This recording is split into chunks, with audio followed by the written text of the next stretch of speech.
India, it's on its way to becoming a 5 trillion economy. While there are divergent views on how long it will take to reach this milestone, there is unanimity in the concern about the environmental cost of this growth. India is already the world's third largest CO2 emitter, with India's 4 companies among top 250 global greenhouse gas emitting companies. With the latest union budget, the government has acted on its intent to make this a sustainable growth journey with focus on green energy and move to electric mobility. Also, business sustainability has been a topic of concern inside corporate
a sustainable growth journey with focus on green energy and move to electric mobility. Also, business sustainability has been a topic of concern inside corporate boardrooms for a while. It's time for India Inc. to take rapid and concrete actions. The action for sustainability has already started. It is time we made an impact through our actions. The Mint Sustainability Action Summit 2022 will bring all the key players in the business sustainability ecosystem together. Leaders from key industries, business sustainability experts and practitioners, strategy consultants, technologists and investors to discuss, deliberate and share collective learning.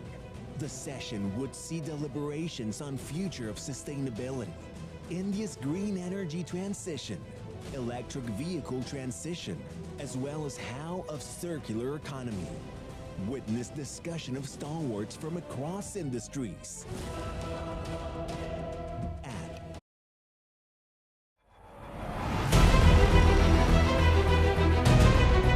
India, it's on its way to becoming a 5 trillion economy. While there are divergent views on how long it will take to reach this milestone, there is unanimity in the concern about the environmental cost of this growth. India is already the world's 3rd largest CO2 emitter, with India's 4 companies among top 250 global greenhouse gas emitting companies. With the latest union budget, the government has acted on its intent to make this a sustainable growth journey with focus on green energy and move to electric mobility. Also, business sustainability has been a topic of concern inside corporate boardrooms for a while. It's time for India Inc. to take rapid and concrete actions. The action for sustainability has already started. It is time we made an impact through our actions. The Mint Sustainability Action Summit 2022 will bring all the key players in the business sustainability ecosystem together. Leaders from key industries, business sustainability experts and practitioners, strategy consultants, technologists and investors to discuss, deliberate and share collective learning. The session would see deliberations on future of sustainability, India's green energy transition, electric vehicle transition, as well as how of circular economy. Witness discussion of stalwarts from across industries. At SAP presents Mint Sustainability Action Summit 2022.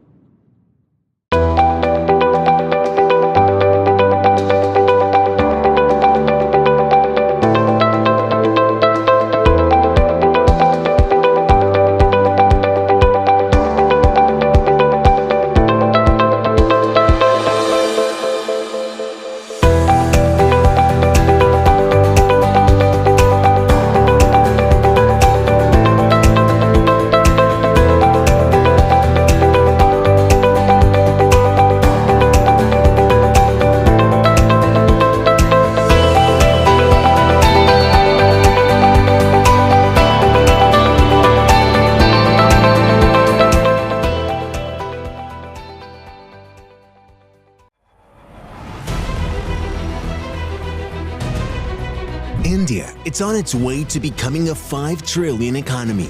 While there are divergent views on how long it will take to reach this milestone, there is unanimity in the concern about the environmental cost of this growth.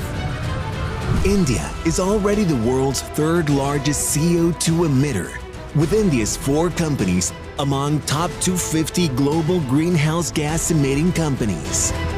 With the latest union budget, the government has acted on its intent to make this a sustainable growth journey with focus on green energy and move to electric mobility. Also, business sustainability has been a topic of concern inside corporate boardrooms for a while. It's time for India Inc. to take rapid and concrete actions. The action for sustainability has already started. It is time we made an impact through our actions.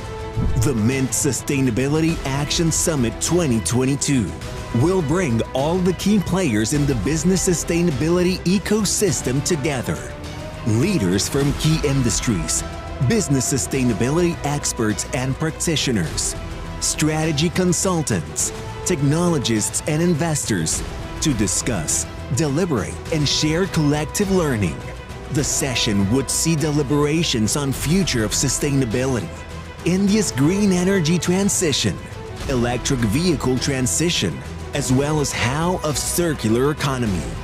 Witness discussion of stalwarts from across industries. At SAP presents Mint Sustainability Action Summit 2022.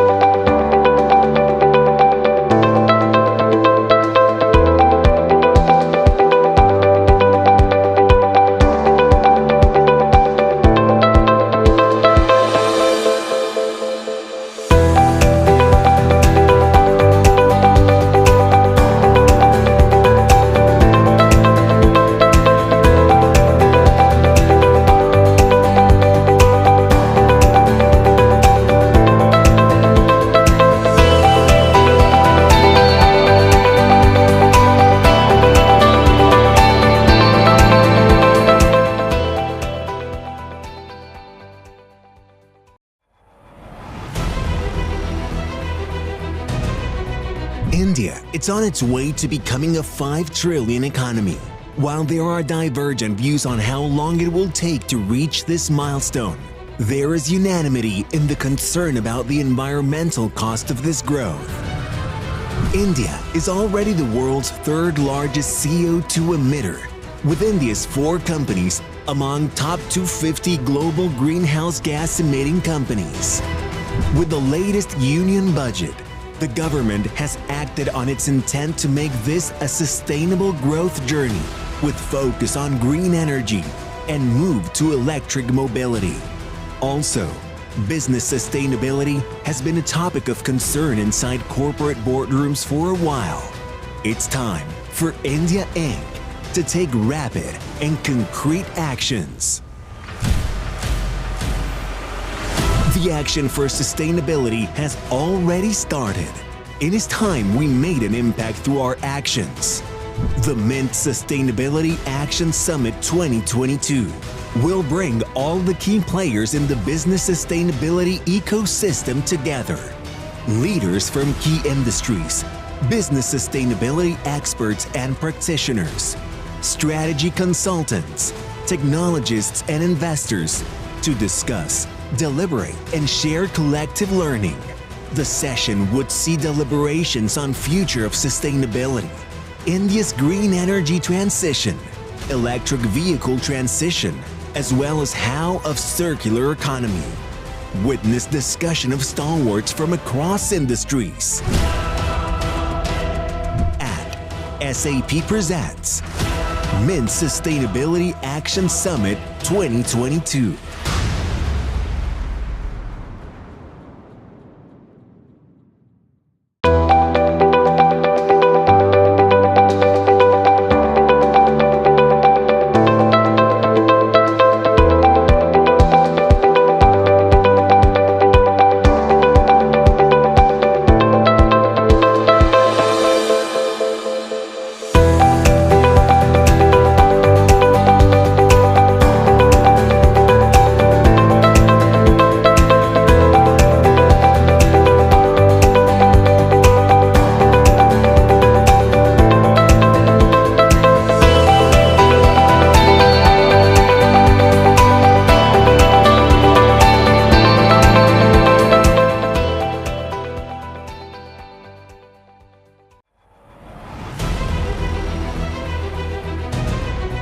India, it's on its way to becoming a 5 trillion economy.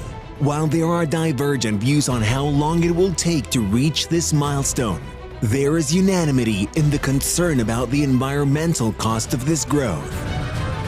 India is already the world's third largest CO2 emitter, with India's 4 companies among top 250 global greenhouse gas emitting companies.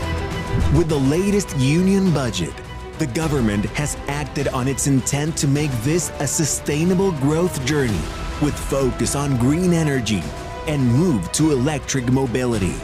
Also, business sustainability has been a topic of concern inside corporate boardrooms for a while. It's time for India Inc. to take rapid and concrete actions. The action for sustainability has already started. It is time we made an impact through our actions. The Mint Sustainability Action Summit 2022 will bring all the key players in the business sustainability ecosystem together. Leaders from key industries, business sustainability experts and practitioners, strategy consultants, technologists and investors to discuss, deliberate and share collective learning. The session would see deliberations on future of sustainability, India's green energy transition, electric vehicle transition, as well as how of circular economy. Witness discussion of stalwarts from across industries. At SAP presents Mint Sustainability Action Summit 2022.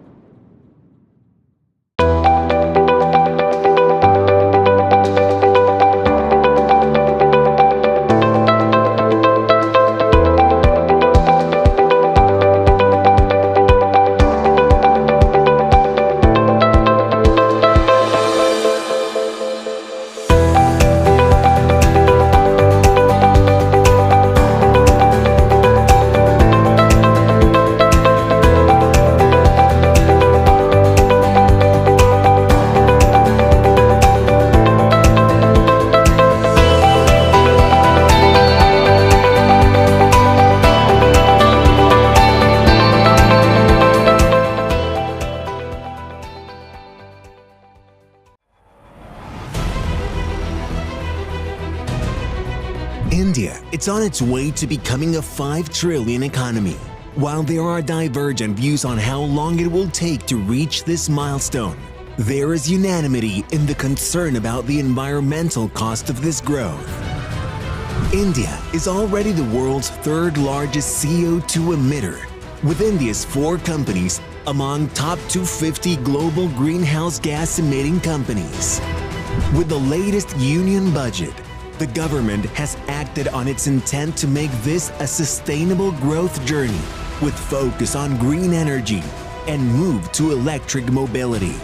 Also, business sustainability has been a topic of concern inside corporate boardrooms for a while. It's time for India Inc. to take rapid and concrete actions.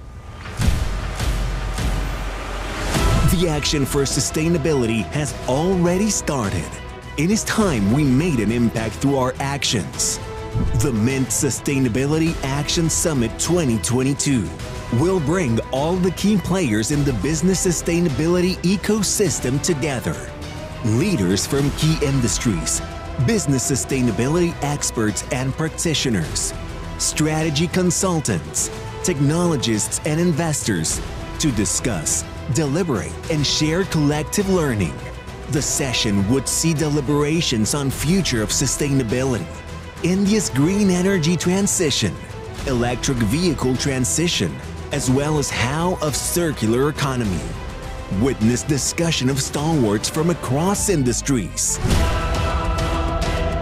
At SAP presents Mint Sustainability Action Summit 2022.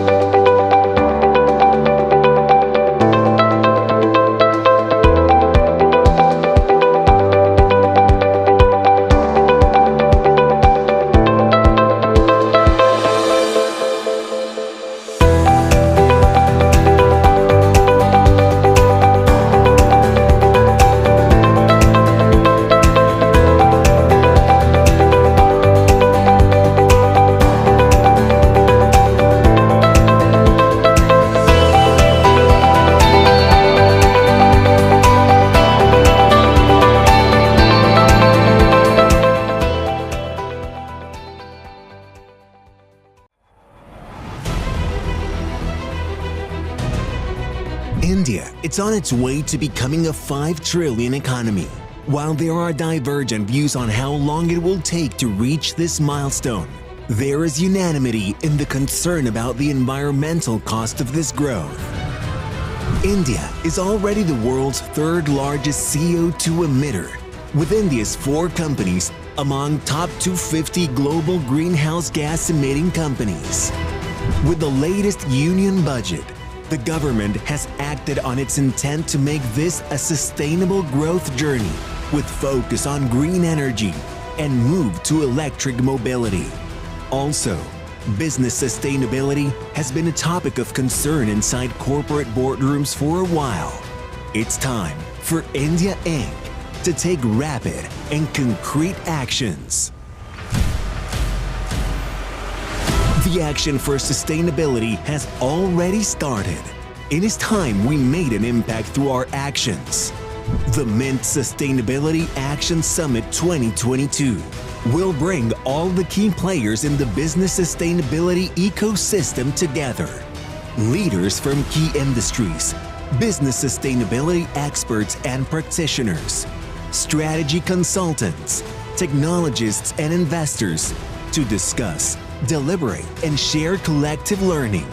The session would see deliberations on future of sustainability, India's green energy transition, electric vehicle transition, as well as how of circular economy.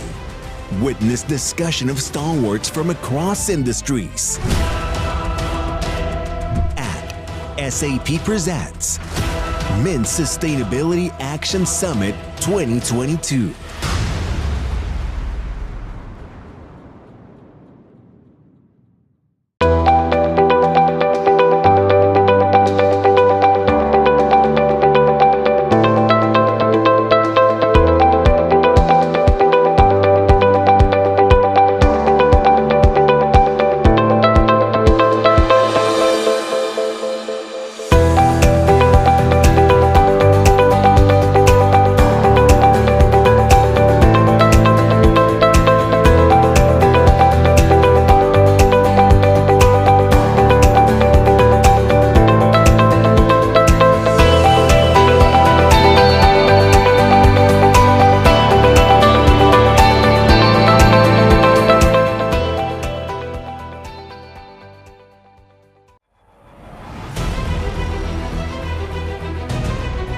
India, it's on its way to becoming a 5 trillion economy.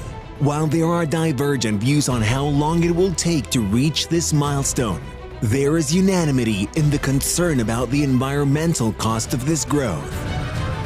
India is already the world's third largest CO2 emitter, with India's 4 companies among top 250 global greenhouse gas emitting companies.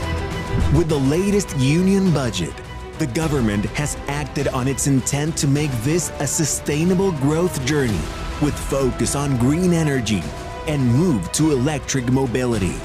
Also, business sustainability has been a topic of concern inside corporate boardrooms for a while.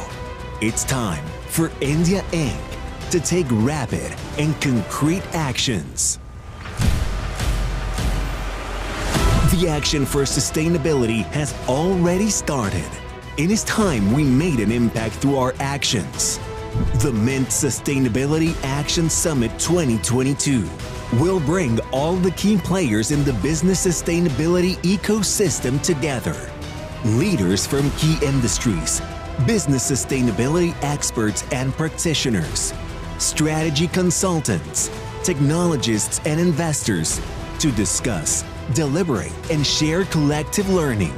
The session would see deliberations on future of sustainability, India's green energy transition, electric vehicle transition, as well as how of circular economy.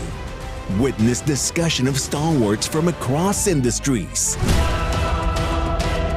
At SAP presents Mint Sustainability Action Summit 2022.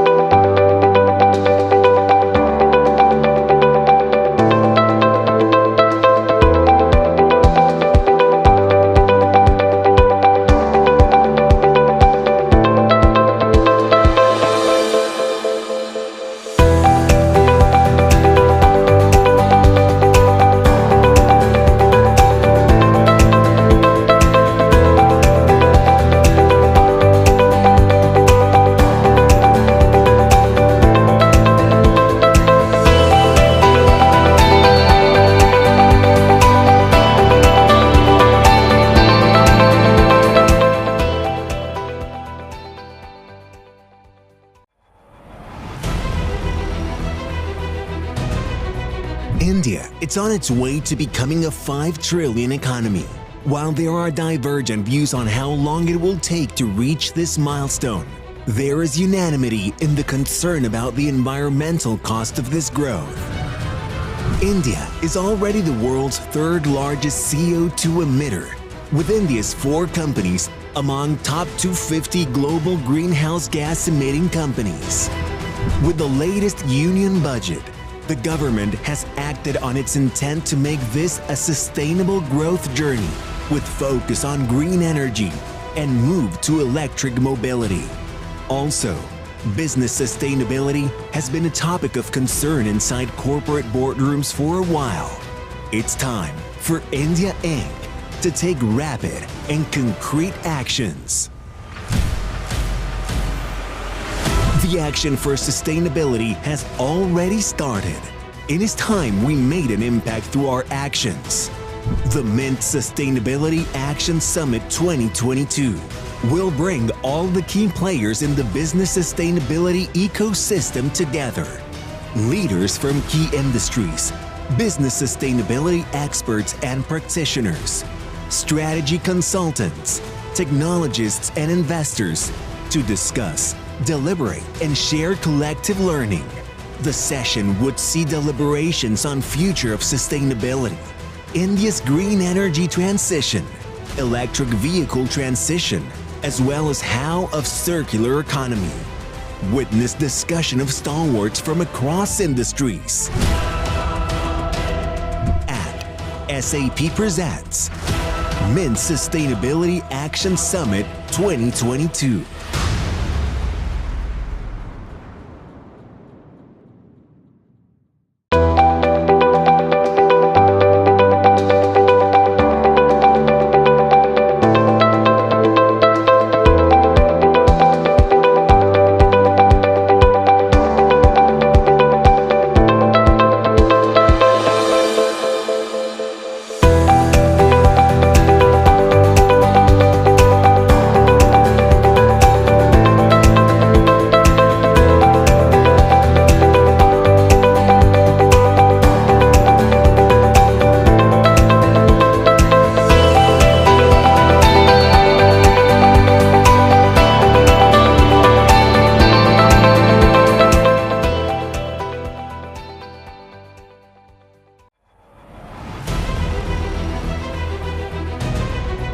India, it's on its way to becoming a 5 trillion economy.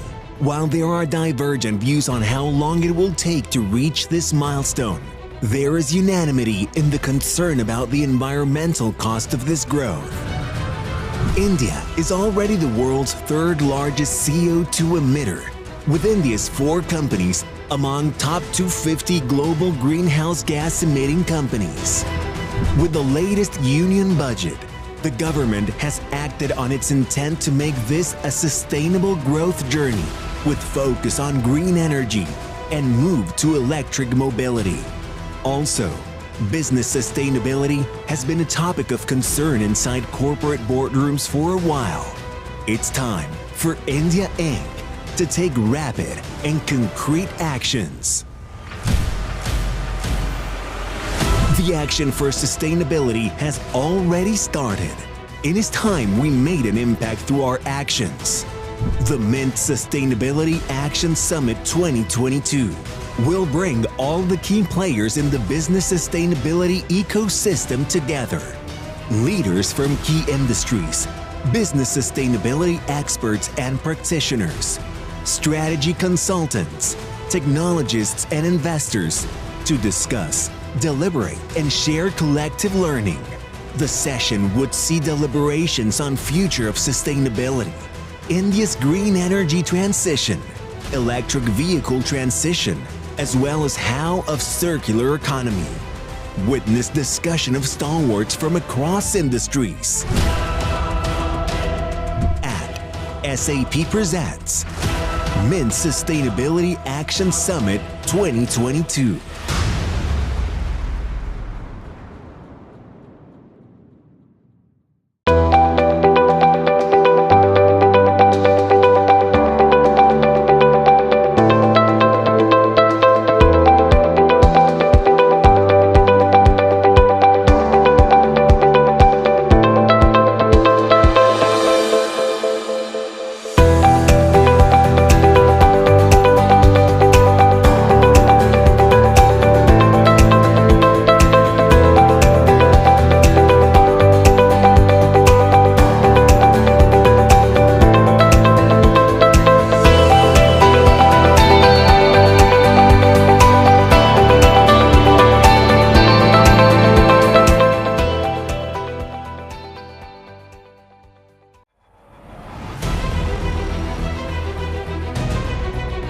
India, it's on its way to becoming a 5 trillion economy. While there are divergent views on how long it will take to reach this milestone, there is unanimity in the concern about the environmental cost of this growth. India is already the world's third largest CO2 emitter, with India's 4 companies among top 250 global greenhouse gas emitting companies. With the latest union budget, the government has acted on its intent to make this a sustainable growth journey with focus on green energy and move to electric mobility. Also, business sustainability has been a topic of concern inside corporate boardrooms for a while. It's time for India Inc. to take rapid and concrete actions. The action for sustainability has already started. It is time we made an impact through our actions. The Mint Sustainability Action Summit 2022 will bring all the key players in the business sustainability ecosystem together. Leaders from key industries, business sustainability experts and practitioners, strategy consultants, technologists and investors to discuss, deliberate and share collective learning. The session would see deliberations on future of sustainability, India's green energy transition, electric vehicle transition, as well as how of circular economy. Witness discussion of stalwarts from across industries.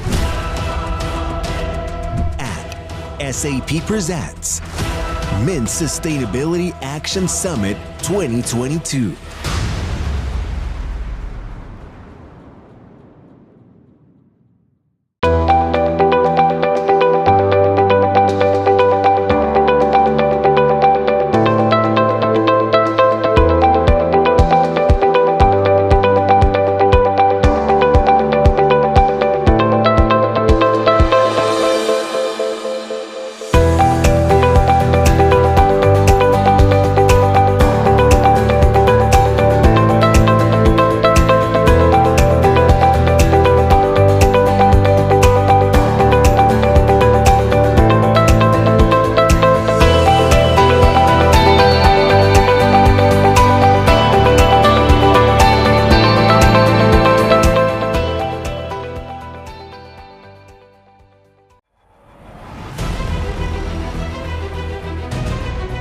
India, it's on its way to becoming a 5 trillion economy. While there are divergent views on how long it will take to reach this milestone, there is unanimity in the concern about the environmental cost of this growth. India is already the world's third largest CO2 emitter, with India's 4 companies among top 250 global greenhouse gas emitting companies.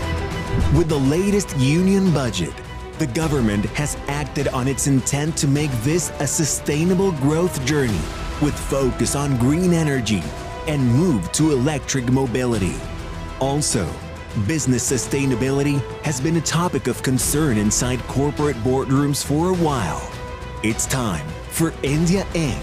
to take rapid and concrete actions. The action for sustainability has already started. It is time we made an impact through our actions. The Mint Sustainability Action Summit 2022 will bring all the key players in the business sustainability ecosystem together. Leaders from key industries, business sustainability experts and practitioners, strategy consultants, technologists and investors to discuss, deliberate and share collective learning. The session would see deliberations on future of sustainability, India's green energy transition, electric vehicle transition, as well as how of circular economy. Witness discussion of stalwarts. Ladies and gentlemen, I'm Swati, your host for the day. Welcome to the digital chapter of SAP Presents Mint Sustainability Summit 2022. Take action for sustainability, take action for change.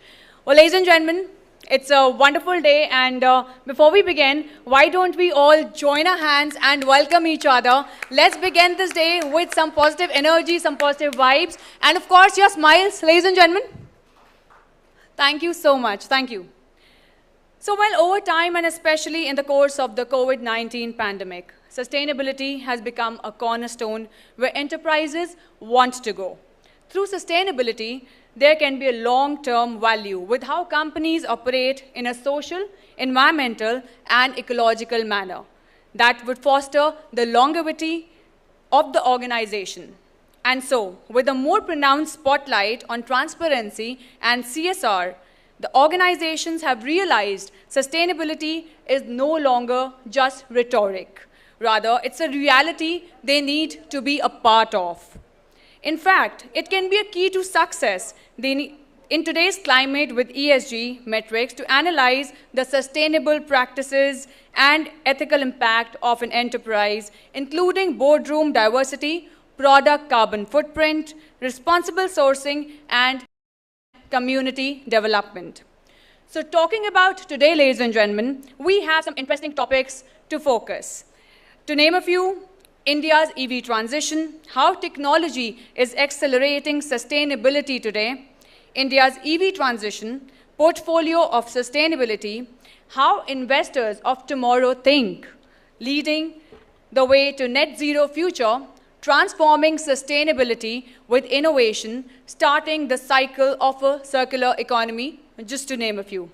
Now, before we begin, here is a huge shout out to our associate partners for their outstanding support in making a superb event. Ladies and gentlemen, let's give a huge hand to Tri-Legal and Hero Future Energies. So now, I would now like to invite Mr. Kulmeet Bawa, President and Managing Director of SAP Indian Subcontinent, to open the summit with his key welcome note.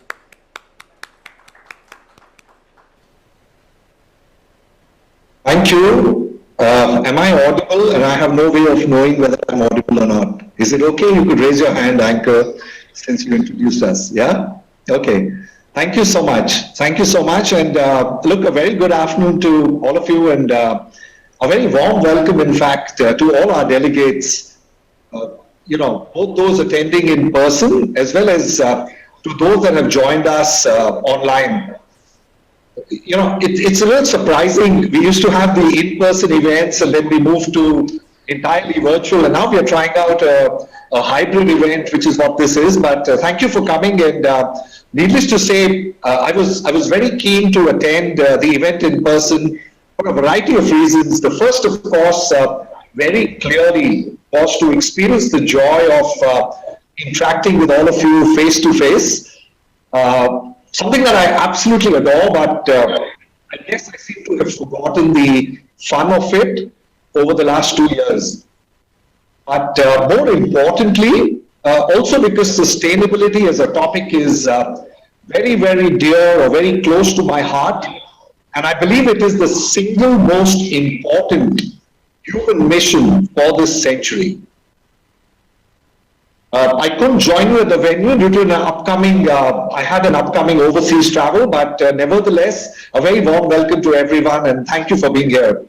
As I was capturing my thoughts for today, I felt it would be interesting to dig a little into history. And what I found was that the earliest ideas related to sustainability as a concern for the environment first emerged in a 1962 book called Silent Spring. I don't know how many of you have read it, but 10 years later, the concept of sustainable development received its very first international recognition at the UN conference.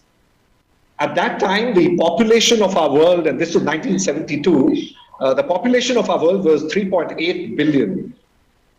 Today, exactly 50 years later, in 2022, we have very conveniently, we have more than doubled ourselves with respect to the population, but in pretext of advancement, I think we've caused irrevocable or irreversible damage to our environment and to the planet that we live on. I'm sure today, needless to say, all of us are experiencing the impact of climate change.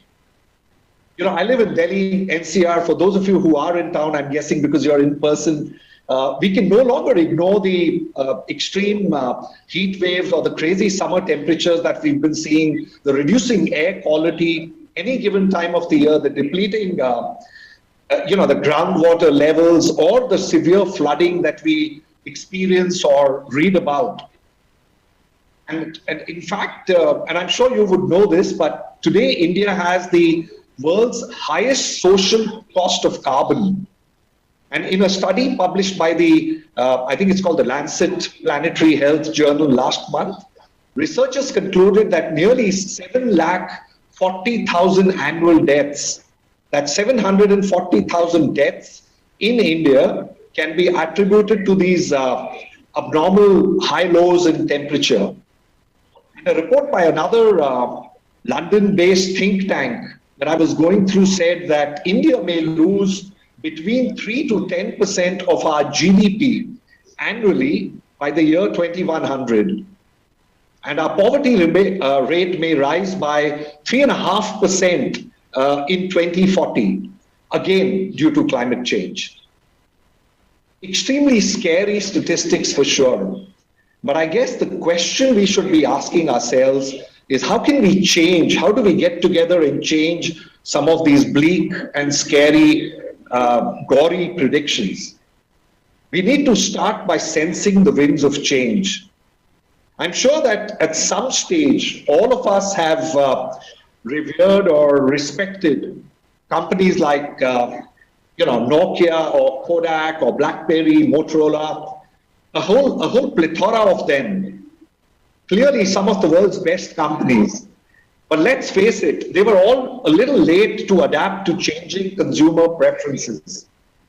Today, a very significant majority of consumers, especially in the younger generation, are changing their purchase preferences based on sustainability. And we see this all the time. We see this in our homes. I see this with my children, with my daughters. But surprisingly, many businesses are yet to sense these winds of change and to realize that, being environment conscious is no longer a matter of choice, but it is something that impacts our very existence. So I think, we have our task cut out as a nation. During the recent COP26 summit, India committed to getting its non-fossil energy capacity to 500 gigawatts. Our Prime Minister committed that we would meet 50% of our energy requirements through renewable energy and reduce emissions by 1 billion tons, and all of this by the year 2030. So as citizens and enterprises, we have a clear focus. Our focus needs to be, number one, on transiting to clean energy. This can offer to us an opportunity to bring down the 33% GHG emissions attributable to coal-based electricity. Number two, the transition to green transport, which can help us reduce 13.5% of carbon dioxide emission from our current transportations, from the current transport ecosystem. And with the push for blended fuel and electric vehicles that we are reading and seeing all around us today, and of course with the support and the policy support coming in from the government, I think we can create a huge impact if we start adhering to some of these things. And lastly and thirdly, we must adopt a circular economy, something that can help us optimize costs as well as resources through a focus on recycling and on zero waste processes. And in order to realize these objectives, there are three clear actionables that come to my mind. Number one is cross-enterprise collaboration. Today, we don't need just an end-to-end visibility within your businesses, within your enterprises. But what it requires today is a cross-industry collaboration. Look at emerging businesses like car scrap companies collaborating with steel companies or steel makers. I think that's a great example of what I mean by collaborating outside of your ecosystem. Rapid innovation is the second most important piece, since we realize that issues related to sustainability will need a very innovative mindset And in fact, it'll need a fast-track resource, a fast-track approach in order to bring our ideas to life. And lastly, measurement and reporting, which is clearly a makkah as far as I'm concerned, because sustainability measurement is super critical in order to ensure that our resources and our efforts are being directed to in the right manner and in the right direction. Needless to say, and I don't want to harp on the fact that technology will definitely be playing a very crucial or a critical role in order to address these challenges, and the rapid digitization that all of you are undergoing, that businesses are undergoing, will definitely help benefit our economy and the society at large. From an, we call it, from an SAP standpoint, we call it the exemplar and the enabler, but from an SAP standpoint or through our lens, I think we are clearly walking the talk, on everything that I mentioned so far, and that too at a very fast pace. Over the last 2 years, we have reduced our carbon emissions by 55% within our company. Our e-waste on account of data centers and IT equipment has come down by 46%. Our energy consumption has clearly got optimized. Now, I'm not saying we've reached there, but I'm saying that I think we've made a lot of headway in the last couple of years. And we've incubated ideas, in fact, and partnered with startups that can bring about, innovative solutions to address climate change. And as a result, we ourselves at SAP will be meeting our carbon neutrality goal by 2023, which is 2 years ahead of what we had earlier declared to the world, which was 2025. So we are proud of that, but we also realize that being a trusted partner to more than 500,000 or 500,000 enterprises across the globe, it is also our responsibility. I was going to use the word moral responsibility, but it is definitely our responsibility to help businesses accelerate their journey towards becoming sustainable enterprises, which is exactly what we are doing. So look, in closing, I would just like to reiterate that the centuries of human accomplishment in technology, in businesses that we've achieved as a race, as humankind, would typically amount to nothing if we cannot leave behind a planet that is worth living in. A renowned astrophysicist, and I'm sure you're all aware of Neil Tyson, I love what he once said. He said that if we have the power to turn another planet into Earth, then we definitely have the power to turn Earth back into Earth. And today we have, I was seeing the prelude and, the introduction, but today we have some of the best minds participating in this event, from business leaders to sustainability experts to technologists and consultants and practitioners, and a plethora of best minds in one forum. And I truly believe that collectively we have everything needed to make the required difference. I am positive that the positive, hopeful, optimist, that the insightful discussion that will ensue over the next few hours will translate into rapid action and will ultimately help build a better world for all of us. So with that, once again, a very big thank you to everyone for having joined us here. Have a great day ahead, and a warm welcome as you start this afternoon. Thank you, Mr. Bawa, for setting the tone for today. We can't agree more. The time to act is here and now. So, ladies and gentlemen, you can scan the QR code that is present on your table, and you can opt in for this complimentary sustainability workshop with SAP sustainability experts. Yes, to know more about these workshops, you can also meet the SAP representatives at the SAP Experience booth. Now, moving on, ladies and gentlemen, we have a talk on Future of Sustainability by Mr. Noshir Kaka, Senior Partner, McKinsey & Company. So please put your hands together as we welcome Mr. Noshir Kaka. Thank you very much, and good morning, good afternoon. Thank you so much for giving me this opportunity. Hopefully, I'm quite audible to you all, and I really appreciate the chance of speaking on this important topic. And apologies, I'm not there in person. I'm out of the country today. I had planned to speak for about maybe 15 minutes or so, just on the topic of sustainability and what we are seeing in our work as we do this globally, and more importantly, what can companies and all of us do to actually mitigate what is probably going to be a pretty serious situation if we don't act quickly. And so I'm not sure if you have some of the presentation charts that I managed to send around, but if you don't have it, I can just talk through it. I think just in terms of starting context, what's important, I think, is, as most of you know, the startling facts on sustainability and climate change.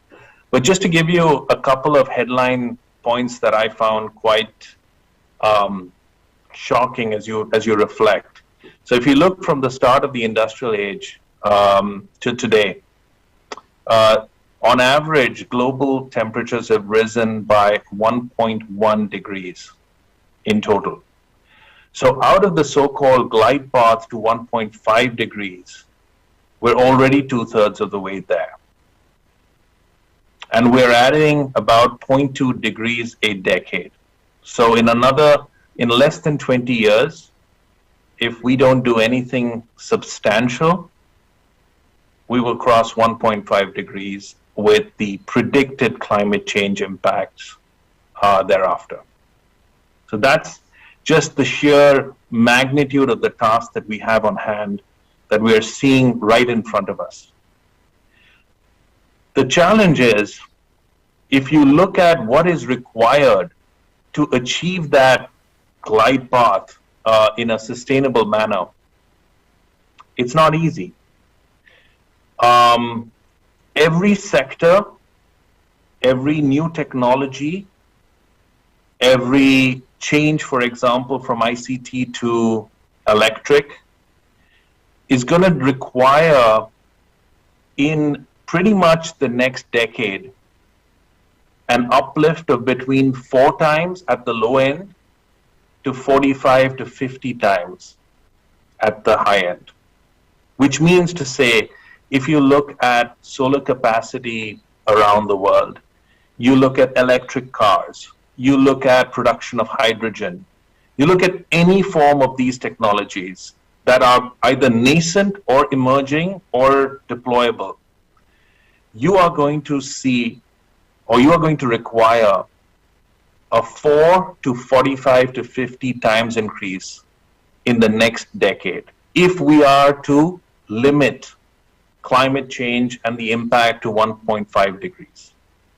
If we don't do that, obviously, this will blow past the target very, very easily.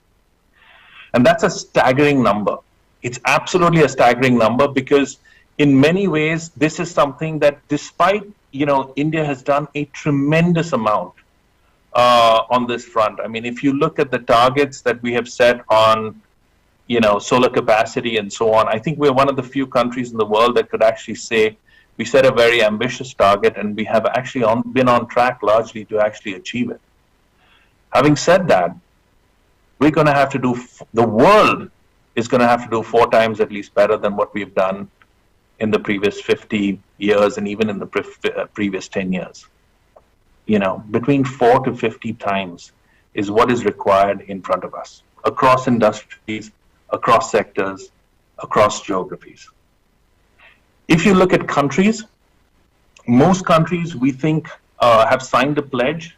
Many companies, 35% or 25% of the S&P 500 has signed a zero carbon pledge, which is great news. We need to get it up further beyond the 25%, but 25% is an enormous start. And many countries have actually put forth their own targets.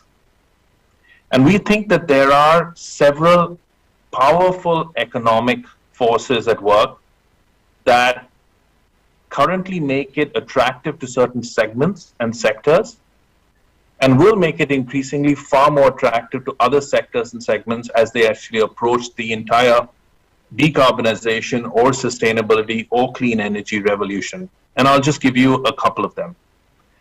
Today, 30%, between 25 and 30% of global funds, we think are ESG or sustainability funds committed, which means that companies that typically are clean and genuinely are clean can enjoy up to a 1 to 1.1% advantage on their weighted cost of capital. Now, a 1.1% advantage on your cost of capital, particularly if you're in a capital-intensive industry, is actually very significant. And that's one of the first measures we take. The second is, of course, on the consumer side. The third we are seeing is actually you can make, in certain industries with certain use cases, you can make a very positive ROI. In some industries, we've seen a 19 to 23% cost reduction potential with the added benefit of making a product green or making an energy source sustainable. And so there are strong economic forces, there are strong commitments on the side of companies and countries to actually get this done. I would say India has also actually moved quite fast in this area. There's a lot more to be done. There's no doubt about it. You heard me talk a little bit about what we've done and what we've seen on solar manufacturing and solar expansion. I think 2-3 things come to mind. One is, I think the recent PLI grant of 24,000 crores to solar capex, solar manufacturing in the country. We look at the push that the government has made as well on the circular economy, so recycling products from electronics, auto, and other elements that actually can contribute to carbon reduction. And we think these are all in the right place. And as I said in the start of my presentation, we only want this to be, frankly, accelerated at a pace that is perhaps 4x at least than what we have done in the past. So what can you do? And I'll close my presentation with this. What can you do?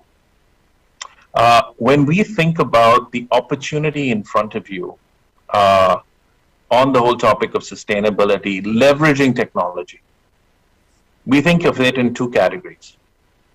The first is everything you can do on what we call measure and manage. Measure and manage. Frankly, if we don't know the degree of carbon in our products, the degree of carbon in our emissions, the degree of waste that we are not able to recycle and reuse, we frankly can't take action on this. So in my opinion, the first action that governments or companies can do is measure. And measure comes from a few different aspects. There's, of course, a reporting element to measure, and many people are going down that path. I will not get into the standards debate and whether there is greenwashing or there's not, and how can we make it better. But I would just say that we need to get more sophisticated. We need to get more transparent. We need to get more teeth into the whole measurement and accounting of carbon and its related risk assessments. There is the next set of opportunities, which is manage. And if we think of massive industries, and here we think of data centers and IT, we think of waste management, of course, steel and cement and others, water, a critical source, and as well, everything on the supply chain. Right? Companies can actually make a very substantial impact on our footprint by essentially looking into each of these areas. And as I said, every one of these areas, we are finding not at the overall level perhaps, but definitely we're finding use cases in each sector that are massively ROI accretive. They're massively ROI accretive. And that's one category of examples, which is what I call measure and manage. And we think if you actually get that underway, there will be a huge opportunity for us to get our economy and our country to net zero, hopefully even faster than our aspirations. I think there's another entire category, and the first one, we call it as perhaps uncharitably defensive moves. There's equally moves around opportunities. And here I want to just highlight, we have found at least 100 use cases, and we're probably nowhere close to complete, or we're probably inadequate in our knowledge, for sure. But we found close to 100 opportunities where you can think about massive opportunities in sustainability, whether in mobility, for example, as one example. We've looked at the circular products economy and what the opportunity lies in actually creating, a circular economy in certain renewable products. Green products, which are designed from start. And we are seeing, particularly in the consumer goods and goods which directly are interfaced or influenced by consumers, we are seeing an entire revolution around redesigning net zero products. Products which are designed from the start to be net zero. And yes, in many cases, unfortunately, the prices at this point do go up, but we think that the net advantage of a consumer pull plus premium, plus actually the lower cost of capital and other benefits would actually make this business case attractive in the near future. We think that there's a huge opportunity in a whole range of products which I haven't talked about: early warning systems, sustainability solutions, whether there is, just simple things like even listening for the impact around social and environmental factors. So to sum up, we think that unfortunately we are 2/3 of the way towards a scenario of 1.5 already as we speak, as we sit today. We have got not that much time to act. Left unchecked, if we continue to grow our carbon emissions at the current level and we don't take any action, by 2050, the world will be 4.3 to 4.8 degrees higher than the pre-industrial revolution. 4.3 to 4.8. Just imagine the impact on climate change and extreme weather and everything else. You're hearing the forecast that most scientists say at 1.5 to 2. What would happen if it got to 4.8? Unchecked, we are on a path to 4.8. With some really progressive steps, what we have done is enormous. We have got to raise that between 4 to 8 to 45 to 50 times, depending on whether you're talking about solar generation, hydrogen, or you're talking about circular economy, new products, etc., and electric vehicles. We think this is intentionally or directionally possible. We believe a lot of companies and countries have made that pledge. We're seeing some of it flow through to direct economic benefits, such as I said about the cost of capital. And we would definitely implore that whether you are in the defensive or measure and manage category today, or you're playing offense and you're saying, not only can I measure and manage, but can I create new products and services that are net zero or support the sustainability revolution? This will be one of the highest and probably most attractive economic opportunities in front of this working generation. Thank you.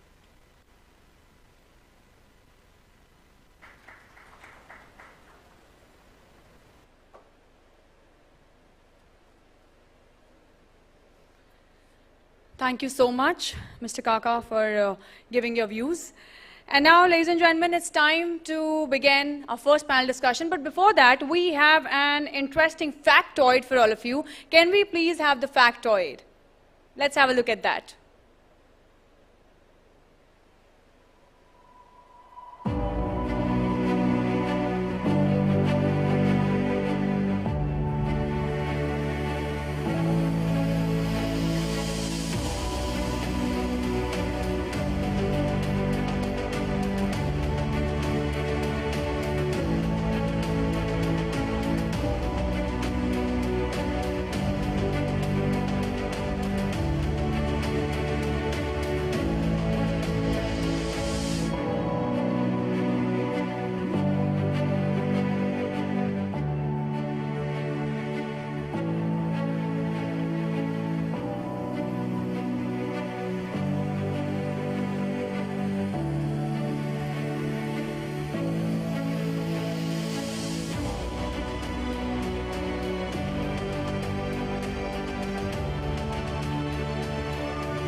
That was quite interesting.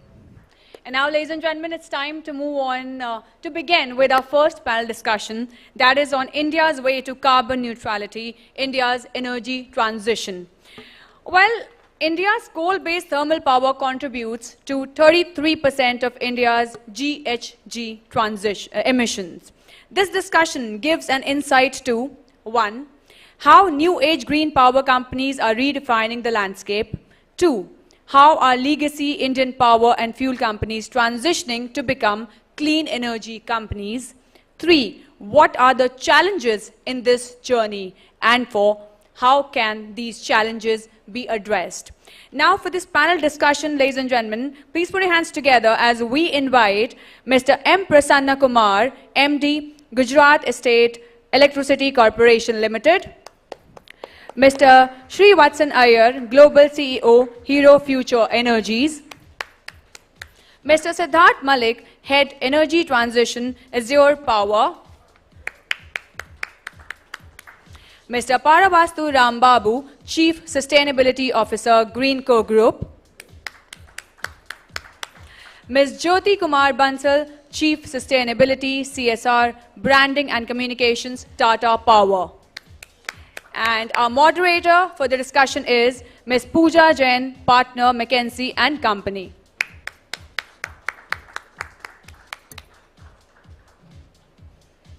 Everybody, let's put our hands together and welcome all the panelists and the moderator. Over to you, Ms. Jain. Hi, good afternoon, everyone. Can you hear me all right? This is the first time we are trying to do a hybrid panel. So I'm trying to see where my other panelists are. Hi, Shri. Hi, Mr. Prasanna. Can you see us well? Okay. Okay. I think it's a strange setup. I may have to shift. How else will I? Okay. So I see them there. Okay. All right. Thank you for organizing this very opportune and interesting event today. Very quickly, I'll introduce myself. So my name is Pooja Jain. I'm a partner with McKinsey, and I do a lot of my work at the intersection of energy and sustainability. It's an absolute honor and pleasure to be among this illustrious panel today.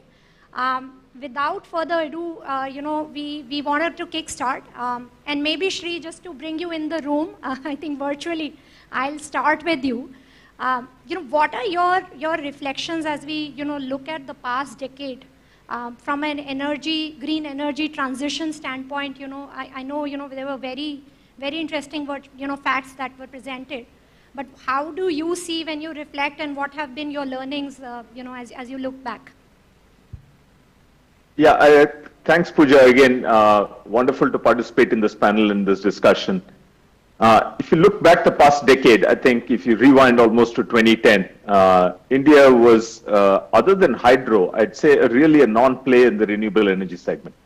In fact, that's probably true of the world. I'd say just about any country in the world where renewables was more of a curiosity than, really a compelling economic case for power generation. However, over the past decade, I think India has been one of the fastest growing renewable energy markets in the world. And today we sit at give or take, 100 gigawatts or so.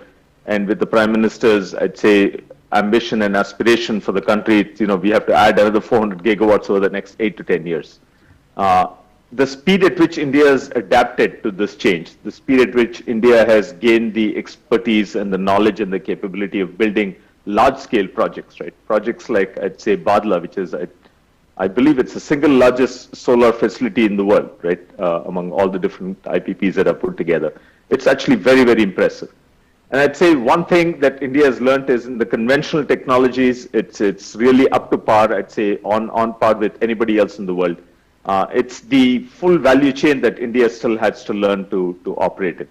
When I say the full value chain, it is, the solar modules, the battery storage, emerging technologies like green hydrogen. Those are the places where India still has an opportunity to develop expertise, develop capability, add manufacturing, and become a world leader or a world power in these areas. So I look forward to, all the I guess, all the policy framework that's being put in place for India to succeed in that as well, and not just installing solar and wind power plants. Thank you, Shri, and I think it's very, very wise of you to say that, there were many startups almost which came in renewable space, and I think, it was really supported by a lot of regulations. And India, when we talk to a lot of global players, for them, India is one of the very, very attractive geographies to invest in when we talk about renewables. Jyoti, maybe I'll ask a question, especially from a Tata Power, which was, more traditional company, and then you guys also, thought that renewable energy or green energy is somewhere to go. What has been your reflection and learning, as you have seen this transition in a traditional company moving to more new age? Can you hear me? Yeah, Pooja, as part of an organization which really had its origins actually as a clean energy company, because hydro was the first power plant with which the company started, but then of course the portfolio expanded to include a lot of thermal, and today we are sitting at a mix of about 70-30 thermal and renewable. When I look back at this journey over the last few years, I think there's 3 or 4 large elements to the overall energy transition scenario. One is, of course, like we've just heard, that it is about the policy, the new players coming in. Private investment has really sort of, spurred the ecosystem supported by the policy framework. Then there is this, I think we need to take a little step back and see that in India, a lot of the energy issues are arising from energy security and energy access at the last mile, right? And that is where also this whole transition has to focus on.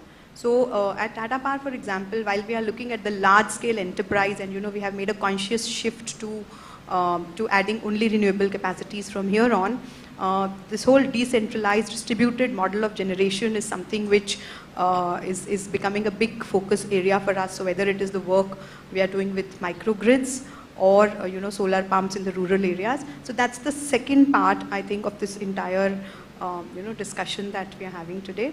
The third thing is about the financial aspects, right? And the RE power is, of course, from a stakeholder perspective, it works for everyone, and I think that's a big spurring factor, but it obviously has to be supported with the entire value chain by the right policy frameworks, which have to now go to the next level. This level that we are at has taken us to a point, but if we need to really progress further, we need far more of that enablement and that entire value chain to get created. And the last part, I think, is about the customer, the end customer who is really using this power, and how we can really connect with them to ensure that every touch point that they have where there is an energy interface or consumption happening, how can we enable them to be active partners in this? And over the last 12 to 18 months, the world has really changed for everyone, and there is rising consciousness of sustainable practices, of consuming in a more responsible manner, and that is where also we as an organization, coming from a large base of customers and a large generation base, we are now actively moving towards enabling our customers, whether it is the large corporate customers by offering them green power, or it is helping create the e-mobility ecosystem along with the electric vehicle manufacturers by setting up the charging infrastructure, or it is home automation or rooftop panels where they can then sort of generate their own electricity on their rooftop rather than having to go to the grid. So there are multiple layers to this entire discussion, I think, and to me we have made good progress, but there is lots more to do. And I think we heard the keynote from the SAP head where he spoke about collaboration. So I think that's really the way that the industry is headed towards. There is space for the old transitioning to the new. There is space for a lot of new to come in. And there is lots of room and opportunity and need for collaboration amongst everyone to ensure that we get to where, like we heard, the planet needs to be there for us to, survive. Oh, thank you. Very, very well said, Jyoti. Maybe I will, transition a little bit, saying, we have looked at how the decade went by, but India has set a very, very high aspiration of reaching 500 gigawatt of capacity, renewable capacity by 2030. Maybe Siddharth, I'll come to you, and just, your thoughts of, Do you feel this is real, this is achievable? Sure. Thank you, Jyoti, and thanks all the organizers for having us here.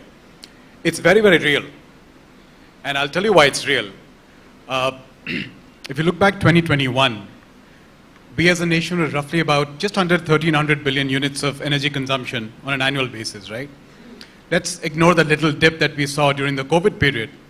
But just at an index to a GDP growth of, let's say, 7%, 2030 implies we're almost 84% increase in our generation, almost roughly under 2,300 billion units. And if you look at 500 gigawatt as a number, and you add that in the context of 50% of that energy coming from renewables, then that just adds up. A solar wind hybrid project with a roughly capacity utilization factor of about 33%, 2,300 billion units, at that number almost works out to be 450 gigawatts. So I think the larger context is very well in line with our ambitions as a nation. I don't think there's a disconnect. Of course, a couple of things would need to get done for us to accelerate that transition, right? And the way I look at it is there's a supply side to it, and then there's a demand side to it. I think on supply side, a lot of work has already happened. I think the governments have been very proactive in putting the right kind of frameworks in place. A couple of things I think that can help further are the following. In terms of land, I mean, 450 gigawatts is not a small number by any means.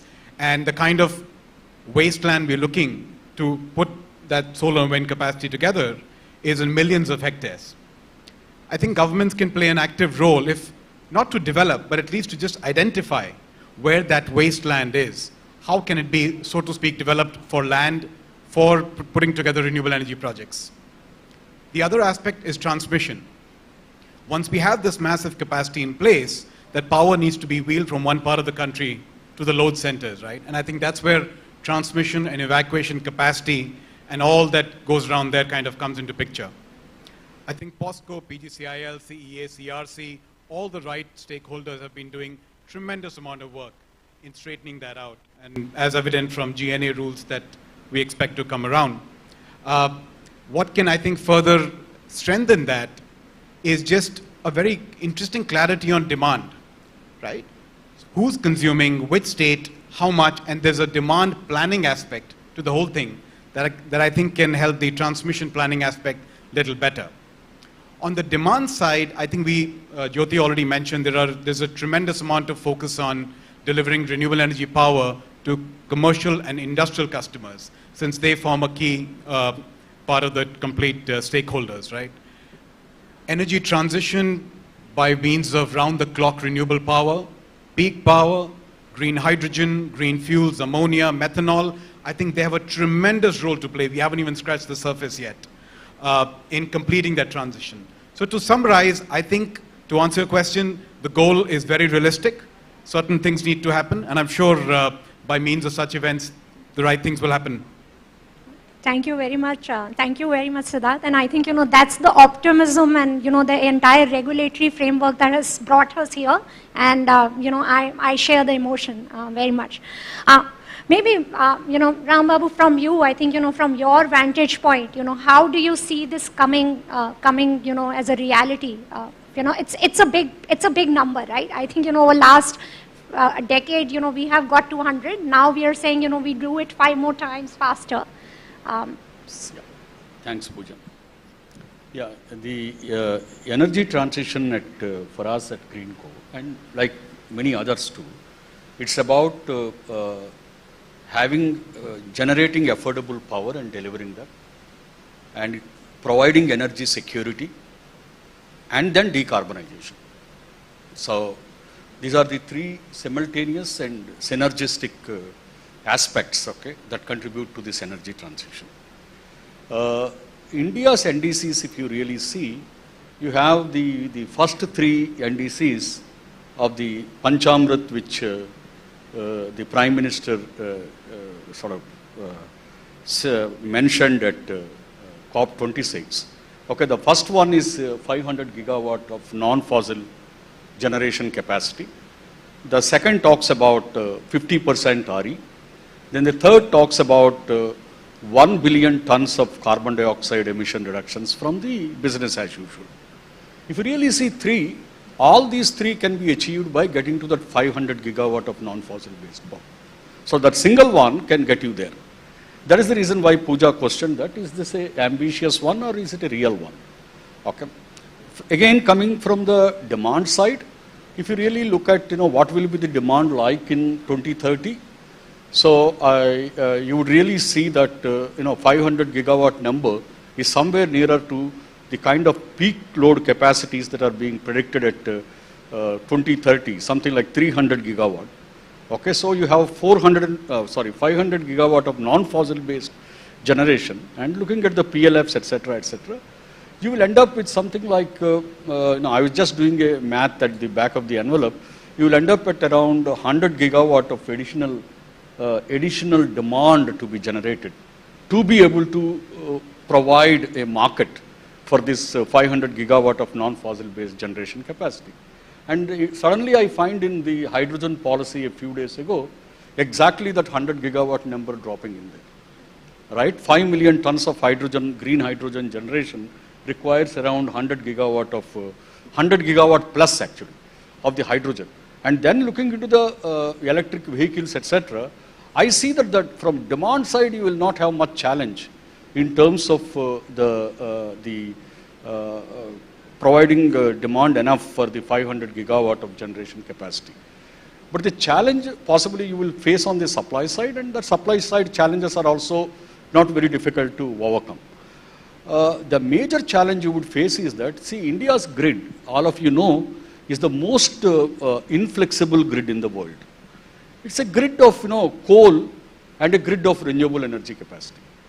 Okay, the flexible energy generation like gas, etc., is actually minimal in terms of that scale that we are talking about. Such a inflexible energy system or electricity system, okay, to be able to accommodate this 500 gigawatt of renewable energy or non-fossil based energy generation capacity would definitely require at least 100 gigawatt hour per day of the storage capacity. And building that level of storage capacity is going to be a huge challenge. Otherwise, these curtailments that we face as renewable energy generators, and also the coal-based power plants always ask to back down, and that make them completely financially unviable. So all that problems will only get solved if you get to the storage, building the storage capacity. I think the government of India is already quite positive about it and started looking at the storage policy, which we will see in a very short period possibly, a positive storage policy being in place. So. Thank you, Ram Babu, and I think very well said that so far the journey was it was challenging but possible. I think going forward as we keep adding more and more renewable to our grid, I think grid stability is going to be a very important point. I'll move to Mr. Prasanna Kumar. And you are from a legacy company, being an electricity board company and thinking about renewables. I think how are many of these traditional companies thinking about the transition, and what do you think could be far-reaching impact on the entire energy transition journey?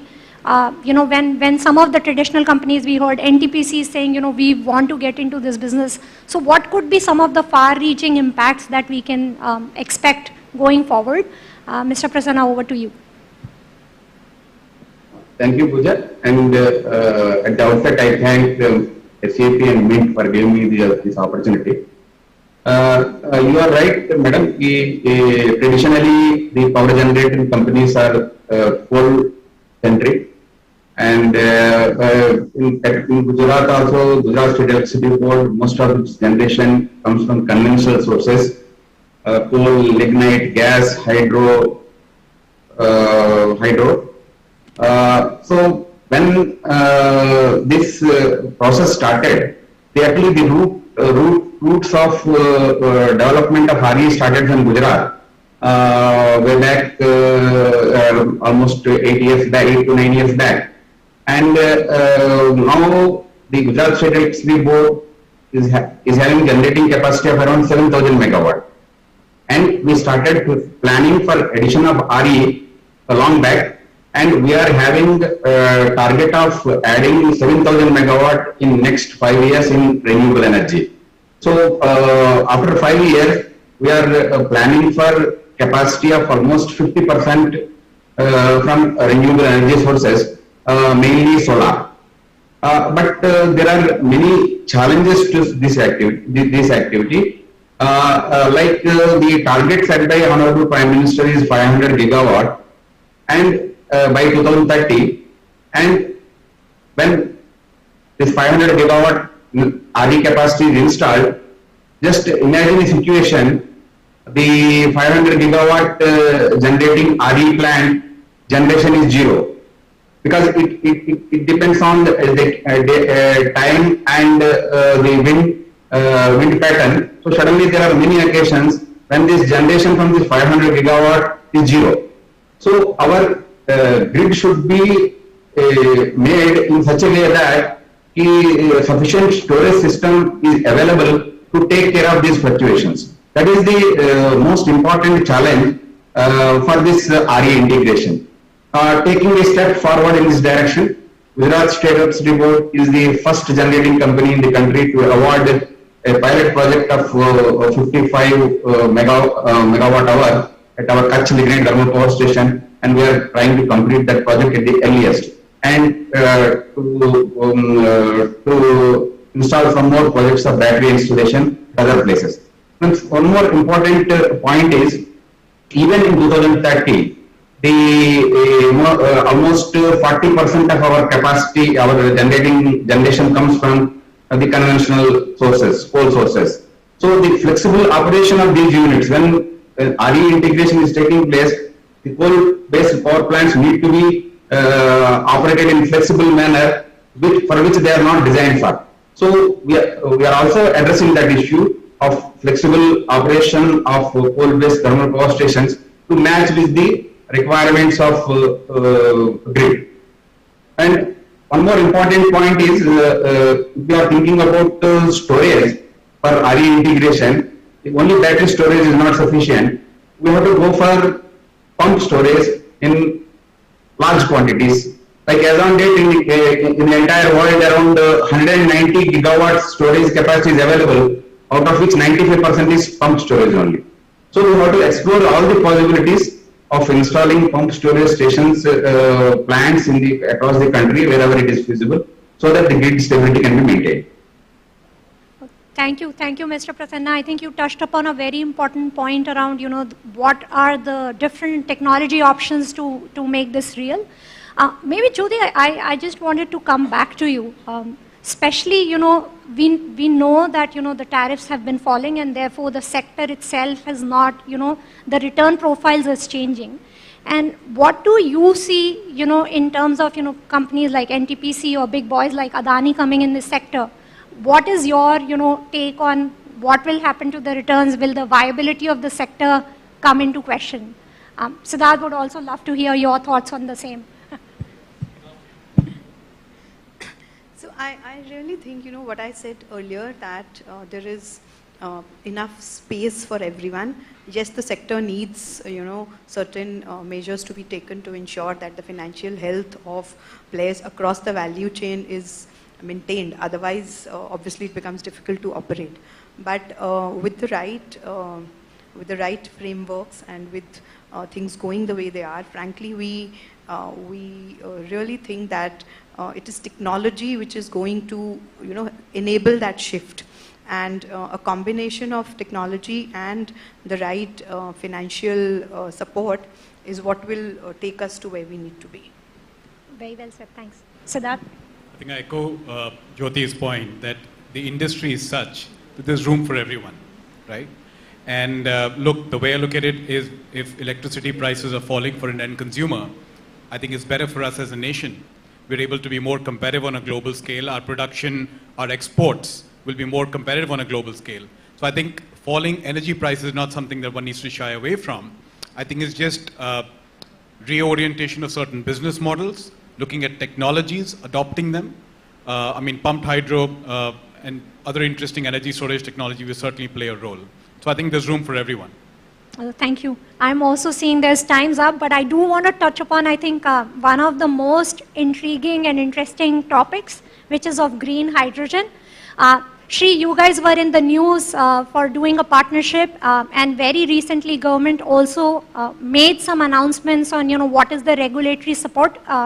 Your reflections of that, is green hydrogen going to come in this decade, longer than that, your point of view? Yeah, Pooja, again, pretty, I'd say, interesting announcement from the government on the supply side in terms of green hydrogen. Right? And I think a lot of those will go a long way to help. I think what we are all eagerly awaiting is some kind of a policy framework on the demand side. And the reason I say that is, even with the supply side policy framework that's been announced, I'd say green hydrogen still faces a bit of a cost challenge relative to regular hydrogen. And relative to, I'd say, other forms of energy, because in the end, I think hydrogen is going to want to compete not just with quote-unquote grey hydrogen, but compete with, for example, diesel, compete with storage in other applications, compete with natural gas itself as a fuel. And today, I'd say green hydrogen is, give or take 2x the cost base of conventional energy sources. And so, and I'd say perhaps the only way for green hydrogen to become cost competitive on its own is through growing on the experience curve, right? And it's a chicken and egg situation. How do you get on the experience curve if demand doesn't pick up? How do you, get the demand if the economics are not right? And that provides, a delicate balance. So if the government does come into the policy framework with, let's say, demand mandates for certain sectors, it does come into the policy framework for some kind of, I'd say, funding or support for the economic gap that exists today. I think hydrogen the next decade has a huge chance to take off, especially in the hard-to-abate sectors, right? And we all hear that phrase very commonly put, fertilizers, steel, refining. And at some point, I'd say even piped natural gas, I'd say even, heavy-duty mobility like long-distance trucks, for example. Hydrogen will have a very key role to play. India does have one of the best renewable energy resource base in the world. If you were to take, radiation and wind speed, we really need to take advantage of that and make sure that hydrogen plays a very large and I'd say a supersized role in the overall energy mix to displace not just regular hydrogen, but to displace diesel, to displace natural gas, and also to start to change sectors that use other forms of energy or other forms of, I'd say, chemicals rather than green hydrogen today. Thank you, Shri. Ram Babu, I'll ask a similar question. You guys are also in the news, with partnerships and I think ambition also to export hydrogen, from India. So would love to hear your thoughts on this. See, as it was already discussed, the renewable energy capacity with the pumped storage and India having a excellent integrated national grid, we believe that will in very short to medium period, will bring in at least 20% decrement in the electricity cost at a system level. So that is going to be a larger opportunity and an opportunity on our way towards the decarbonization as we travel towards the net zero. So this decrement in the power cost, combining the renewable energy capacities with the storage capacities, especially the pumped storage, whose cost of storage per megawatt hour is significantly lower than the battery kind of a storage. And since we are endowed with an excellent natural resource distribution across the country and also very good integrated grid, so we can actually plan for mega pumped storage projects and nicely integrate and have the facilities to generate hydrogen at any other point, not necessarily co-located. So combined with that, we are also excited about another opportunity, is that overall in the Europe, they are looking at a PEM electrolyzers, and PEM electrolyzers are expensive, and they are also doing that basically because they have to deal with variable renewable electricity. If they go battery-based firm electricity, firm power, then they may be able to go to the alkaline. But now in India, we can afford an architecture in which we have renewable energy capacity, and also you have pumped storage, and you have a firm RE. The moment you have a firm RE, you can have a alkaline electrolyzers, and the alkaline electrolyzers can be run for their full capacity, 85%, 90% of the capacity. By this architecture is an excellent architecture which can bring down the cost of green hydrogen as of today to something like 3 to 3.5 USD already per kg. So this challenge is there, and we are very excited about it. And it is not only about the hydrogen, but also about the consequent green molecules. Okay, whether they are the ammonia, whether they are the methanol, etc., etc. And the policy that came is an excellent policy. It actually the supply side it actually facilitates, but also it doesn't have that. The green hydrogen definition is not completely consistent with what international standards for green hydrogen is. The green hydrogen definition is quite loose. That's all right. That's all right. But on the demand side, if it can make, what are the hydrogen obligations and what kind of subsidies, incentives, etc., the people who invest into manufacturing of electrolyzers, the people who actually produce green hydrogen, all that parts are not at sufficiently clear. And we hope in the phase 2 part of the policy, some of these aspects could become more clear. So otherwise, I think the systems are very in a nice situation in India, and India could become a decent exporter or a low-cost producer of green hydrogen and zero carbon molecules, and also can harness the excellent export opportunities. And also out of the Paris Climate Agreement, under the Article 6, you have the ITMOs, internationally transferable mitigation outcomes. So if well planned, a good part of this hydrogen and green zero carbon molecules generation and use can also be receiving the climate finance from Article 6 of the Paris Climate Agreement. Thank you very much. And time is up. I'm getting multiple reminders. Thank you for a rapid fire chat, I think, on this topic. We know we all can go for hours and hours. I really thoroughly enjoyed. It's an exciting time for the sector, no doubt. And thank you all for taking the time out, and also I think paving the path for the country, I think, on this very, very important journey. Thank you all. Thank you so much. Are there any questions for the panel? All right, great. That was a very thoughtful discussion. Thank you to all our panelists and the moderator. Thank you. Thank you, everybody. And now, ladies and gentlemen, moving ahead, we have a keynote session on how technology is accelerating sustainability today. Yes, and this is a talk that focuses on how industries can leverage technology to mitigate environmental challenges and make the world a better place. And for the same, we'd like to invite Ms. Susanna Hassanel, Head of Sustainability, SAP APJ. Please put your hands together, ladies and gentlemen. Good afternoon.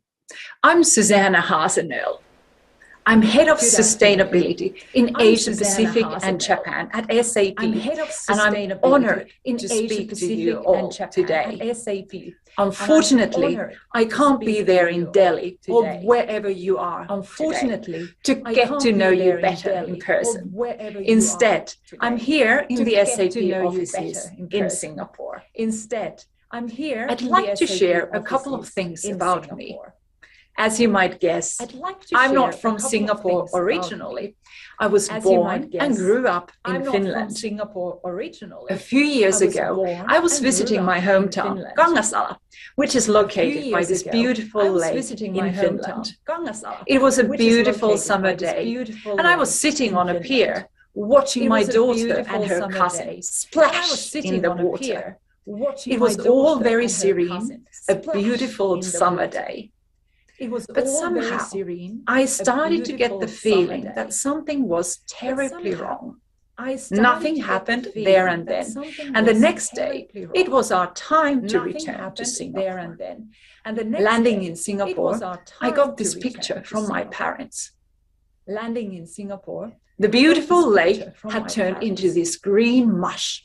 For the previous day, the previous week, and the previous month on that lake had been the warmest on record. This provided ideal growing conditions for this green cyanobacteria, which makes the water toxic for humans and animals to enjoy. This was a turning point for me, personally and professionally, as I realized there are no safe havens from climate change anywhere, not in my small hometown, nor elsewhere in the world. I joined SAP very recently to lead sustainability in the region because we need big systematic change to create a desirable future for our children and the generations to come. This is my personal mission. I have 2 children on my own. I see SAP as a company that can help to achieve this mission. The reason we're all here today is clear, and the challenges we face are obvious.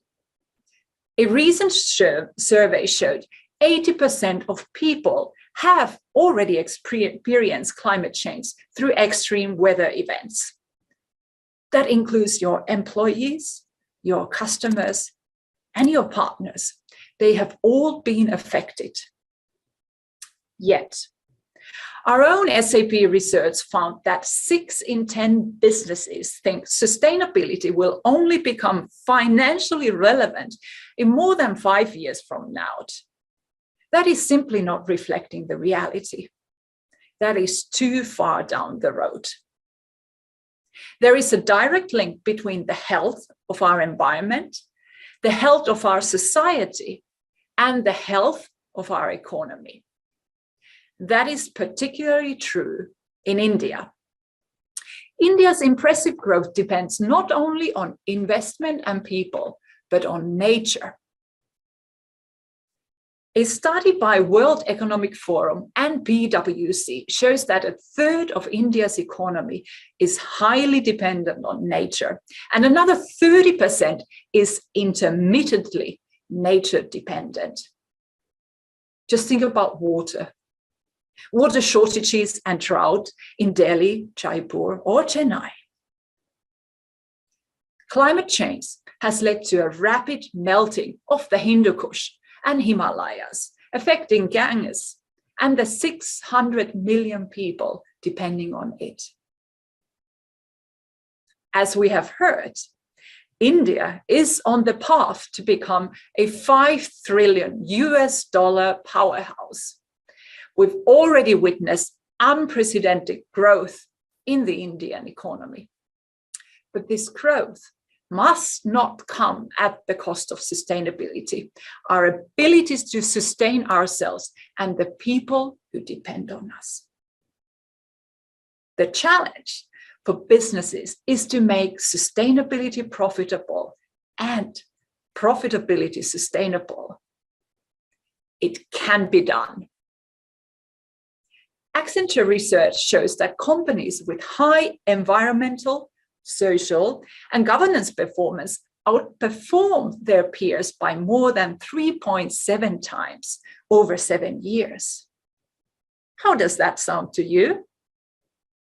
The crux of the issue is to start dealing with these huge challenges with the long-term view, but starting now. SAP has worked on sustainability for more than a decade. At first, we were focused on our own operations, our very own data centers and so on. And I'm glad to share that we have been running our own data centers on renewable energy since 2014 already. Then we set ourselves a science-based carbon neutrality target for 2025. But now we are already bringing it forward to next year, 2023. Not 2050, not 2040, not 2030, next year. We also want all our data center partners to be carbon neutral next year. SAP has ranked top of the Dow Jones Sustainability Index for software companies for the past 15 years. But we are also enabling our customers to be more sustainable too. By working with just 1% of our customer base, we can help address up to 20% of the emission reductions that are necessary to achieve the 1.5 degrees Celsius climate target, the Paris Target Agreement. Here in Asia Pacific and Japan region, we have set ourselves the ambitious goal of helping our customers reduce 1 billion tons of carbon emissions by 2025. And India is a critical market for us, with more than half of our last year's new sustainability customers originating from here. I will be personally working with yourselves to reach this goal. And I will be doing it in 4 key ways: making sustainability central to your strategy, harnessing sustainability data, creating sustainable products, services, and business models, and finally, empowering sustainable supply chains. So how can businesses define a sustainable business strategy? First, it's important to understand where you are today in terms of your company's sustainability journey. Many organizations today are focused on social and environmental compliance, including emissions. India was the first country to mandate corporate social responsibility already in 2013. With the BRSR, the top 1,000 companies need to start reporting on ES and G very soon. The next level, after transparent, non-financial reporting on a company's own operations, is to focus on decarbonization, waste, and social responsibility in the supply chain. I'll talk more about this shortly. But ultimately, the goal is to move into completely re-engineered, truly sustainable products, services, and business models. Needless to say, this requires some significant business transformation. Let me give you an example on that. Did you know there is a booming market in managing and buying the things we throw away? The waste management industry is a $400 billion USD global market.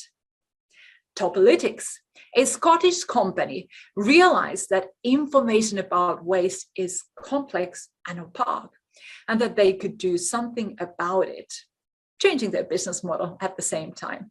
So Topolytics started to use analytics and machine learning to follow trash as it travels around the world, creating data about what type of waste is available where, in what quality and quantity.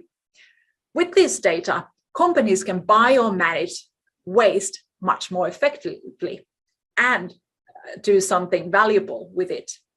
This reduces the amount of wasted materials and creates new efficiencies for businesses.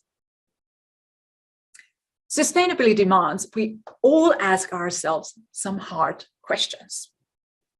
For example, do you know what is the carbon footprint of your company's individual products or services? How much of that is coming from your supply chain? And how do you compare it to your industry peers? Without tech and data, it is practically impossible to answer those questions. Data is at the heart of measuring and managing sustainability, but there are still significant challenges to make use of it. Globally, almost 7 in 10 CEOs say that they find it hard to measure sustainability. That means CEOs lack consistent, comparable, timely, and integrated insights to make decisions. The problem is that sustainability data is often not integrated into core business decisions and processes, so their impact on the environment can't be assessed. So, What can technology do to help? First, it removes silos and brings sustainability to the center of your business. You can manage your data by creating a single source of truth for relevant sustainability data from products and services, for example. You can then integrate that data into dashboards and analytics tools to provide continuous insights about your sustainability performance. And this is instead of manually compiled reports with potential errors and long update intervals. The insights you produce can then be used to set and monitor environmental and social targets alongside your core business processes. Plus, this data can be used to automate reporting and communication about your progress so that you can use this to update internal and external shareholders. This makes creating integrated reports, statutory reports, so much simpler. You know, just think about the effort you've had to spend in the past to compile these reports. Then finally, you can enhance sustainability performance across your business network by integrating data from your partners and by benchmarking it across your industry. The point about your network is critical. Sustainability isn't a zero-sum game. Companies have to work with vendors, partners, and customers as a network to bring all that data together. Take Catena X as an example. With this network, we want to provide a standard for the safe exchange of sustainability and performance data across the entire automotive value chain. Through this exchange, each automotive company can share its sustainability data and benefit from the broader insights and best practices. Open platforms across your ecosystem are essential. So what data do we need and how do we use? First, we need data about the direct emissions from your production processes or the energy your company uses. We call this the scope 1 and 2 emissions, as you probably know. But we must also consider the upstream data about the goods and services you buy, the distribution, or even your employees' travel. Plus, we need the downstream data from how your products are processed, transported, and used. These are the indirect emissions, which we call scope 3. Traditionally, it has been much harder to identify, gather, and use data from these activities. But digital transformation across your business and your supply chains is beginning to help companies integrate and automate this data collection, analysis, and reporting. At SAP, we do this in a few different ways. A, we integrate data to measure carbon footprints across a product or a services lifecycle. We manage suppliers and benchmark their emissions with consistent enterprise-wide procurement platforms. We measure and manage corporate emissions across lines of business. And we ensure transparency of data for compliance, audit, and ethics purposes. And finally, we merge sustainability reporting with financial and other metrics to give you that 360 degrees view. But every industry will pursue decarbonization across their scope 3 supply chains differently. There are a lot of companies that have to think as far back as when they design their products. As much as 80% of a product's environmental impact is defined when it's designed. There are technologies available now that can map emissions even during the design process to have that foresight when you design those products. Think about businesses who deal with lots of suppliers. We have a big customer in Japan who is implementing a sustainable supplier sourcing strategy by leveraging our new digital procurement platform. This helps them to collect, update, and visualize supplier sustainability data, and ultimately make better, more sustainable decisions about how their products are made. Sustainability metrics and emissions data needs to be built into design, to sourcing and procurement, to production, logistics, transport, to corporate headquarters, to travel, and to finance and reporting. We need this data from everywhere. And don't stop at carbon data, but integrate all environmental, social, and governance data across your businesses. But also, it's not just a question about visibility and transparency through data. We can use this data to create real change to the supply chains we use every day. I really see this as the second front of climate action, because every materials extraction, movement, use, and disposal also increases greenhouse gas emissions. The carbon footprint in a company's supply chain is an average of 11 times higher than the operational emissions. Just think about that for a moment. We can use data to reduce waste by creating business models that get materials back into the supply chain when they might have otherwise been thrown away. There's a cool example I like from Samsung in the US. They have begun selling renewed phones. These are second-hand phones that have been refurbished and repackaged. They're practically as good as new. This required the company to create new supply chains to find and gather old phones, to repair and refresh them, and then to package them up and ship them out to new customers. But it also reduces technological waste, pays customers for their old phones, and offers a new range of products for the company. It's a win-win. And then there are a range of other innovations happening right now. New technology like blockchain, advanced analytics, and AI are enabling businesses to provide detailed information about where their products came from, even in the most complex industries.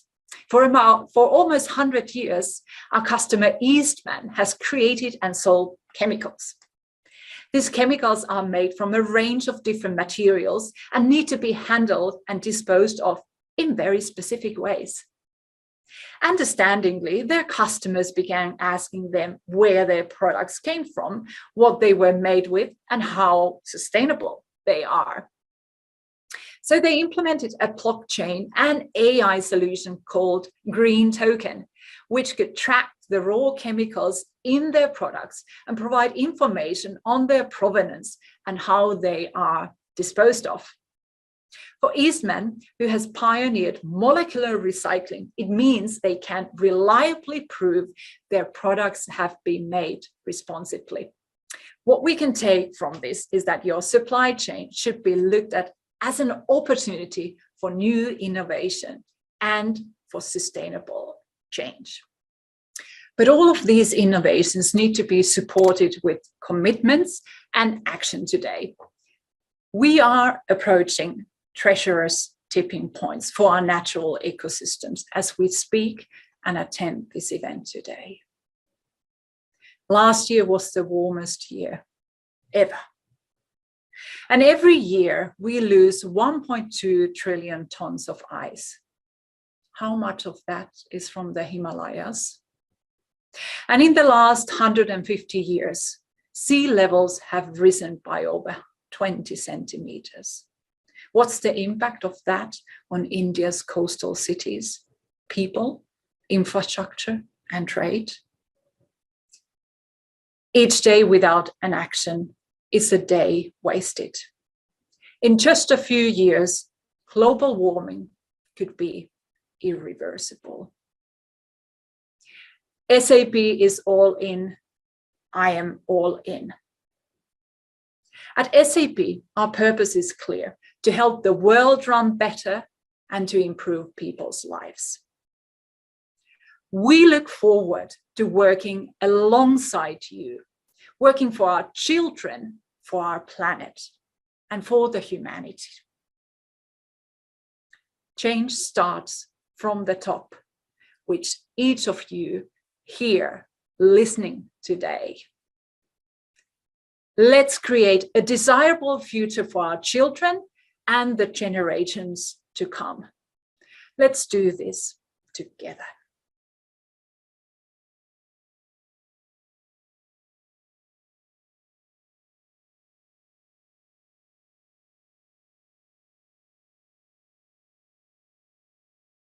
For such an insightful session.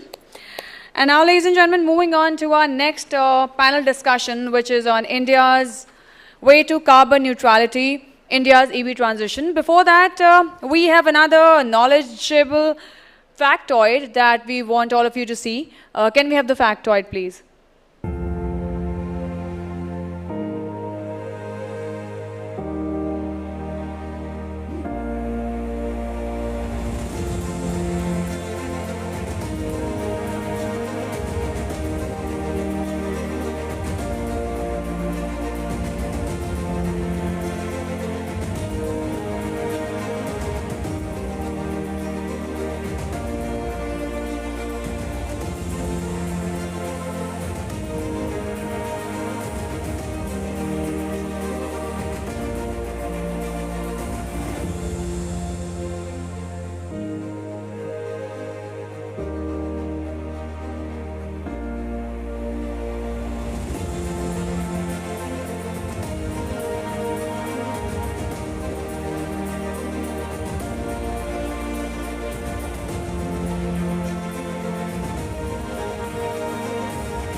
Well, that was quite factful.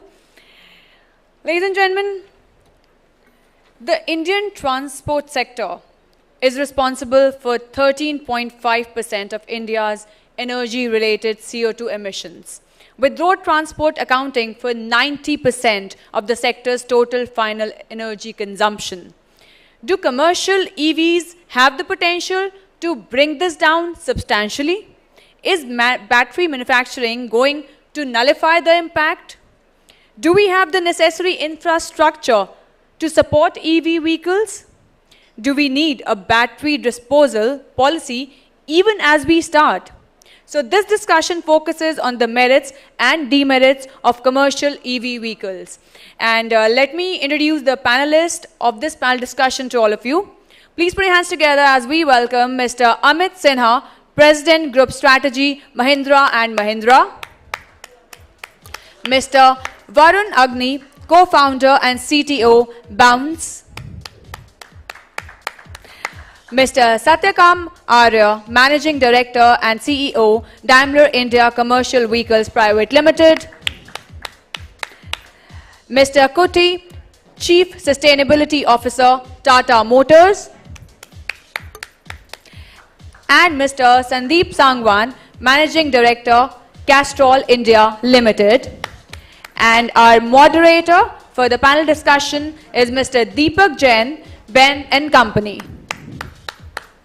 Ladies and gentlemen, why don't we all put hands together and create some energy? Thank you, everybody. Over to you, Mr. Jain, to commence the panel discussion.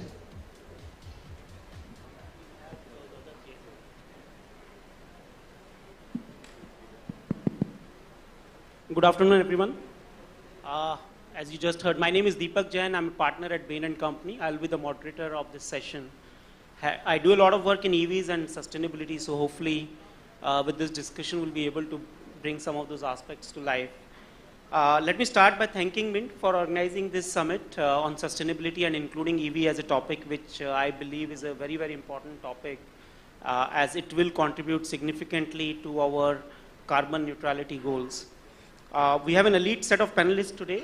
Let me quickly, I think the introduction has already been done, but very quickly we have Amit, who who is president of group strategy at Mahindra & Mahindra and a close friend as well, ex-colleague from Bain. We have Varun, who is also here from Bounce, who is the co-founder of Bounce and has special interest in products and technology. Varun, so we'll talk about that.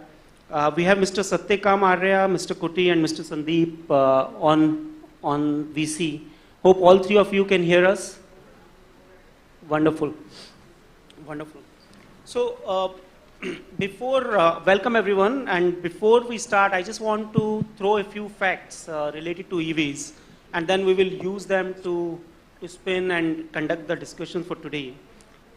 As we all know, the EV transition is happening at a very rapid pace globally.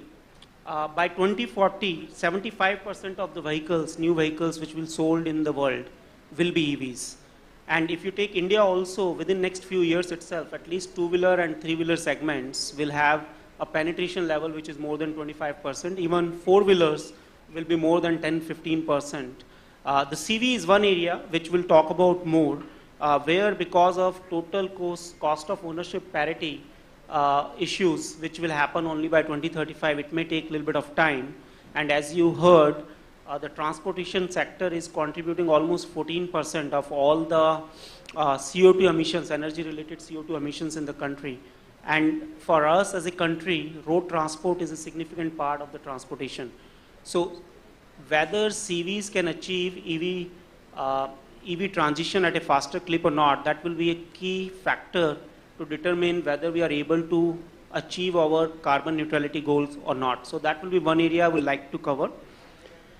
Net, over the course of next half an hour with the panelists we have, would like to cover four areas today. Number one, the EV landscape and transition. We'll talk about that.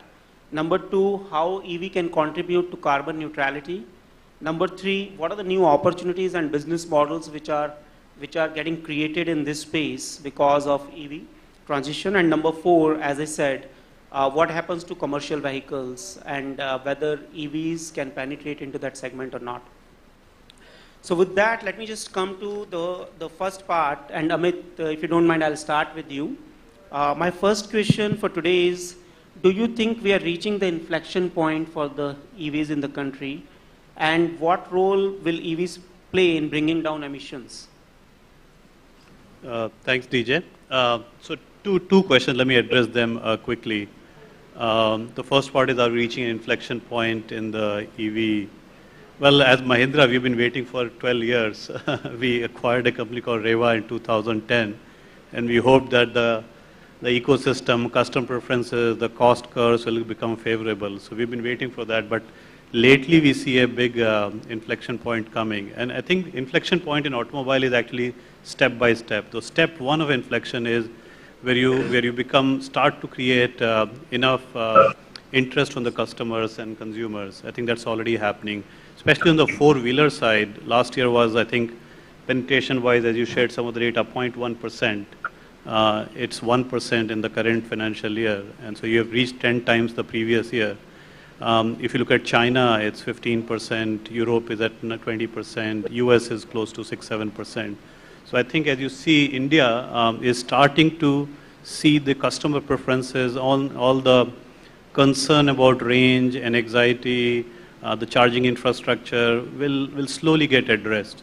So we're reaching the inflection point. But if you look at, let's say, another example, three-wheeler, where we as Mahindra have a very large share, that's already happening. We last year was 2 or 3%. Non-lead acid, it's the lithium-ion three-wheelers, is reaching close to 10%. And the expectation is that by 2030, four-wheelers will reach 20 to 25%, whereas three-wheelers will get to 70-80%. So inflection point will happen in two ways. One is, how do you start to create excitement in the consumers? That's step one, which has already happened. Now, how do you get the penetration, which is going to be induced by infrastructure, incentive, technologies, and cost curves? So hoping we'll talk more about more volumes on the inflection point. But I think the second question is more important.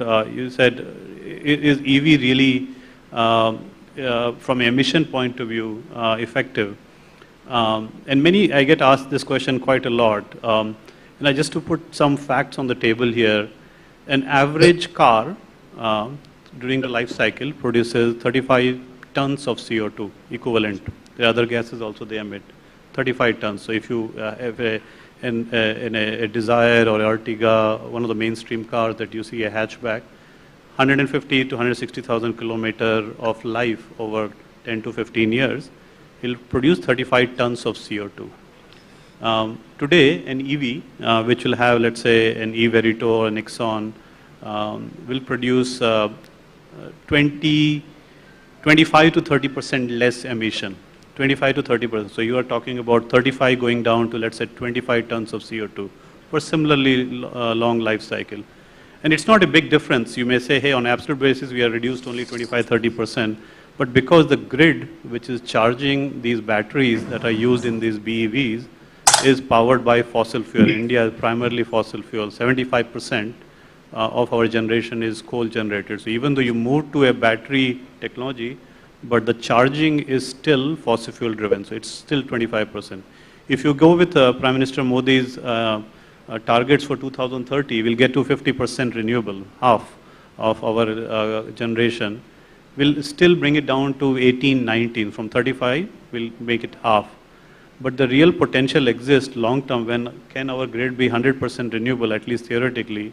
You bring that down from 35 to 7. So 80% reduction in the emissions. So to your short question, I think if we move to EV economy across all the categories, you'll see 80%, up to 80% reduction in the full potential, but hopefully we'll get to a bigger proportion in the years to come, and more to come after new technologies come in. Wonderful. Thank you, Amit. And that clearly, I think the key point you're making is the EV penetration will happen at an accelerated pace, and there will be significant contribution coming from EV segment from emissions point of view. Let me just make the question more specific from commercial segment perspective, and I will request Satyakam for you to respond to that question. What about the CV segment? How do you see that landscape changing, and are EVs penetrating in CV segment as well? Let me do an audio check quickly. Am I audible? Yes, we can hear you. All right. Well, good afternoon, everyone. It would have been much better to be in the room with all of you. But I think this is one thing COVID has taught us, and we will hopefully keep with us, that we can even join these conferences online. And one seat less on the plane also means better for emissions. Well, Deepak, you asked the question about its relevance to the CV sector. And before I come to the sector itself, we believe when such a large technology shift happens, there are three main drivers for adoption. You can call them enablers as well. Technology, ecosystem, and economics. Right? These three things have to be in place in order for adoption to happen. So it's an equation which is a multiplication equation, which means if one factor is missing, the output is zero. Right? Now, one thing which we must also remember when we are talking about the CV sector is it's a B2B sector. So no one buys a truck or a commercial vehicle or a bus for the pleasure of ride. Someone buys it because he or she has to do a business with it. So economics also plays a large role. Now, when we look at the technology aspect, I think we are seeing a very, very fast evolution of the EV technology globally. And India is not far behind. India is picking up pace very, very fast on that. We all know about the cost equation, how the cost of batteries or creation of supply chains has to happen, but that is happening at a very, very, very rapid pace. When it comes to ecosystem, well, this is where we will see different sectors of automobiles adopting EV differently. There is a lot of emphasis on creating charging infrastructure, but a lot more has to happen. Looking at the size of our country, the population of vehicles, and the demography, I think we still have to go a long way in creating a sustainable charging infrastructure. The other important point related to ecosystem is the policy environment. So, we know that any technology adoption or kickoff happens with subsidies as well. But a mass scale adoption of technology cannot happen riding on subsidies. So at a certain point in time, the whole technology and the ecosystem and the economics have to make sense for the technology.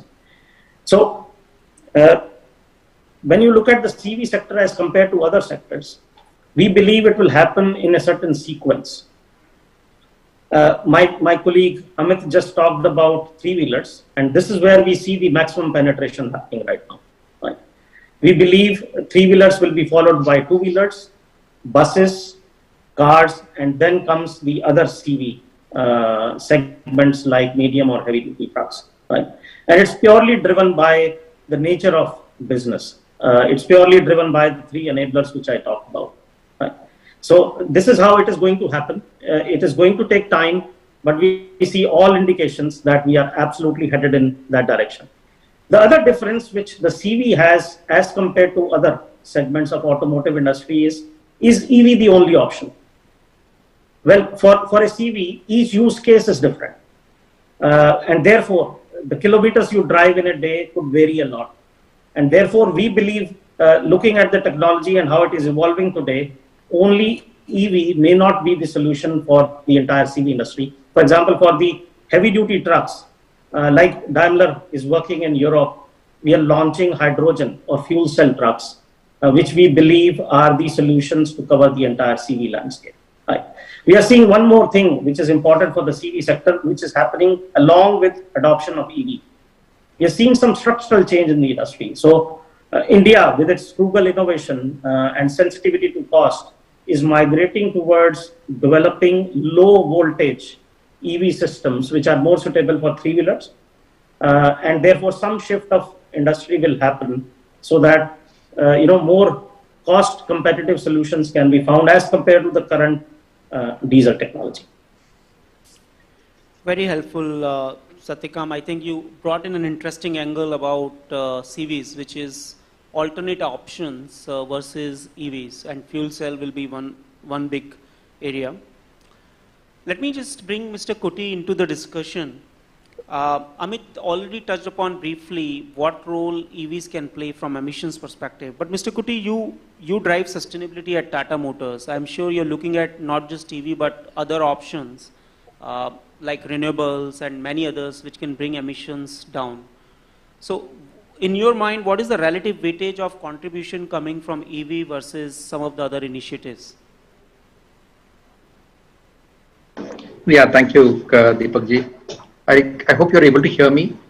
First of all, just can you confirm that? Yes, we can. Yeah. So, Satyakam ji referred to EV as not just EV, but you can actually talk about EVs as ZEVs, which is zero emission vehicles. And they need not necessarily come only from electrics, as Satyakam ji correctly said. It is a whole range of technologies that could be based on hydrogen as a direct fuel or hydrogen-based fuel cell electric vehicles, and even probably new technologies which will probably evolve even beyond any of this which is known to us. So the jury is not out on what actually constitutes the zero emission vehicle of the future. But let me draw your attention to the GHG protocol, and most of the people on this panel, and surely practically everybody in the audience understand that this GHG protocol consists of three elements, which is normally called as scope 1, scope 2 and scope 3. Scope 1 actually is related to all the fossil fuel related activities that happen inside a corporation. Scope 2 is essentially related to the electricity that we use. And scope 3 consists of 15 items, of which there is something called category 11, which is related to the use phase emission of our vehicles. So any automobile company, whether it is Satyakam's company or anybody's company, or the Mahindra or anybody, you will find that the scope 3 emissions is, it takes the lion's share of all emissions, upwards of 90%.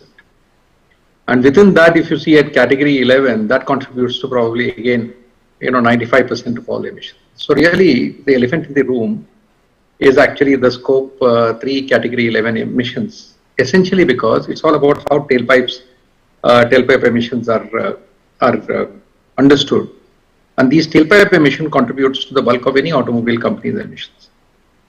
Now the whole challenge is that if you were to only focus on tailpipe, the exclusion of what you can do in scope 1 or scope 2, or all the other categories other than category 11 of scope 3, then we are probably attending to only, the problem through a Pareto lens, but not through a sustainability lens. The sustainability lens tells us that there is no emission that is not important, and you need to deal with each of them.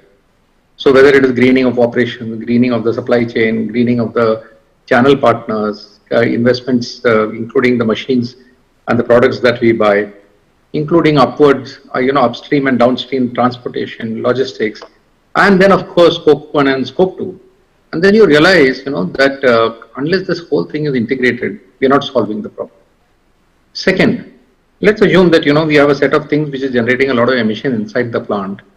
Just parceling it off to, the vendor to probably, carry the same operations on our behalf, but it doesn't get accounted in your emissions, is not the right approach. And sustainability talks about looking at the entire ecosystem of emissions, whether it is tier 1, 2, 3, right up to tier N. So the GHG protocol talks about looking at the whole thing in a very holistic manner. So Deepakji, it is not only about tailpipe emissions. The tailpipe emissions contribute to the maximum. Everybody understands that real sustainability happens when we deal with each of these elements, not only within the boundaries of your corporation, but when you are prepared to look beyond your boundaries and you take responsibility not only for what you do, but also what others do on your behalf. And therefore you are vicariously responsible for everything that is being done. And that is what is going to really make this earth and the environment more sustainable. So over to you, Deepak. No, very, very, very interesting. Hello.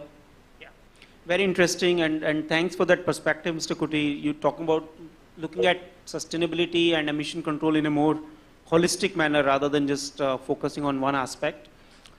Sandeep, let me move on to you and talk about your business, which is so much dependent on IC. How do you think your business will get impacted because of EV's penetration? And secondly, what initiatives a company like Castrol is taking to contribute to this carbon neutrality? So thanks, Deepak. Can you hear me? Yes, we can hear you. Thanks, Deepak. And I would have loved to be there in person, but maybe some other time. I think, as all the panelists have said, the Indian automotive industry is evolving with advances of both internal combustion engines and a lot of emphasis on electrification, and becoming a growing market for EVs, and at some point in time possibly we'll also see hybrid vehicles as a part of the transition. We work very closely with the OEMs to understand their engineering problems as they transition, and to solve some of these issues, whether they're related to thermal management of batteries or whether they're related to kind of helping the transmission systems to extend their life and extend their range. So that's kind of one area. And I think at Castrol and BP, if I take with the larger BP hat, we are committed to sustainable growth and supporting the EV transition. But just to kind of reassure, because we are in a business, I think there is enough growth in a market like India, even in traditional categories such as lubricants, going well into the 2030s and 2040s, because the whole park will not change over time.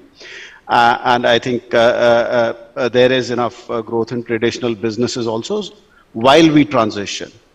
So let me kind of also touch on some areas where we are supporting the transition, for example, and our businesses are also evolving and transitioning. So one is through our partnership with GeoBP or Reliance BP Mobility Limited. We are kind of setting up the EV charging infrastructure in India and exploring joint solutions to offer to our customers in both convenience and mobility, bringing all the kind of BP entities in India together, and how can we kind of serve our customers better. So that's one area.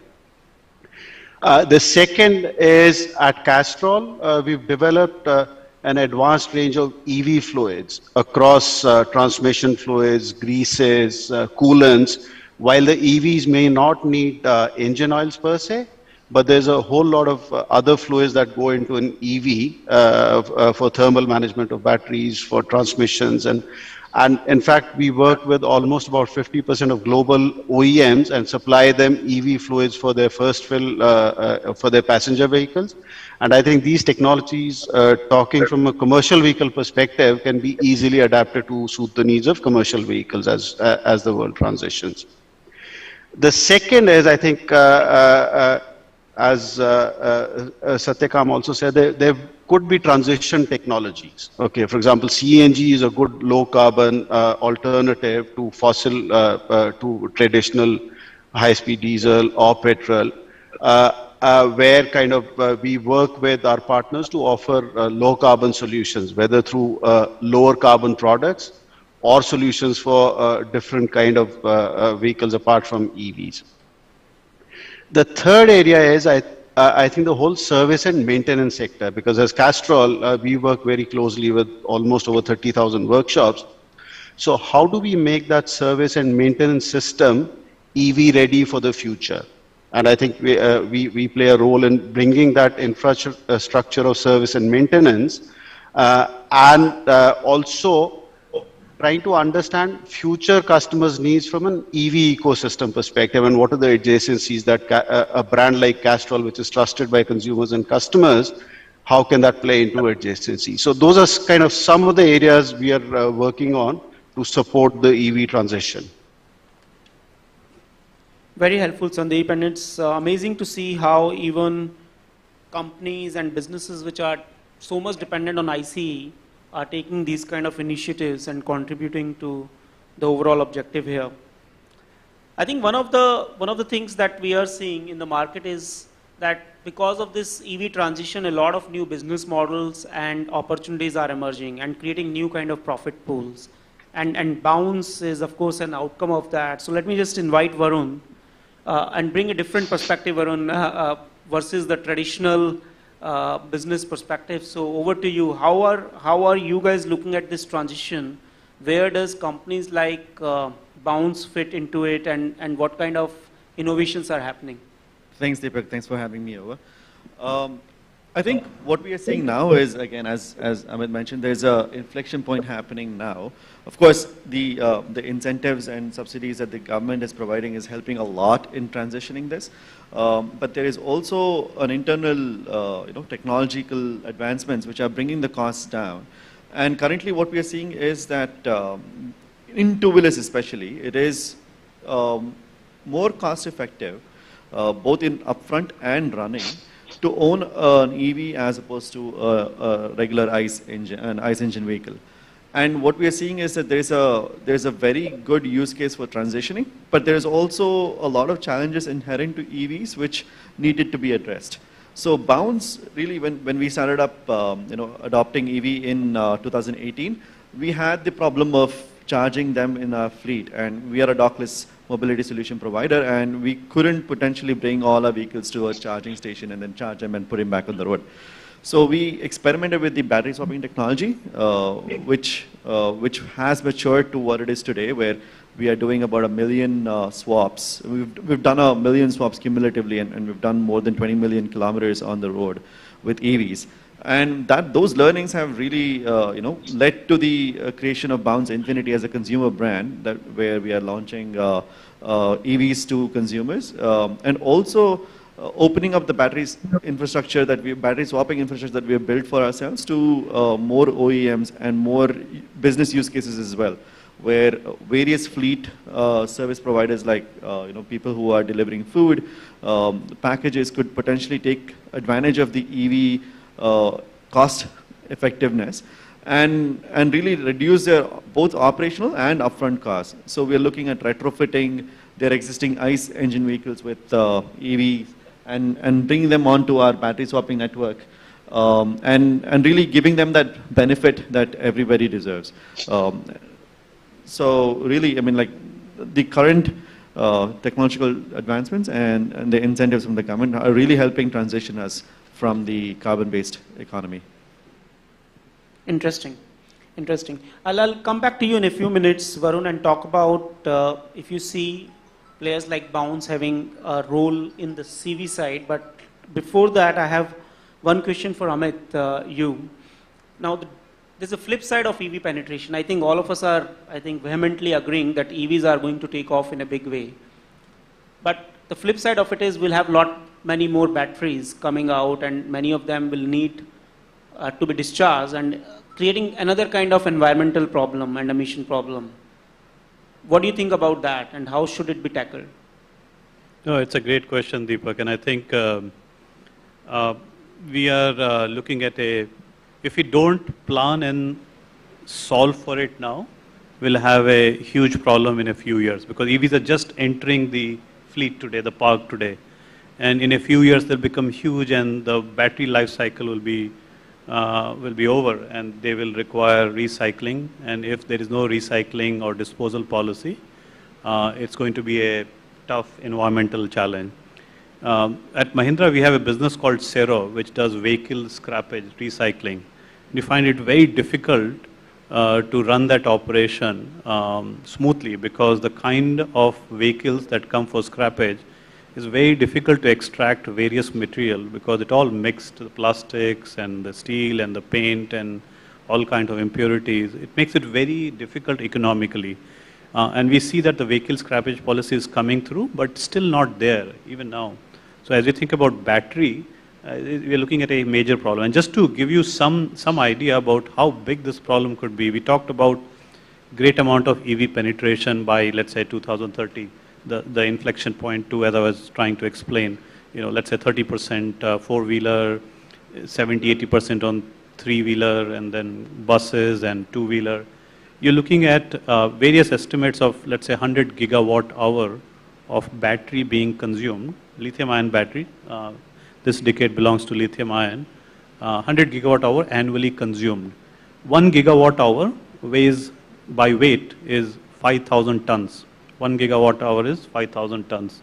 So if you have 100 gigawatt hour going into circulation in a year, and I'm not talking about the park, talking about annually by that time, you're creating 5 lakh tons, 500,000 tons of lithium-ion batteries or similar technology that need to be disposed. Obviously, they will find their way back into the economy a few years later, but can you imagine that much lithium ion is going into, needs to be managed well. And if you look at the state of today's lead acid disposal in this country, lead acid battery, it's not scientific, it's very unorganized, and it creates a huge amount of environment challenge, groundwater contamination, many other challenges that you all know very well. So the need for a policy is extremely, extremely important. I think a lot of think tanks working with the government to actually define that. The technologies are changing, but it must be done in a thoughtful manner, but now rather than later. So that's the first point I wanted to make.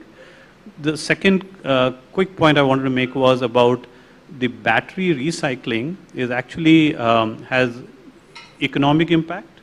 97% of lithium comes from China or China-controlled geographies, right? From a supply chain risk point of view, if you are able to recycle, it has a risk management aspect tied to it. It is going to be cheaper because you're not putting the same amount of energy that's required. So from a total economics point of view, there is huge value that can be attributed to this circularity and recycling that you can address. The second point is environment. We all know, if you were to mine 1 kilogram of lithium, you'll have to use 2,000 liters of water.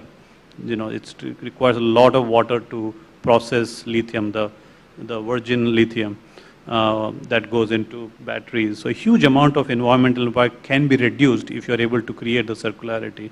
And then the final point is about the social aspect.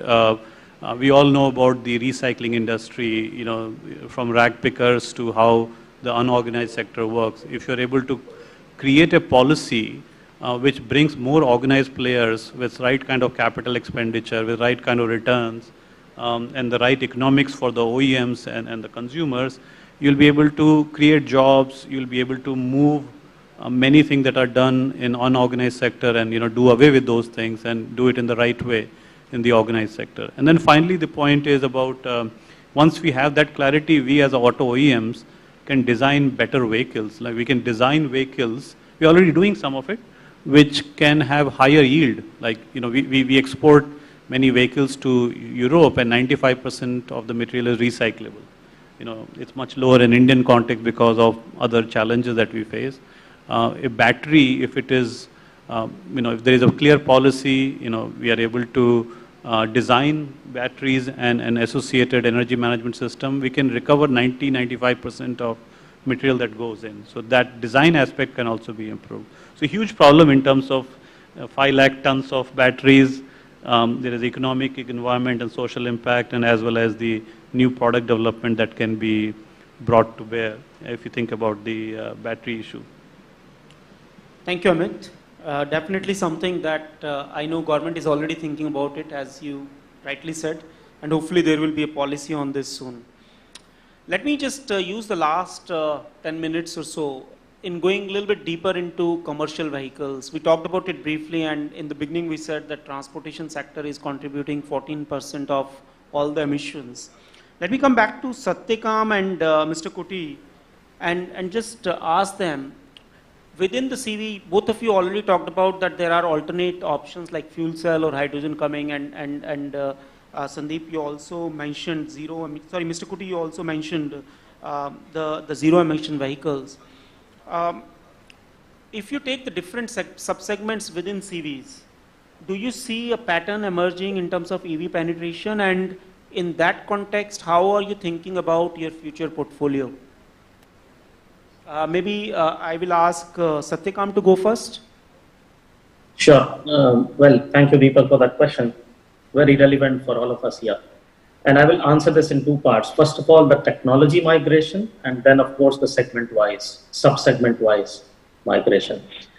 Mr. Kuti mentioned this earlier, and also Mr. Sangwan. We are seeing India also moving differently as compared to some other countries, for example, in Europe. We decided not to go straight for EVs or hydrogen. We said there is a way in between, and that is gas or blended fuels. So how India is expected to migrate is, so there is definitely going to be a migration away from diesel, but there's an intermediate period of gas or blended fuels. It could be CNG for short distance applications and LNG for longer distance applications, or ethanol or biodiesel, which could be there for 10 to 20 years time frame. And then eventually everything shifts to electric and hydrogen. And I think this is happening because of the needs of India, right? Pollution reduction or emission reduction is one need, but the other need also is to have energy security and to save on foreign exchange. And that's how it will happen. It will also give us the time to develop, for example, the charging infrastructure for all segments of automobiles. Now coming to the sub-segments of CVs. Well, what are the sub-segments? 3-wheelers, light commercial vehicles, 4-wheelers, medium-duty trucks, heavy-duty trucks, and buses, right? Buses, we feel, will be the first ones to adopt the electric vehicle technology along with 3-wheelers, as I earlier said. And we already see, riding on subsidies, the STUs or the institutional buying is shifting very aggressively to electric. As the technology matures, it becomes more economical, and the charging infrastructure is available. We believe the school bus or the staff bus or the intra-city transportation segment will also shift to electric in the next step. 3-wheelers will have the fastest penetration, as Amit also said. But then will come the medium and heavy-duty trucks, right? This is where the migration will happen in the last step. And this is purely driven by, again, availability of charging infrastructure, also the battery technology, which can support, high energy batteries for long distance operation. Government of India recently announced the hydrogen policy. I think that's a great step.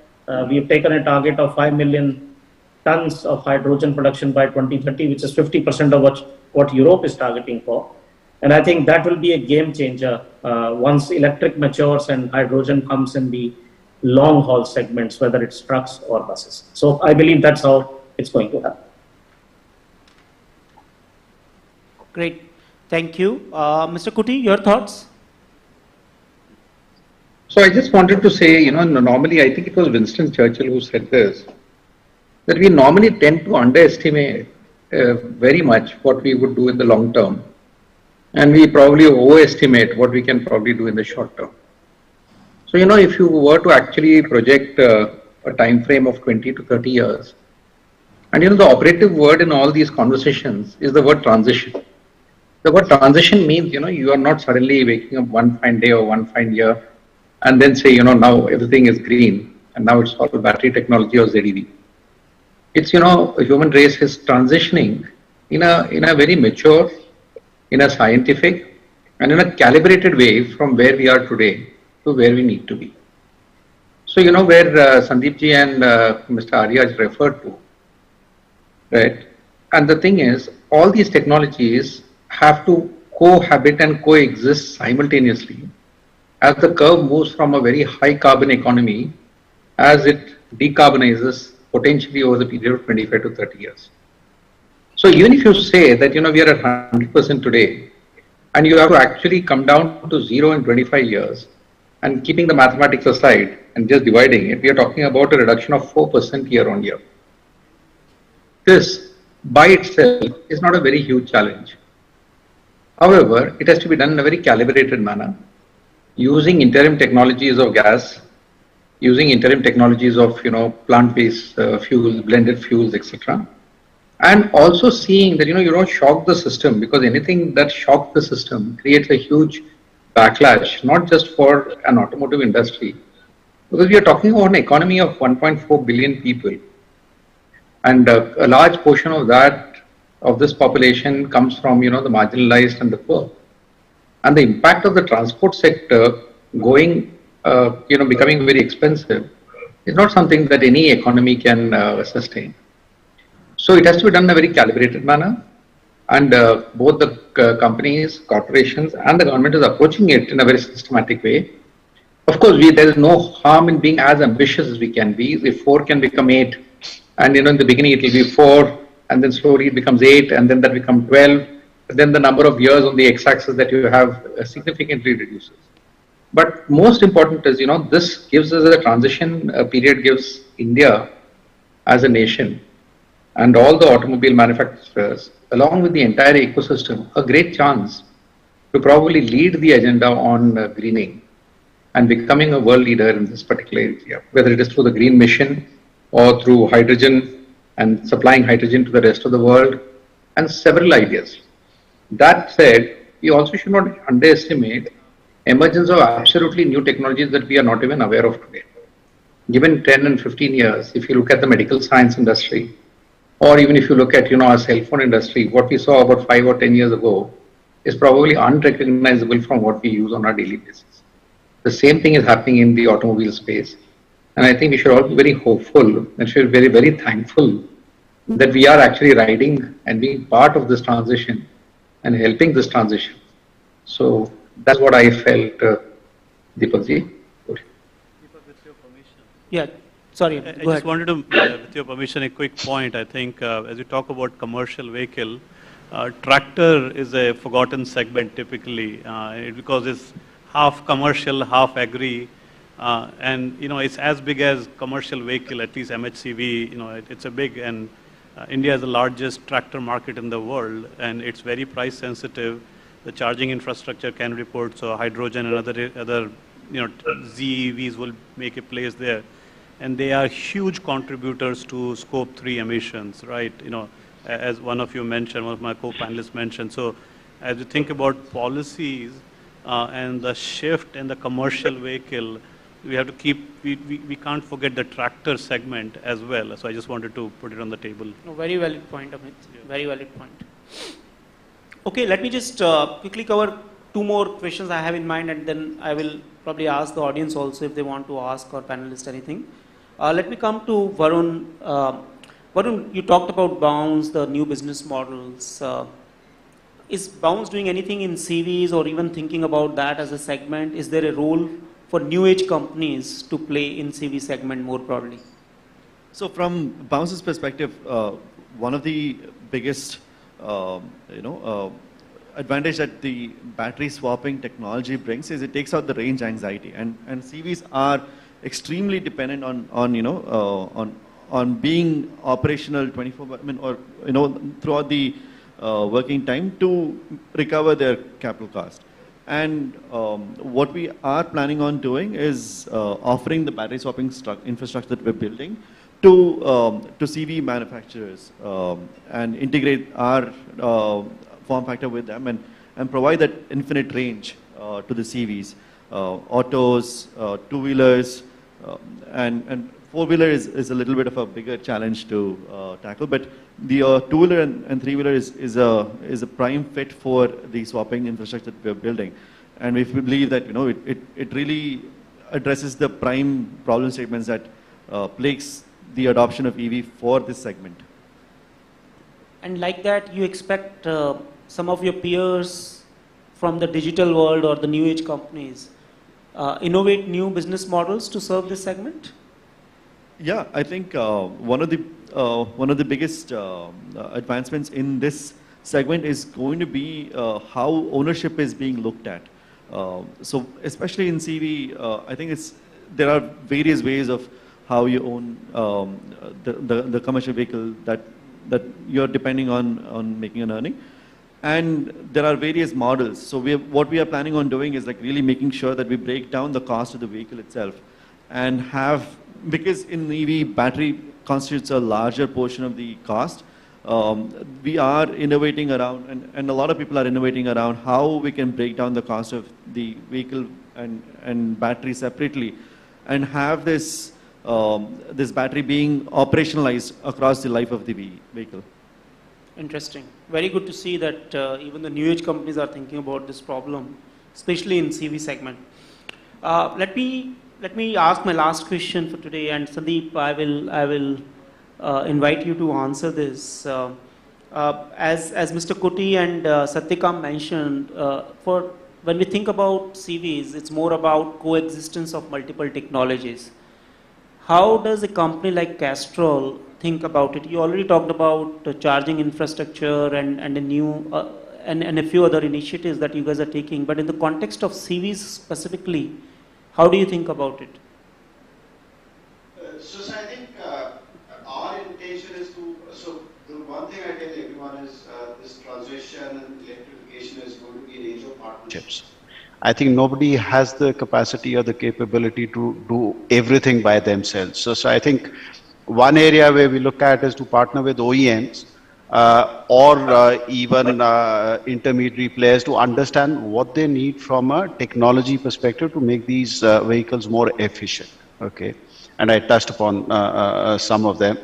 And the second is, I think, in addition to the EV charging infrastructure, these vehicles would need some sort of service and maintenance. And I think one of the kind of areas we're actively looking at is, why does everyone have to create a service and maintenance infrastructure? Can we not leverage each other's reach and provide that infrastructure? Okay. So I think those are some of the areas that we are looking at. And as I think Satyakam articulated very well, technology, infrastructure, and economics will play a huge role in how this structure evolves. On economics, just a small example. In the recent months, the price of lithium has gone through the roof. Okay, and if 97% of lithium comes from China, that creates its own challenges for battery manufacturers and for a lot of kind of input cost materials that go into the thing. So it's going to be an age of partnerships, and I think we are fully prepared as Castrol and BP to partner in this transition and in this evolution and support a low carbon future. Very helpful. Any questions from the audience?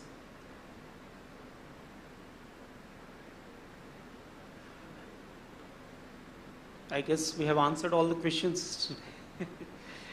So if not, then let me just quickly summarize some of my key takeaways. Very, very interesting, insightful discussion. Thank you, everyone. I'm just taking away 4 or 5 key messages. Number one, the EV landscape is fast evolving. The transition is happening faster than what all of us see in day-to-day life. And next 10 years will be very exciting for EVs across segments. And I love the framework Satyakam gave, technology, ecosystem, and economics. All three drivers are playing a vital role in making it happen. Number two, Amit talked about carbon neutrality, the battery disposal problem. So EV segment will be a big contributor and enabler for us to achieve our carbon neutrality targets. We heard about several initiatives all these companies are taking, which is wonderful to see. Number three, Varun talked about some of the new business models. I think my takeaway is there's something for everyone in this new value chain which is emerging, right? You saw the kind of initiatives, Varun talked about battery swapping, Sandeep talked about some of the initiatives Castrol is taking. So I think this misperception that at least I hear sometimes from our clients that EV will kill the traditional players and be the game only for new players is absolutely wrong. There is something for everyone in this value chain, and it's creating new opportunities and new profit pool. It's up to the companies to identify those opportunities and act fast to participate.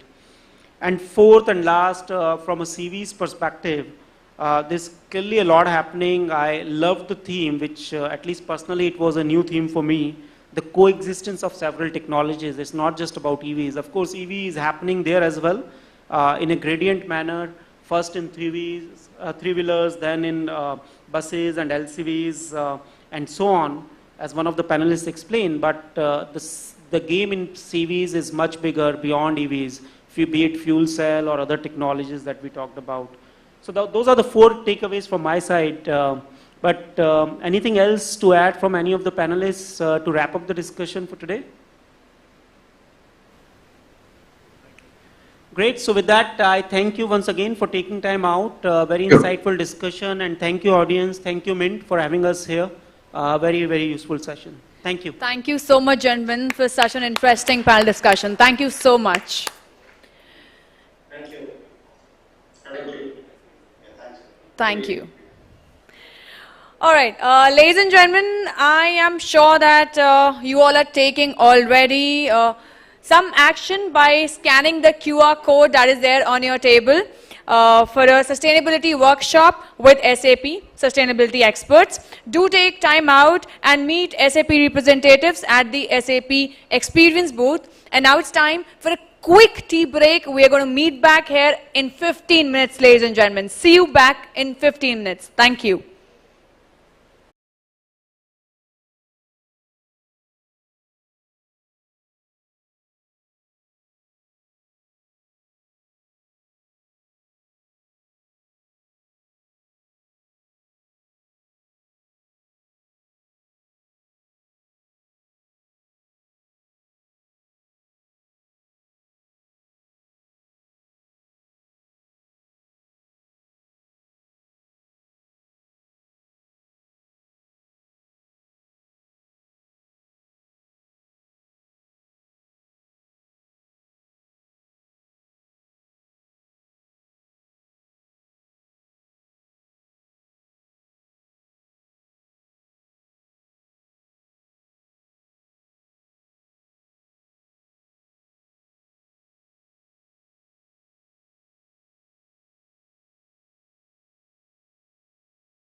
panel discussion that is on portfolio of sustainability, how investors of tomorrow think.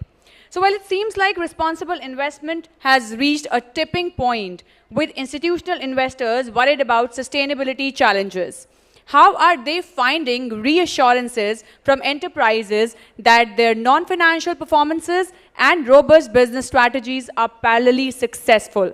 How are these investors of tomorrow actually thinking? Yes, so we are going to discuss the same. And for the same, may I please invite our panelists on the stage. Please put your hands together, ladies and gentlemen, for Ms. Anjali Bansal, founder, Awana Capital. Mr. Ruchit Mehta, Head of Research, SBI Funds Management Limited. Mr. Dhanpal Jhaveri, Vice Chairperson, Everstone Group and CEO, Eversource Capital. Mr. Kunal Gupta, Partner, Trilegal.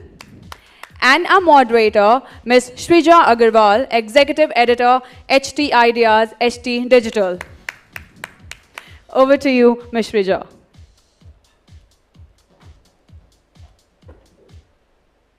Thank you, everybody, and thank you for your patience. This is the first edition of the Mint Action Sustainability Summit, and we've had some very meaningful conversations since the morning. What is the first image that comes to your mind when I say a private equity investor? I'm sure you're filled with caricatures of these hard-cutting deal makers, people who value profits over everything else, financial engineers. That's the caricature that comes to our mind, really, right? But increasingly, that is seeming to be less of the reality, because scores of private equity investors, especially private capital providers, are mobilizing impact in a very big fashion. There seems to be a sustainability revolution taking place. Why do I call it a sustainability revolution? Take, for example, private equity biggie Carlyle. They actually made this grand affirmation that they will go net zero on all the investments, if feasible, by 2030. Then you have another private equity biggie firm called Blackstone, which actually set up a sustainability credit practice to invest into companies and invested about $3 billion in a company called Inven Energy. So there are a lot of these positive and path-breaking affirmations coming from large capital providers. At the heart of this really are the limited partners, endowments, and pension funds, which are actually backing and advocating for this large change. My question to this very meaningful and august panel really is that what has really happened or transpired in the COVID situation, that sustainability has become the center of the boardroom. What really are the triggers? Why now is the question. I can begin with you, Anjali, get on to Dhanpal. Yes. Thank you, Shrija. And I'm delighted to be here at Mint's first Sustainability Action Summit. I hope this becomes at least an annual practice, and we continue to have these very meaningful, deep dialogues. Shrija, you asked why now? I think there are the 3 C's have spoken for companies, and that's the consumer, the community, and capital. In this case, in some ways, actually, capital was the first to move. Large global capital, whether it is pension funds, endowment funds, BlackRock, Larry Fink, of course, is famous for having said this and having been saying this for a while. Large capital started moving to businesses that demonstrated responsibility, which doesn't mean they get out of carbon emission altogether, but recognizing that there is need for climate action for the planet, for actually having a business at all in a few years' time. So capital was the first to move. What we have seen through the pandemic increasingly now is consumers are becoming a lot more conscious, and given a choice would rather consume responsibly. And communities include employees, they include stakeholders, communities in which businesses operate, suppliers, and so on. They are also becoming conscious. Particularly the millennial, post-millennial employee base for a lot of companies is quite vocal. They want to work for companies that have purpose. So I would say these 3 C's have spoken. through COVID pandemic, we have seen an acceleration of digitization. And as we know, digitization does actually bring about more efficiency. We have all learned how to work remotely, how to live and interact in our life and work in a virtual way, thus actually reducing our transport and carbon footprint. Finally, technology has shifted. Today, a new unit of solar actually costs less than a new unit of thermal.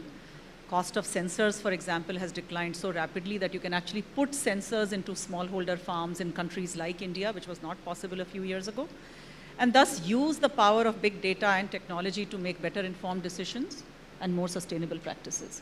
So I think what digitization was, or digital was for the last 20 years, sustainability will be for the next 20. It's not just about saving the planet, it's actually about building great businesses that use sustainability as a competitive edge.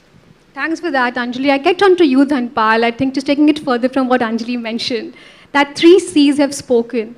And from a venture investor perspective, from a private equity investor's perspective, she is seeing sustainability not necessarily only about saving the planet, but also as a huge opportunity to create large defensible businesses. It's almost like 5 years back, a VC investor would have said, Shrija, digitization wave, this is the next big sustainability wave. How do you look at it? Look, it's a very, very broad question and one can respond in many ways, but I think while Anjali covered 3 Cs, I think the one element which matters a lot, especially for us or for anyone, is the 4th C, which is the country, right? And the role of government, who represents really the country at large, is therefore an extremely critical role to do whatever is required to make these aspirations or these ambitions a reality. And I think if you look at just what's happened since the global financial crisis, where governance was maybe the primary objective for investors to look at, you roll 12 years or 14 years forward today, both the E and the S part of ESG has become the primary objectives to basically say, okay, what can we do to bring about change? And what we have seen the Indian government do over the last, decade or so, and significantly, I would say, since the Paris Accord and, all the other initiatives they've taken, is lay the foundation for private enterprise to come in and participate in a big way in this whole change that has to take place, to become in what we call the 4 Ps, right? Profit, people, planet, and prosperity, to identify all these areas in which private capital can play a meaningful role. At the same time, the sustainability for private capital is about generating profits, right? So if we can't do it in a manner where whatever we do when we invest in enterprises eventually leads to generating profits, which creates a sustainable way for the business to continue to move forward, all of those tenets are, I would say, shaken up if we don't have the government playing a very key role in enabling this entire movement. So in my mind, that is the basis on which you have seen so much capital flow into this space over the last few years. Yeah, so the government definitely has played the role of a catalyst. And to answer the question, why now? She spoke about 3 Cs, and you spoke about the government really coming in and throwing that big sort of information out there that we've got to do this. But the real question, Dhanpal, really is that what we are seeing across the board is that how are investors looking at sustainability? Is it at the heart of the investment strategy? Some of the investors are lovable rogues. For instance, they're doing it just for compliance and regulatory reasons. And for some, they're saying that even if it comes at the cost of returns, I'll still do it. Because sustainability and revenue growth does not necessarily go hand in hand in some cases. Let's divide, because this is a very, very broad question again. The world, as we see it, global capital or global assets is $130 trillion. And what is identified as ESG capital is about $35 trillion today, right? And we have Ruchir on the panel. He speaks for the public market investor. Anjali and I speak more for the private, capitalist, where we put capital for a slightly longer, I would say, duration. The issue is really over here is not about trying to so-called create labels or name tags. but see what we can do when we invest in businesses. Can we, besides determining, whether it's a good commercial investment opportunity, is it actually generating a positive impact? So I would say if your capital also has some sort of a cause or a conscience attached to it, that's what I would call sustainable capital, right? There are measurable, determinable metrics which you can, along with your financial metrics that you would want to kind of, map, that you can identify, measure, report, and finally be able to say, look, I've created that impact, which I started out doing. So there are many, many ways to cut this. I just believe that we are at somewhere in grade 2, of our evolution. And as Anjali says, 20 years to go, maybe. I think this is more like India's talked about 2070 to be net zero. So this is a very, very long journey we need to traverse, and it's a very complicated subject matter. It will lead to significant disruption in many businesses as we know it. And one has to be extremely, I would say the glide path has to be very well thought if you were to look at it from a macro perspective. As a micro investor, I will look for the best commercial opportunity, which also creates impact. So the best commercial opportunity, which also creates impact. So Anjali, my question to really is that the trade-off. Let's talk about the trade-off, shareholder returns and positive impact. How do you traverse this difficult line, this difficult journey? So the question is, should we only be looking at shareholder impact? So it's a much bigger question, and Shrija, you and I have had this discussion in a different context earlier. What is the purpose of enterprise? If we continue to follow one school of thought, which is to maximize shareholder return, then certainly that's legitimate, but it benefits one set of stakeholders. Instead, if you say that actually to create long-term return, stakeholder return, and stakeholder is bigger than shareholder, and it includes all the other communities that I spoke about earlier. And even smart capital today recognizes that longevity and long-term returns in enterprises come when they make smart, responsible decisions and balanced decisions. So on the one hand, you will have folks like Dhanpal and I who work on a timeline. Our fund structures are such that we are required to work on a timeline. But if you look at it on an aggregated basis, ultimately, when there is better E, S, and G, enterprises have longevity. They make better decisions, better problem-solving outcomes. Consequently, ultimately generate better returns also. So I would like to think there actually isn't a trade-off. Dhanpal also mentioned the 4 Ps, that trade-off. India, for example, we don't necessarily have the luxury of doing the people-planet trade-off, right? We have work to do on poverty alleviation, for example. So the people, planet, profit is not a trade-off, it's a balance that has to be achieved. Okay. And that's why Honorable Prime Minister has said 2070. He has put out that Panchamrit framework. Yeah. Okay, so we've heard the private capital investors and how they are looking at the allocation of capital when it comes to sustainability. They are saying it's not necessarily a trade-off. In fact, such businesses are more defensible, they are better governed, and translate into better financial returns. I want to come to you now, Richit, from a retail investor perspective, from an SBI fund management perspective. How are you looking at the ESG funds phenomenon, really?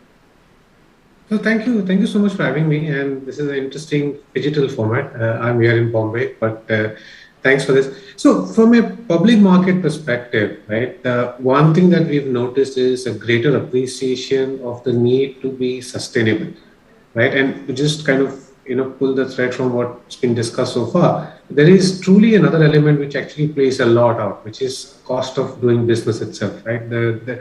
And most companies that we've interacted with, right, now increasingly just realize that, look, not being sustainable has a cost. Whether it's a cost of doing business itself, whether in terms of revenues, operating costs, or it's going to be a cost of capital, right? People like both on the private side as well as like us on the public side are going to ask for a higher cost of capital if you don't have a sustainable business. So companies are realizing it, and we see that the investor themselves are appreciating it, right? I think the retail investor sees it daily in their lives a lot more, right? Issues of pollution, issues of poverty. And when you talk to them about the need for a sustainable business approach, they kind of come around to the need to do this and invest more responsibly in that way. Okay. I want to get you, Kunal, in. You heard the private capital providers, and you also heard Ruchit's perspective on how retail investors are looking at ESG. What, according to you, have been the regulatory triggers really for ESG to become such a mainstream conversation now? Sure. Thank you, first of all, for having us. And congratulations on the first conference, and I hope many more to come. I think there were a few changes. One was driven mainly by the European countries. There are Netherlands, Germany, etc., that have come up with legislations that require capital that is originating out from there or that has a jurisdictional footprint with those countries to have necessarily looking into this. But to be candid with you, it is not really a legislative reason why this has taken off. I think I would second what Anjali and then Paul had to say. It's really, when we look at, we are involved in doing governance diligences on the side of a transaction.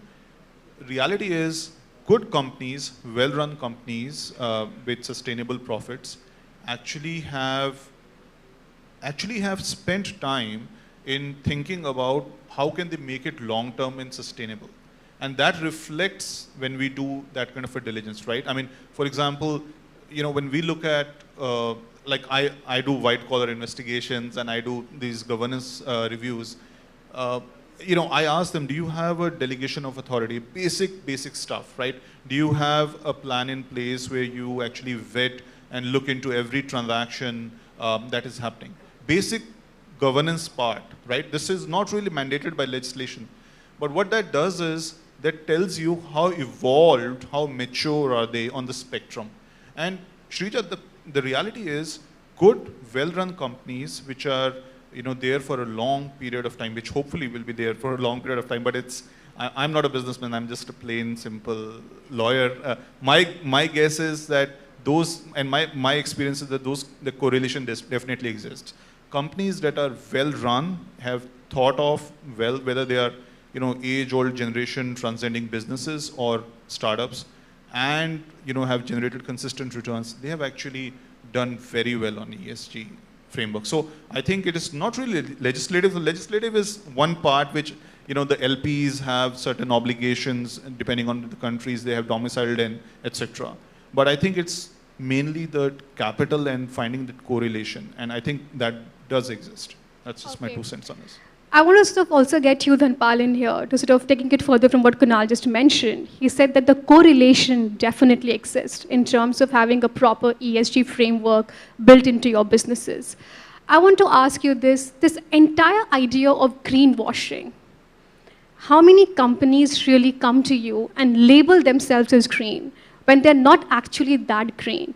Just because they know that ESG is now in fashion, a lot of capital with conscience, the so-called conscience, is available, and let me go and try my luck there. So do you think that a lot of greenwashing is also coming your way? Also the fact from a fund's perspective, do you think just because LPs have opened their purse strings now, it's easier to raise an ESG fund now because it is in the conversation? So one from a promoter's perspective, another from a fundraising perspective. Yeah, I think first of all, we have a very, I would say, identified strategy in terms of what we want to do investing in climate. We are focused on energy transition. We are focused on circular economy businesses. Having said that, I think if you look at it from, like you said, the promoter's perspective, I think one of the big challenges that the industry and investors at large face is 2 things.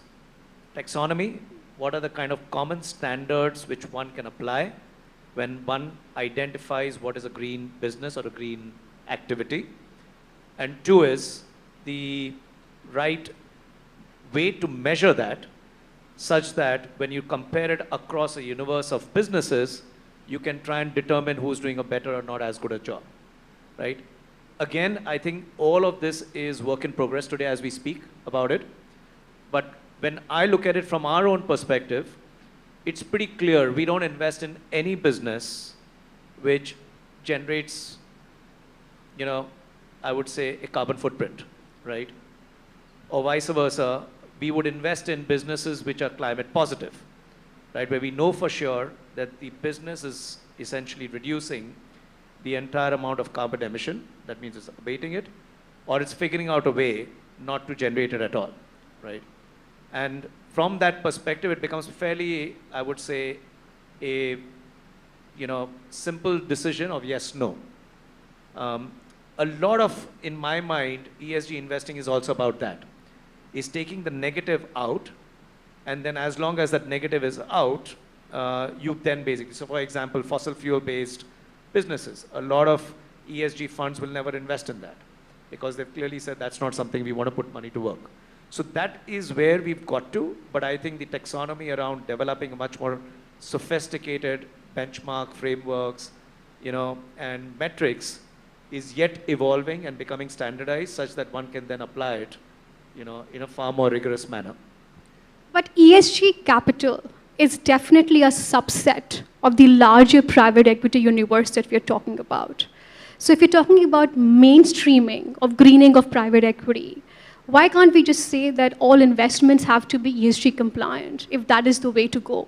For instance, if Carlyle went ahead and said that by 2050, we want to be net zero on all our investments. Now that is really a big private equity firm going out there and saying that this is at the heart of our investment strategy. So tomorrow, if there's a big unicorn, which is not necessarily sustainable, I'm still choosing a sustainable investment over that potential larger investment. When would we see such conversations happening in Indian private equity arena? Do you think that thinking is still not there? So look, one has to be, looking at businesses from where they are in context to what they do in that particular market. India, in my mind, is yet fairly long way away from reaching its own energy peak requirements, right? The sense I have, and we've talked to some of the, top think tanks, their estimate is we'll hit energy peak demand only by 2040. So you're going to see more energy being produced through all means for at least the next 15, 20 years before you peak. And then as Mr. Modi has identified, and I'm told that there is a lot of number crunching that has gone behind the 2070 target. So yes, it's great to have that aspiration and put a date to it, but there is a glide path as I talked about it, right? India yet needs, besides being climate positive, a lot of investments going to improve livelihoods, to build sustainable, social frameworks, and et cetera, whether it's healthcare or, pretty much every subsector. So my personal view would be that let's get started. That in my mind is extremely important. Let's have the right, frameworks in place, and then start setting goals which we can actually deliver upon, right? It's no use trying to set a goal where for the next 15, 20 years, India will be doing things differently from, say, what the US will do or what EU is doing. So I think we are still at the first leg of where sort of we want to go. Anjali, I want to come to you now. You said that, Srija, for me, sustainability is this large theme which can churn out unicorns and many more businesses. So define a sustainability unicorn for me. When you talk about a unicorn, the image that comes to the mind is, of course, we have 83 unicorns in India now, and people connect them to technology, SaaS, EdTech, consumer internet. How does a sustainability unicorn really look different from what we have already seen till now? I suspect it actually won't look particularly different because startups work through innovation. And all the sectors you have talked about, if you rewind 5 years, 10 years, 15 years, nobody could have thought you would have a consumer tech company, leave alone a unicorn, or education could be delivered remotely and virtually, and now it is. So what will it look like 20 years later? I don't know, but we are in the business of finding out and backing innovation and innovative business models. That said, you can see green shoots already, and some of the spaces, let's break it up into, say, mitigation, adaptation, resilience, right? So climate talk. India is already seeing the development of a lot of resilience. So digitization of supply chains, value capture and increase in, say, farmer income. And we have companies in our portfolio that I think are going to be sustainability unicorns. There's a company called Pharma, there's a company called Iki, and they're actually working in agriculture with core technology, transforming how food is produced and how input is given to farmers and how distribution happens, right? So these are the early precursors of the climate or sustainability unicorns. We will actually see them sooner than we think. It won't take 20 years, it will probably take 5. And I know I'm in good company because when Larry Fink says that the next 1,000 unicorns will be climate unicorns, I know we are onto a good theme.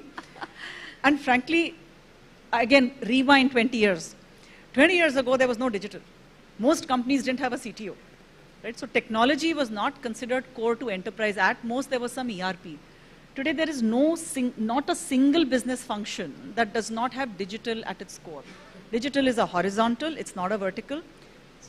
Now today, sustainability is seen, ESG is a vertical, it's sometimes confused with CSR.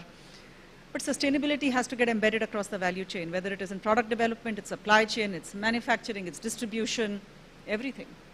So essentially, a sustainability unicorn is not necessarily different from a unicorn that exists, right? That's what you're saying. So is it just smart labeling then? Can one say that? No. It's actually the use of fundamentally innovative either technology or process that changes whether it's carbon footprint or the resilience of that particular business ecosystem. So how is the due diligence of a business raising money from an ESG fund versus a generalist fund different? Tell us about that. So, let's take one part of governance part of ESG, right? Let's start with that. So I think in a normal fund, depending upon where the fund is housed in, you would probably just basically look at whether you're complying with various legislative things, secretarial compliances, etc. Right? You really would not go into whether there is an independent board. Does the board have power? Is the board looking into right things? How active the board is? I mean, Shrija, I have seen companies actually evaluating and we have looked at, what is the compliance budget like? Is the compliance really empowered? What's the mandate of compliance? Right? Are they empowered to actually run into and run investigations? Do they have enough support in running those? Basic stuff. As I said, you don't need to really have a new age tech startup being the ESG front runner. You can have a traditional large company still being very compliant with ESG. Like, we have done diligences where we actually have asked whether, when you have large manufacturing facilities and there is a large labor force, which is, contract labor, do you provide enough, facilities to the female staff in the contract labor?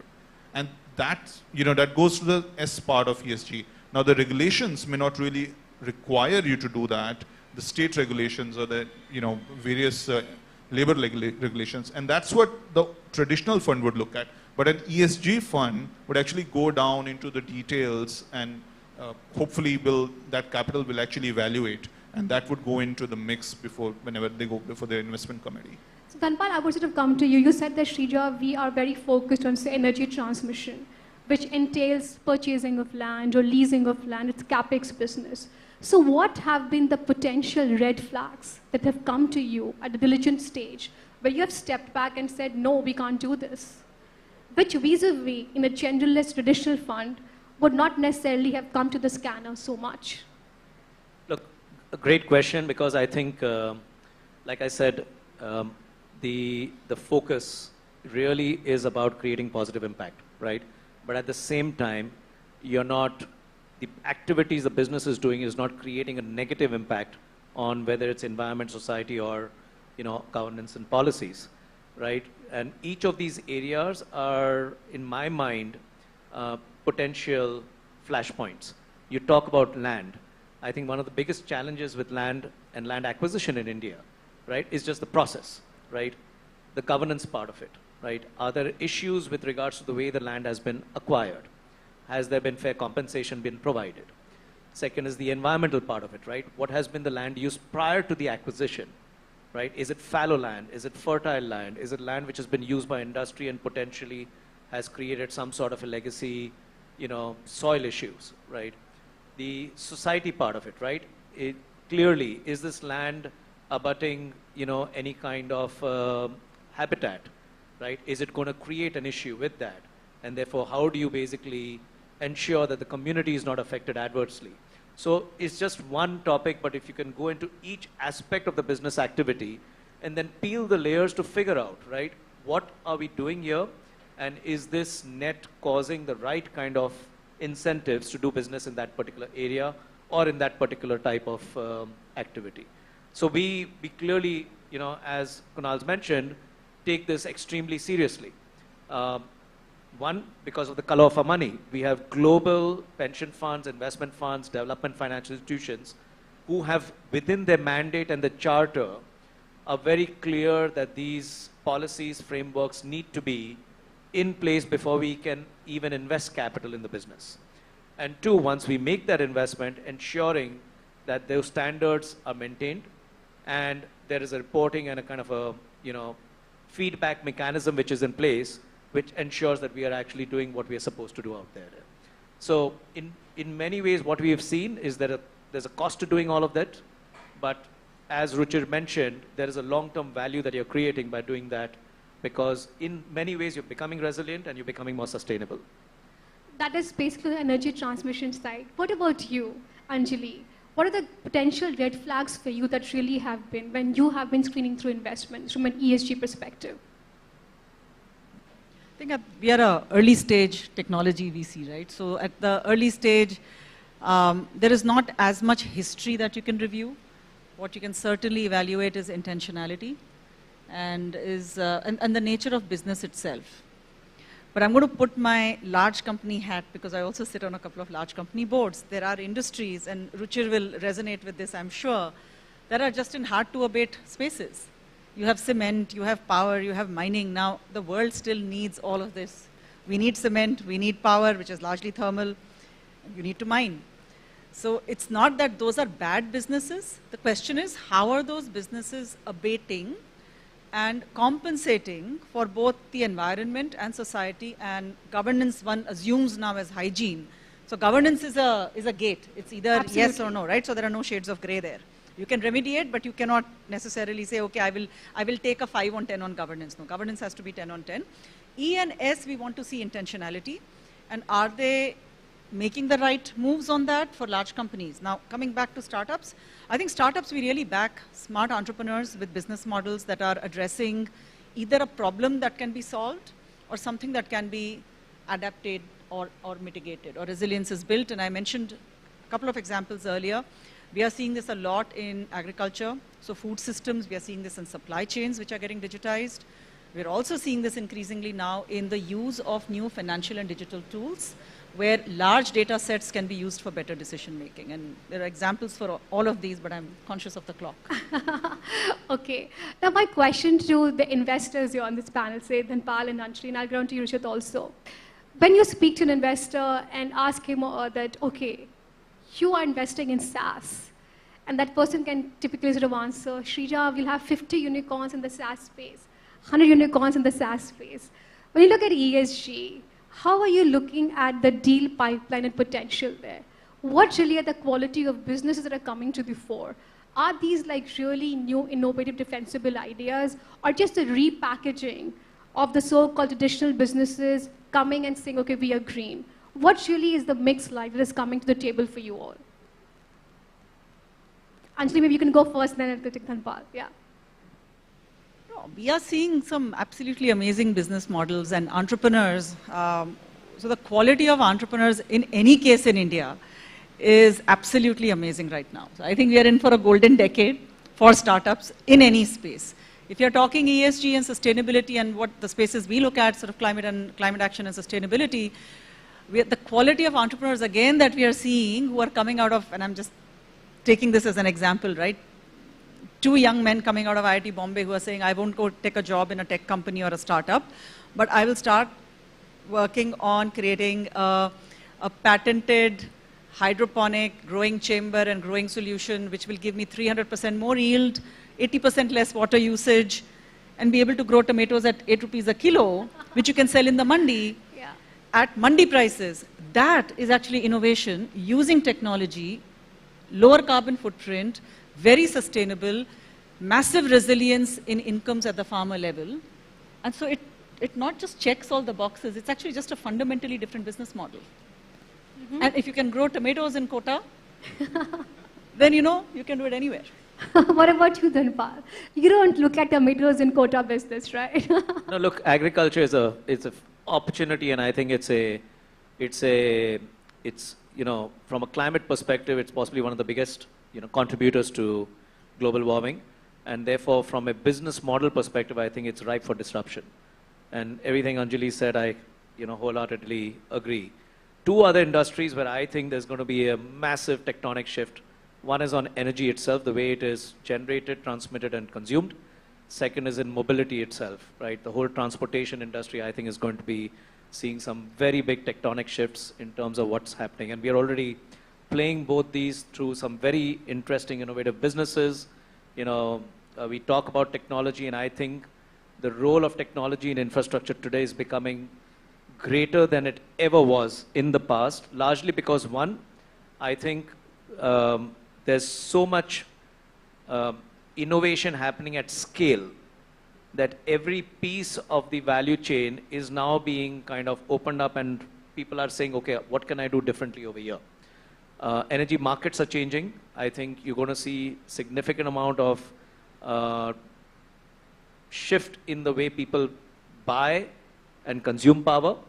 And I think finally, what you're seeing also on the use of IoT, use of data, and using that to create the right analytics to figure out how to again change behavior. So we've actually invested in, building electric mobility businesses, shared mobility businesses, changing the way industries decarbonize. Industries are very large, generators of carbon, and they all need to figure out a new way to kind of operate in the next 10, 15 years. And I mean, like she said, hundreds of examples I can talk about, not enough time. So technology is really at the heart of it, underlying investment thesis. So it's technology investing plus checking the ESG framework. The ESG framework is embedded. Can one say that one goes with that philosophy? So what if we were to flip it on its head? And again, Ruchir should talk more about the public markets, which I also am a little bit involved in, where you do check for ESG. I think when you do innovation investing, it's not checking for ESG, you're actually investing behind it. So taking technology, using technology to innovate either on product or process, which delivers an ESG outcome, however you define it. I think that's a difference that people should understand. I'm not really sure that how many people really understand that subtle and a very defined difference. Rishit, I want to sort of come to you now, and I want to understand that mainstreaming for retail investors, ESG performance track record, give us some color there. How has that really been, and how have retail investors lapped up to that idea? Is it only relegated to some conscious souls, or has the ESG phenomenon really be mainstream as an attractive mutual fund investment too? Well, the debate on ESG tends to always center around what a lot of people misconstrue as being about compliance, right? You're going to tick some boxes of, are you good on governance, on environment, what are you doing for, say, water, etc., right? And I think that kind of defeats the whole purpose of ESG. And bringing back a point which Anjali also spoke about, right? We are not going to be able to do away with plastic, with cement, with steel or power, right? And therefore, when we at SBI Funds, we adopted ESG wholeheartedly. Our approach was not to be exclusionist, not to say that, look, I'm not going to invest behind a company simply because it's in a polluting industry. But I think the focus really has to be more engagement oriented. Right, you got to work with your investing companies and say, look, you are in an industry which unfortunately happens to be polluting or has lots of issues. How are you taking the steps? What are you doing to make sure that the changes that are required to make sure your business is long-term sustainable actually happen? Right? And I think when private equity investors look at it, they have the ability of choosing companies to invest behind, right? They can choose a tech startup, an ESG startup or something. At a public markets place, we can't avoid certain industries altogether, right? And therefore, we perhaps have a bigger role to play in pushing the sustainability agenda, make sure companies understand the importance of sustainability, and they take the requisite steps. And I think in the last 4 or 5 years, right, whatever engagements we've done, the one thing that we've always been pleasantly surprised about is how companies are more forthcoming about it, right? And we've seen n number of examples of companies come forth year after year, making the changes and improvements. It's small things, right? Something as simple as, do you have an anti-money laundering policy, or do you have a policy with regards to whistleblowers? Right, and is it in multiple languages, right? And simple things like that, and it does work wonders. So I think from a retail investor perspective, we would say the approach has to be more wholeheartedly engagement oriented, rather than simply say that, look, we are going to go green or we're going to go more carbon neutral and stuff like that, because it doesn't help. Thanks for that, Rich. That's sort of meaningful. I want to sort of come to you now, Karan, that before I get my rapid fire. Last question. What do you think the recent SEBI regulations have really done with this entire BRSR reporting and this mandatory ESG reporting? What does it really mean for large companies? Do you think it has really changed the ballgame forever? Little early to comment. We'll see this coming fiscal. But what we see, at least in some of our clients in public companies, they are obviously very, very cognizant of this fact. And they are investing, I think, a lot of them, because they, it's a combination of compliance plus being amenable to and being a target for good, smart capital as well. So they don't want to miss out on those opportunities. So I think from their perspective, it's also substance over form, right? I mean, I completely agree what Ruchi said. It is just not sort of checking the box. A lot of them are actually saying that, listen, while I am going to embark upon this journey of BRSR, why don't I go the entire, 9 yards and make sure that I also am, if some smart investor come and does a diligence on me, I do actually come clean, and, that's a potential for me. So I think it's, I think a lot of them, at least the conversation that we have been having, a lot of them are actually embarking upon this journey in a more substantive manner. So we've had a pretty meaningful conversation. We began with the triggers for ESG. We began with the fact that, is it a trade-off between shareholders' returns and positive impact? We spoke about the fact that can't we have the mainstreaming of greening of capital? We spoke about how the retail investors are looking at ESG funds phenomenon. We spoke about greenwashing, regulatory perspective. And now, in my closing, I want to ask each one of you one big idea for the acceleration for ESG. What would that be? Like one sentence, and then I have more specific questions for you. Yeah. Sustainability is the next digital. Sustainability is the next digital. Okay. The biggest fad when it comes to sustainability. One word answer. Biggest fact. Fad. Overhype. Oh, fad. ESG. Okay. That's the biggest fad, okay. A greenwashing pitch you remember. Why am I only in the hot seat here? Dhanpal, I pass that to you, please. He's passing the buck on to you. Okay, Dhanpal, a greenwashing pitch you remember. I think it's someone who basically came and said that they will basically try and retrofit their old factory, right? And therefore it becomes a green factory. It sounded more like, fiction than fact.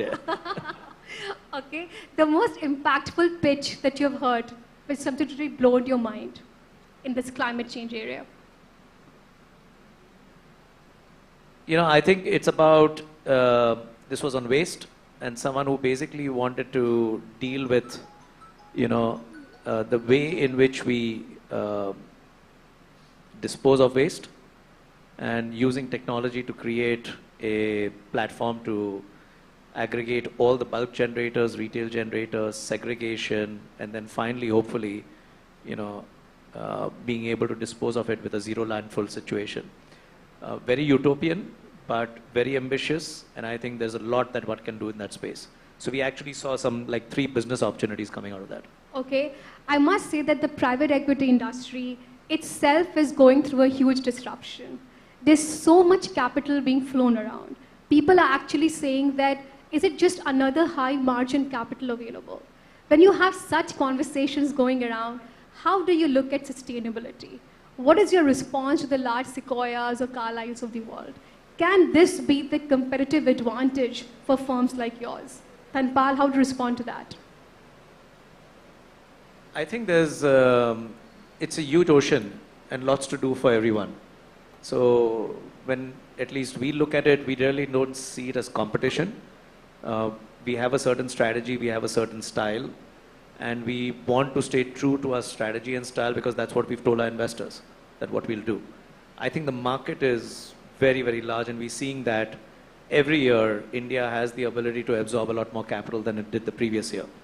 So for me, it's really about how can we, convert the ocean of capital outside India, which is right now trickle into India, into that flood. My God, I always thought that floodgates are already there. There's so much more to come. There's a huge avalanche of capital going to come only in ESG. Okay, Kunal, interesting rapid fire answer by Dhanpal on greenwashing, a coal company trying to retrofit as green. If you were to tell me due diligence faux pas that happened, and you always remember that when it comes to climate, what would that be? Give an example. So it was, let me not go into the industry. We asked, we got accounting records, right, and as part of governance checks with it. And we had a small file which actually went into very gory details of payments that had been made to from the local legislator to the local inspector. It's a very detailed accounting, I must say, very, very, the absolutely detailed accounting, but it just didn't cut for the company, unfortunately. We booked our return flights the same evening. Okay, Ruchit, my last question, that is quite a bit of diligence papa there. Ruchit, your advice to regulators, what would that be?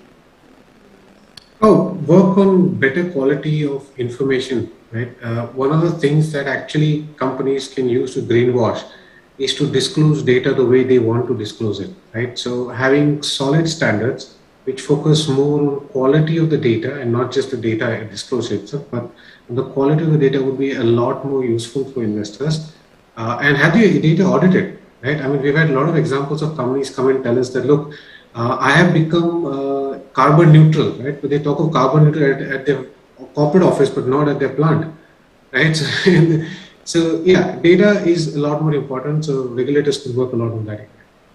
Thanks for that. Can we hear up for this panel for sharing such candid insights with us and being so forthcoming? Our time is absolutely up, but I can just take one question. That's it from any of you, if there is one. Okay, sure. We have a mic there, sir. The quick question to the private equity folks here. For you to look at any company to invest in, do you actually want to see them in action, like some revenue, or do you also get pitched on ideas, and are you open to look at ideas, and specifically in the EV space or the EVCS charging station space? So maybe Anjali, you could go first, and then. Look at ideas all the time. I think it's, I'm sure Dhanpal and I can speak for our firms, but in general, in the early stage ecosystem, you will find, today you will find the angel investors, the pre-seed, the seed, the pre-series A and the series A. So somewhere there is capital waiting for an idea. It's finding the right fit. We have a slightly different strategy. We are generally not early stage investors, but we would invest in an early stage opportunity if we believe that we can put significant capital at work to scale it very rapidly to address immediate market opportunity, right? These are all the 3 ingredients that we would look for if we were to get into any early stage situation. Thank you so much. Thank you. And it was actually a very interesting panel discussion. We really didn't want it to end. However, we have time constraints. Thank you, everybody. Thank you so much. And Ms. Shrija, we request you to please stay back for the next discussion. So, ladies and gentlemen, the next discussion is on leading. Absolutely. Who always gets the best out of all of us. She So actually made it very interesting. Let's give it a big hand, ladies and gentlemen. So now moving on to our next discussion, which is, may I please invite on stage Mr. V.R. Sharma, MD, Jindal Steel and Power, and Mr. Arun Misra, CEO and whole team director, Hindustan Zinc Limited. And of course, Ms. Shrija, requesting you to please join us back.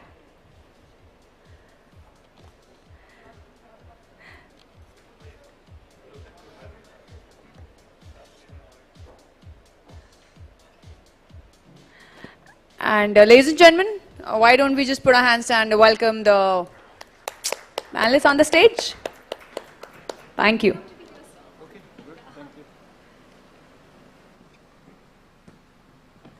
Thank you. We had a great investors conversation, and now we have heads of two large firms right at the heart of sustainability. So we heard from the investors, and now we are going to hear from the doers. And let's hear from them on their path of decarbonization. One thing which was resounding in the investors' conversation really was that net to zero is now the guiding principle on how enterprises are being run. We have Mr. V.R. Sharma from JSPL and Mr. Arun Mishra from Hindustan Zinc, two large companies, and thank you for your sheer energy, time, and privilege with this one. I would like to begin this conversation that how many of us visualize a steel plant? It's always the first image of steel burning in this hot liquefied furnace. And the first imagery that comes to your mind is that how on earth can it be sustainable? Really, right? It just by virtue of how the metal is produced. But I must tell you this, that steel is the most recycled commodity on earth. We should also know this. It has all the elements of recycling built into it, how it is being produced. But just by virtue of it being so much exposed to heat, the question that comes is that how are you decarbonizing steel? Yes, Mr. Sharma, I would like to begin with you and then get on to you. Yeah. Thank you very much. Good evening, ladies and gentlemen. It's an excellent talk, and I'm really delightful that I have been called today here. My colleague, Mr. Mishra, is heading Hindustan Zinc Limited. Often we say that we damage and he protects.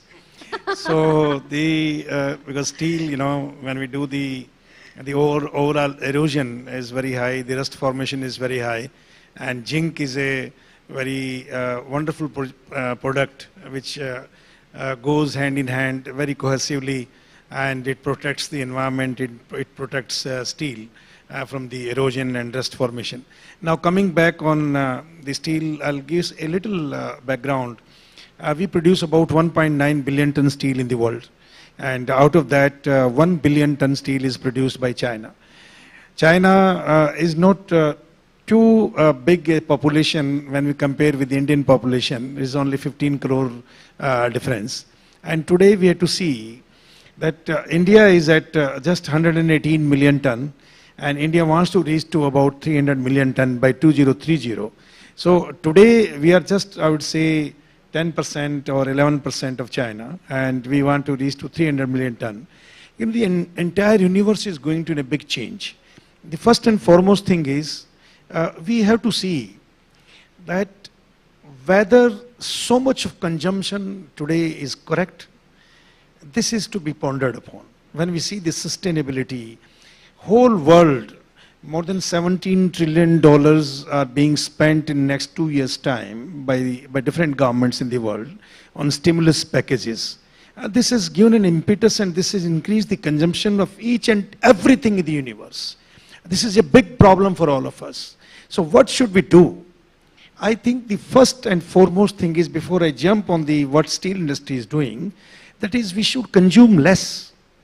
As a human being, why are we so selfish that this generation, 10 years below my age and 10 years above my age, why are we so greedy that we want to consume the entire universe raw material? We want to consume the entire we want to damage the entire ecosystem. This is to be pondered upon. Each government must work how to consume less. Consume less does not mean that we are depriving people for their needs and wants. No. We have to go for the value-added products. We have to see what we can do and how can we produce less steel, but we still meet out the entire demand and of the universe. Now, the previous session, it was very wonderful that we were discussing on two things. One is the circular economy, the recycling. You are telling that it is recycling steel. Yes, it can be recycled. I'll give one data. Today we produce 450 million ton steel out of 1,900 million ton through the recycling process. In 2026, we'll be producing 650 million ton.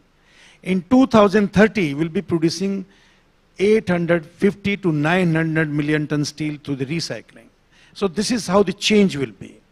The world population today is 7.9 billion. This world population, as per the, if you see the straight line graph, then we are seeing that the world population in 2040 or 2047, because Honorable Prime Minister is now discussing that what will happen after 25 years from now. That means on that day, the world population should be about 9.2 billion. But we never know. The situation like pandemic, situation like COVID, situation like any kind of serious illness or disaster or natural calamities that can bring us down. And the over and above, the young generation today, they are not interested in producing children. This is the biggest issue in China. This is the biggest issue in Southeast Asia. This is the biggest issue except for India and Africa. This is an issue everywhere. They don't want to grow their families for more than 3, I mean, husband, wife, and 1 kid. And many places, it is no kids at all. So what will happen? We have to see. Now coming back your question, what steel industry is doing. First of all, we are working today, how can we consume less? How can we produce less number of tons of steel than producing more number of tons of steel and overload the system? That does not mean that the people will not get steel. People will get steel. In car, I'll tell just example. We used to consume about 1,200 kg of steel 15 years back. Today we are using only 800 kg. The day it is EV, we'll be consuming only 400 kg. This is a value addition. Refrigerator. The refrigerator used to be of 165 liter refrigerator used to be made out of 0.63 thickness. And today it is 0.35 thickness. Means more and more value-added products, more and more different kind of steel has come to the market, which is giving better life and which is also easing out the ecosystem. Now, the decarbonization, what we are doing? We are working on hydrogen. We are working as to how to produce hydrogen and how to inject hydrogen in our blast furnaces. How to produce DRI from hydrogen. And for that, India has 2 solutions. One, we go for the green energy and green hydrogen, that is from solar system or even from windmills or from water,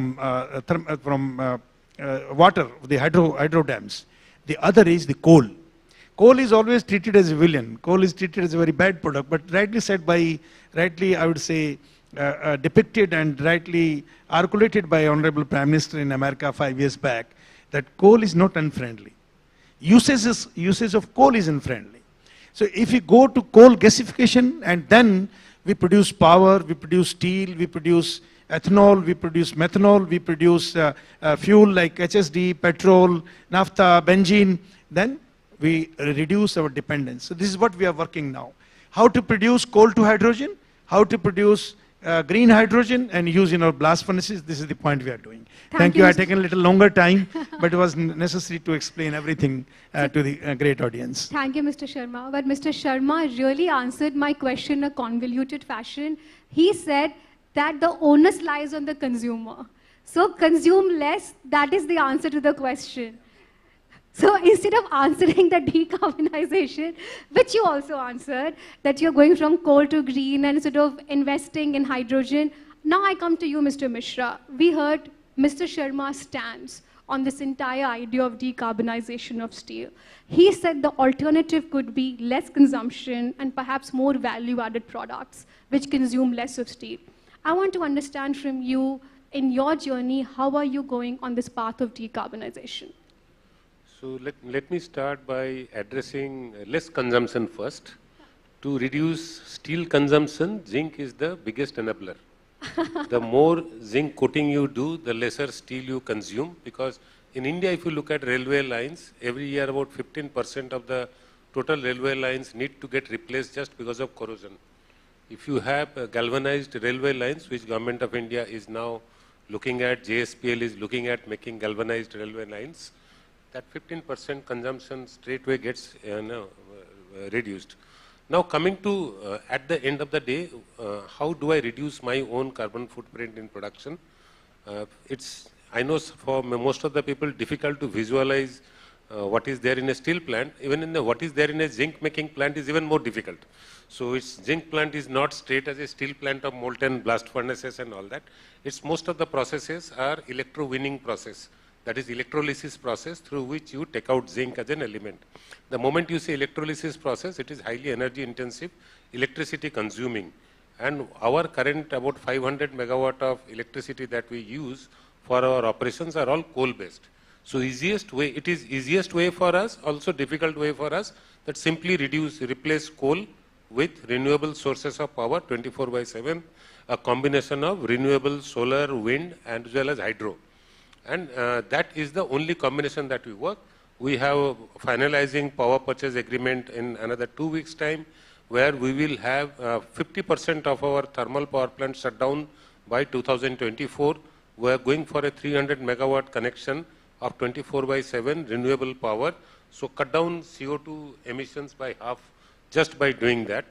On the other hand, also reduce active consumptions of water, which are pumping for farther distances from various freshwater sources by increasing internal recirculations more and more. We are also, of course, there are on ESGs not only about electricity and water. There are lots of social and governance side. We are looking at due diligence. We are looking at more diversity, inclusiveness. Hindustan Zinc is coming out with we have redefined diversity. It is no longer gender diversity. We are looking at transgender. We are looking at people with different challenges, different abilities. We are coming out with employment advertisement specifically targeted towards employing transgenders in our various roles in operation.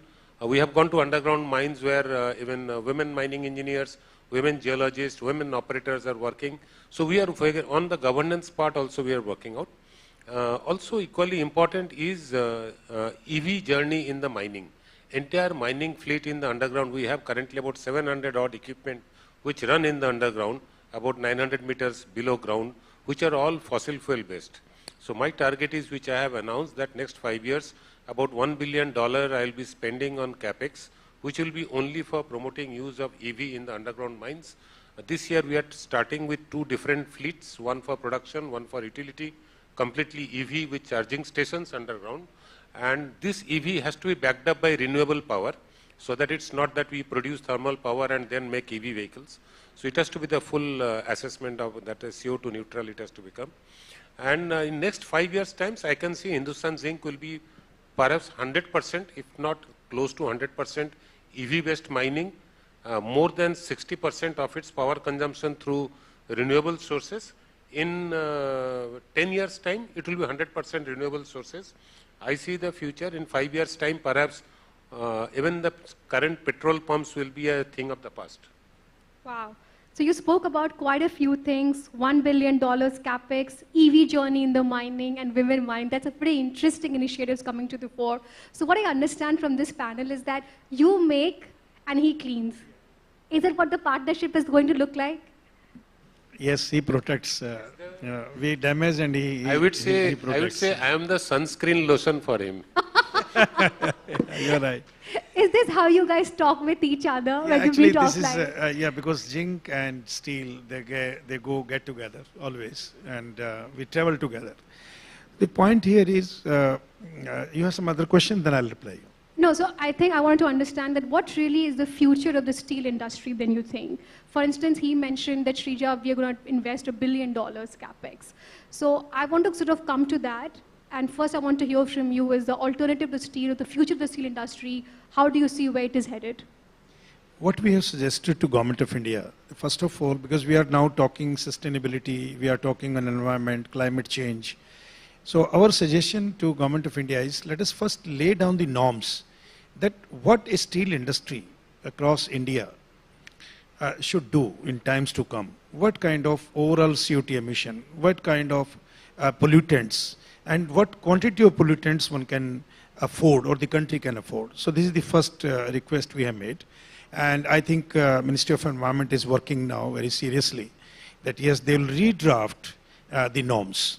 This is one. The number two, each and every steel industry is now working how to utilize hydrogen as a fuel. Once hydrogen comes as a fuel, then definitely the overall CO2 emission will come down. I'll give you two examples. One, the CO2 generation today in steel making through blast furnace route is about 2.6 ton of CO2 per ton of steel. And through a DRI route or the DRI and electric arc furnace, that is direct reduced iron and electric arc furnace route, it is just 1.6 tons per ton of steel making. So if we all stop our blast furnaces by 2040 or 2045, then we reduce to nearly 40 to 50% is already reduced. Number two, the world steel production today is 1.9 billion ton. If we bring it down to 1.2 billion ton in next 30 years time, then we will reduce the overall CO2 system to half once again. So the country itself will become I would say, a neutral CO2 country by 2070, as far as the steel is concerned. One more thing I'll tell you. Today, the peak demand is more than 220,000 megawatt on day-to-day basis in India. Out of this 220,000 megawatt, the major contribution is from coal-based thermal power plant. We cannot afford that if the light goes away, we cannot afford to sit here and we'll start cursing the government. For the last 5 months, government has been trying to avoid a blackout situation. And they are, Ministry of Railway and government, they are working to transport coal on pan-India basis. So what we have suggested to Government of India, that let us not put any power plant in any of the states in future. All of these power plants should come on the pit heads, that is at the coal pit heads. Coal should be converted into gas and then integrated gas-based combined cycle power plant should come in the country, where the efficiency levels goes up to 56% as against of 32% today. Each 1% increase in efficiency in power reduces CO2 by 2%. So this will be a biggest change in the history of the country. One more point here. The moment we have coal to gasification and then gas to power plant, pan-India basis, we can supply power, one tariff, one nation theory. One tariff means just at 5 rupees, Kashmir to Kanyakumari. From Gujarat to northeast states, you can get power at just 5 rupees per unit. And this is what we are suggesting to Government of India, that we should now get away from the power plants in Rajasthan, Haryana, Punjab, Tamil Nadu, Maharashtra, and then transport coal all the way. And we're transporting coal through railway. First of all, the dust pollution. The other is when it goes there, the fly ash is a big issue. Where to dump the fly ash? If we convert this coal into gas, gas into hydrogen, gas into ethanol, gas into methanol, gas into power through IGCC route, gas into petroleum products, the olefins, the very, very specialty chemicals, then problem is solved. This is what we feel. That's a sort of very valid sort of suggestion. And I want to sort of come to you now, Mr. Mishra. This $1 billion capex, going green and sustainable, and you also said that in the next 10 years, we'll perhaps become net zero. But that comes at the cost. And the cost is huge, right? So as the company leader, when you're taking the strategic large decisions, on one hand, it is the stakeholder return, shareholder return, and then you have this positive impact. There are these trade-offs which come at the cost. How do you make those decisions? See, in operating terms or financial terms, cost is something which is imminent. When you talk of anything expenditure for future, you call it investment. For sustainability, we cannot be treating sustainability with cost. It is always an investment for future. When you say an investment for future, you are assuring a long-term sustenance of the organization itself. Whether I want it or don't want it, in another couple of years' terms, world will clamor that we will buy zinc only from those companies whose carbon footprint crosses a particular threshold, that their carbon footprint has to be below this threshold. Currently, the numbers are world best company in zinc, say Tech Resources, is around 800 to 900 kg per ton. I am at 4,000 to 5,000 kg per ton. In China, some of the companies are at 8,000 kg per ton, right? So tomorrow, if the world wakes up and says, I cannot buy zinc from Hindustan Zinc unless you bring it down below 2,000 kg per ton, I will have no option but to face a disaster in my industry. It is better that I invest from now and prepare myself so that I can see a future of next 10 to 15 years while I keep on doing my business without being targeted. Second, all the world over international agreements that are coming, they are all demanding that the all carbon footprint has to be calculated back to your suppliers as well as front end to your customers. So I am supplying to steel companies. Whether they like it or not, very soon they will be transferring, they will be converting to hydrogen, because in India now electrolysis based pure hydrogen supply is becoming a reality. They will pass it on to us that for galvanization we need zinc only with this amount of carbon footprint, otherwise my net steel carbon footprint is not qualifying. In that both cases it is more for sustainability. I have a very peculiar advantage being located in Rajasthan, that I am not in a coal belt, I am not in a coal rich position. For me, buying thermal coal imported as well as transported from far away in India and compared to renewable power, Rajasthan provides ample space for solar power, ample space for wind, and now the concept is coming that in India in one corner you can have a huge artificially created hydro, solar power generated in say Rajasthan, say wind power generated in Kanyakumari, and this renewable power generates hydro in say Mangaluru, and that hydro power gets transmitted back to Rajasthan. That is the combination that India is going to see. I am betting on that, and by 2024, I will have 300 megawatts of RE power that way, and it is cost effective for me. Okay, these are sort of very big affirmations coming on the floor. We're having a very interesting chat with both of you. You began by saying that the consumption of steel has to go down. What is your passionate appeal to the government? You spoke about your decarbonization journey and where the future is headed. Now we have heads of steel and mining here in the room, and we also have these young technology enthusiasts, entrepreneurs, regulators. Do you think in 2022, it's a good idea to venture into a steel and mining business? And if I'm an entrepreneur getting into a mining business, I'll tell you, I am a firm believer in so-called today's innovations, startups, new technologies coming. At the end of the day, you will need a house to live in, right? You will need a bridge to cross the river. You will need a railway line to move, right? You will need some kind of transport mechanism. It's fine that you can imagine that there will be a teleporting your soul or your body to some other place, but it's not going to happen in next 100 years.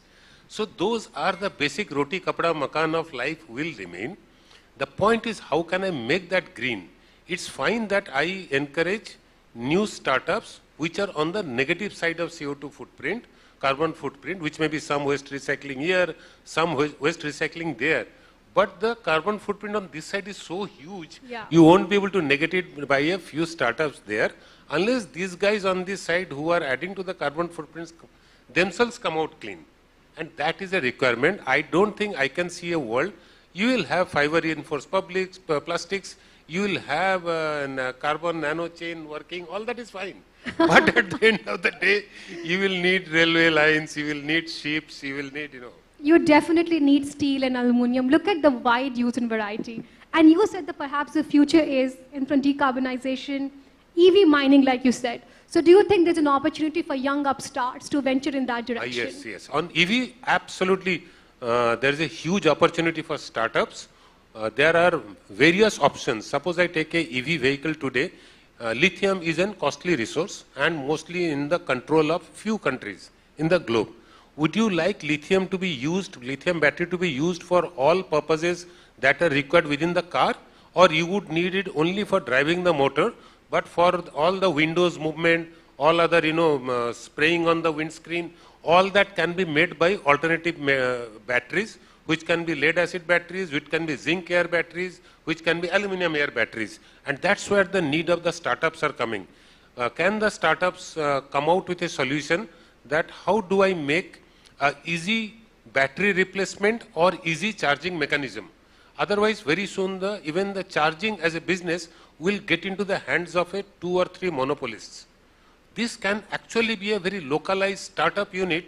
You are traveling with an EV vehicle from one state to another. You have 20 startups operating on various modes of charging mechanisms across the... And there could be non-contact charging is a space where I would look forward to current generation to work on. What could be that I take my car and place it over a surface and it gets charged without connecting anything. So the 3 startup parties that have already come, lithium, non-contact charging stations, and EV mining. Mr. Sharma, I want to come to you. On the future of the steel industry, let me flip the question to you. If you were to start a steel industry in 2022, what would that mean to you? It will be a good idea because 300 million ton the country has to reach by 2030. The gap is about 165 million ton today. So this 165 million ton has to be bridged. What is going to happen in the universe? Most of the countries, it will be like settling the world.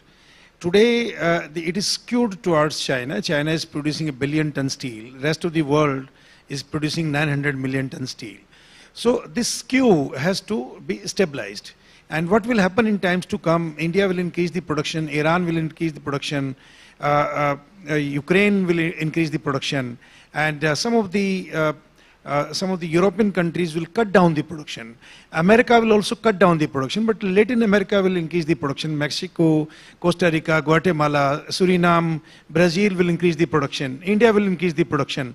But the countries like China, they will reduce the production. Europe will reduce the production. And then, the whole world will settle. So what I'm telling you that today 1.9 billion ton, if we assume that 1.9 billion ton going to remain even in 2030, that India stands to reach to somewhere about 300 million ton. In India, somebody wants to invest in steel or the downstream industry, processing centers, not necessarily that it is a basic steel making, but even downstream industry, then it is a good business which is likely to be. So is mining. Mining is a good business. Government has already opened the mining, like merchant mining today. It is in a big way. Coal mining, be it iron ore mining, manganese ore mining, chrome mining, everything has been opened to the world. And this is a good start by Government of India. And I suggest that yes, for next 10-15 years time, if anybody comes in and enter into this particular business of steel and mining, it will be a good business. Okay, I think I can't let go without asking you all. This entire SEBI mandatory requirement for large companies to really say how ESG compliant they are, what has it meant for you all in terms of reporting framework? Is there an added pressure built in the mind? What do you think? I mean, for instance, we're talking about the temptations of greenwashing in the previous panel, right? So when you think about ESG mandatory reporting, how are you thinking about some of these considerations? If I go first, Hindustan Zinc is already in the Dow Jones Sustainability Index for last few years. We have moved up the rank from 7th to now 5th in the world by sheer disclosures, whether it is carbon disclosure project or in the TCFD, sustainability reports. So disclosure is not a new thing and it has to be done. SEBI mandating it is only makes it that in India also it will be practiced by everybody. Every company, to be fair, has to disclose about its carbon footprint in the right way, auditable way, in a way that it can be validated by auditors as well, must form part of stat audit reports as well. It is a pressure, but if you look at it from citizens' point of view or giving the choice to the customer, am I buying or am I consuming product from the right company?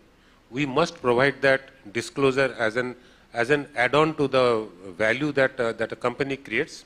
That's a right step, and I think that would be the practice wherever you go. Whether company has a disclosed policy on ethics, does the company have a disclosed policy on diversity? Does the company have a disclosed policy of non-discriminatory treatment? Similarly, does the company have a disclosed reporting on its CO2 emission? All the good things that you want yourself to be associated with, you also would like to consume product from a company that associates with the values that you live up to. I think I look at it that way, and it's a absolutely right thing to do. Okay, what about you, Mr. Sharma? Yeah, I agree with him. First of all, as of now, I won't say there is any, I won't say that there is unreasonable pressure from any of the government authorities or SEBI or anybody. The point here is, as Indian Steel Company and as our association, we have Indian Steel Association or Alliance.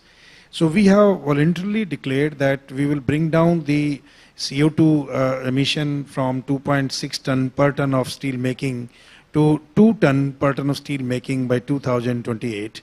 And by 2032, this has to come down to a level of about 1.8 ton of CO2 per ton of steel making. So these are the figures, data, and the targets taken by the steel industry. There are 6 major steel plants in the country as of now. One is Steel Authority of India, the other is JSW, number 3 is Tata Steel, number 4 is JSPL, where I belong to, and number 5 is ArcelorMittal, and the next is Rashtriya Ispat Nigam Limited. So all these 6 companies, they have set together, we have discussed what is to be done. So part of that is that yes, 2.6 ton as of presently CO2 level, that is per ton of steel making, that has to be brought down by 2030 to 1.8. So this is one. The number 2, how to do it? The first and foremost thing is that we have to produce hydrogen, no matter whether it is from coal or it is from water electrolysis process or through solar. You must have seen about 3 days back, there is news from Mr. Mukesh Ambani's company that they are going to convert pet coke into hydrogen, and that is a blue hydrogen, not a green hydrogen. So we don't mind going to blue hydrogen or green hydrogen. The point here is the target what we have undertaken to the best of the best industry in the world. Today they are at 1.8 ton of CO2 per ton of steel making. We want to reach there, those best numbers, benchmarking by 2032. We will be there at 1.8 tons of CO2 per ton of steel making. So this is a self-regulated discipline by steel industry.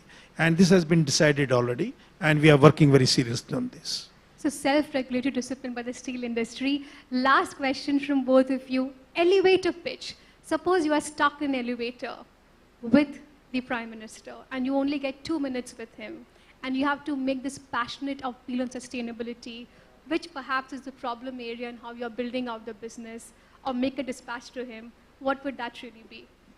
The biggest area is how to make RE power flow without any restriction across the grid through all the states, and encouraging policy has to be there, because you can't make RE power flow the way thermal power was flowing. That's So very well said, yes. Should I reply? Yes, sure. Your question is if I'm stuck with Prime Minister. Yeah. So first of all, nobody will allow me to enter into the lift. So I had to go outside. Number two, if I wish, if I'm stuck up with him, then first thing I'll see that how can I save my Prime Minister?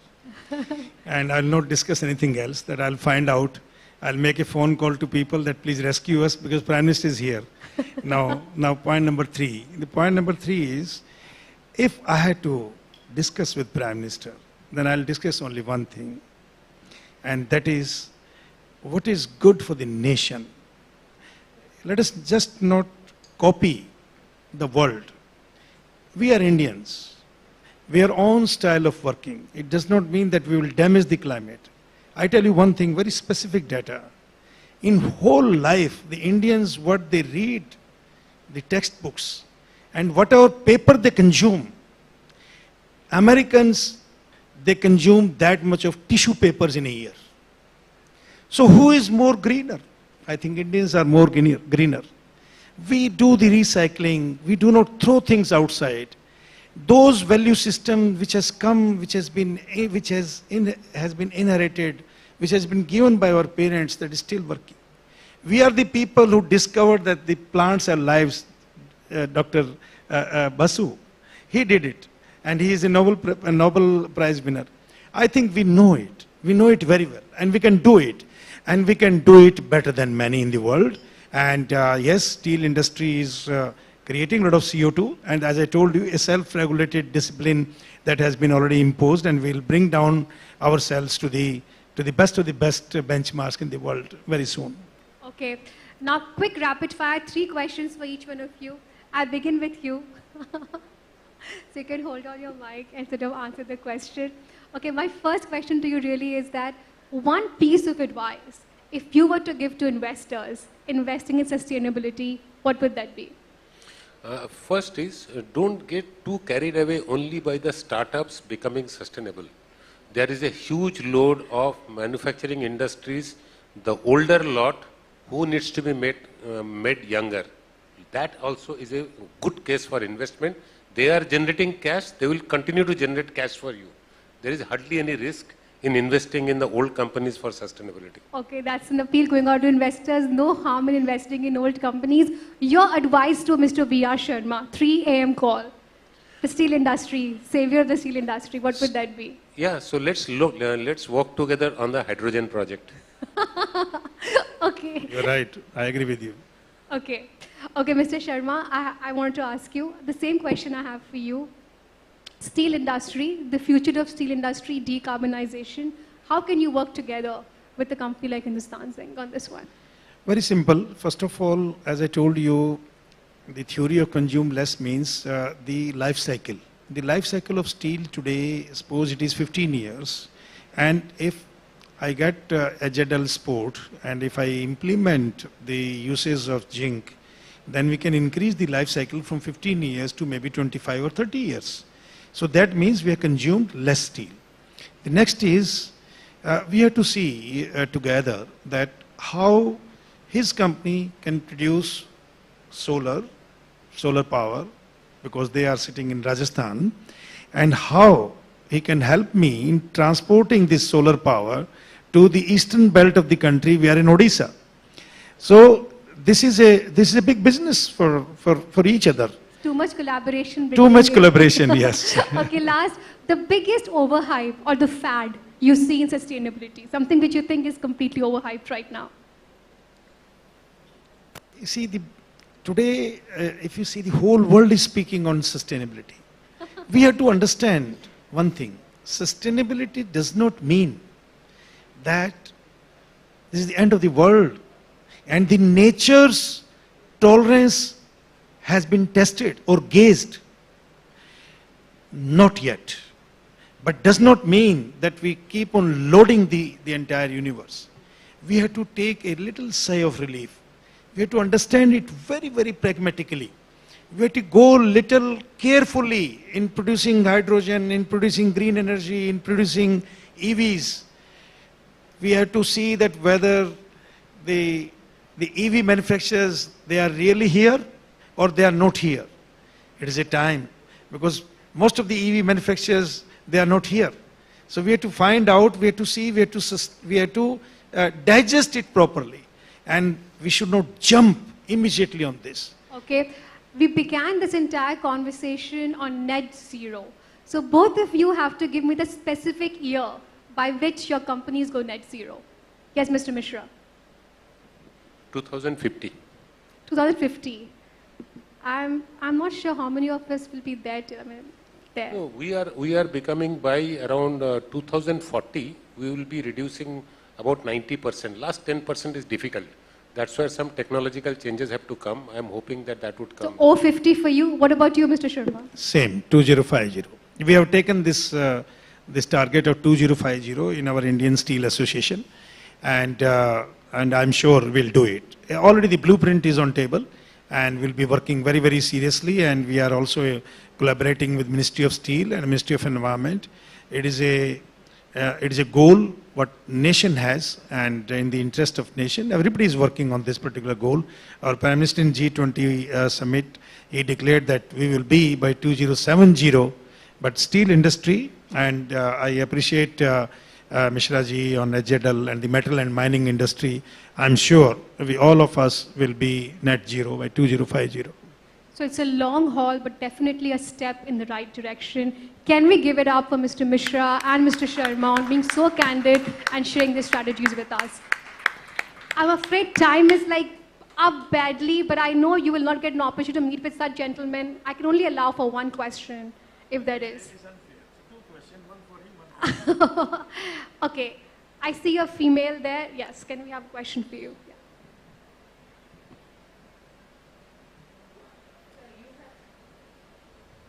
Can you hear me? Yeah. So you have both have the ambition to produce hydrogen. What is your view if we produce hydrogen by dark fermentation using your biological waste? Sorry, hydrogen by? Dark fermentation. It's a microbiological route. Yeah. And then we are giving you. But nobody was talking about the green hydrogen in that way. So I am just wondering if somebody provide you with that hydrogen, what is the advantage? Yes, I will reply you. We are already working on this. There is a company called Lanjatech. This is a company based out of New Zealand, and they are in this particular business, and we have already signed an agreement with them that the microbiology has to play a very vital role. When we have, like, for example, the blast furnace gas, wherever there is a part of CO, finally the last molecule of CO is converted into the carbon value chain, and that is going to be utilized. The another point I'll tell you, what we are working now with Government of India, because we are very near to Bay of Bengal. We want to go for a CO2 sequestration in the Bay of Bengal, about 9 to 10 kilometers below the sea level. And people in North Sea, some of the people, they already done it. And we want to develop the algae parks on the sea. When we have the algae parks on the sea, today, when we convert algae into energy, it comes to about $25 per MMBTU to $30 per MMBTU. But today it is equal to the gas prices in Europe, but tomorrow it will not be, because the gas prices go down. So we are working how to create more and more algae parks so that we can utilize this algae as a source of energy tomorrow. So I think this was your question. Hope I have replied you.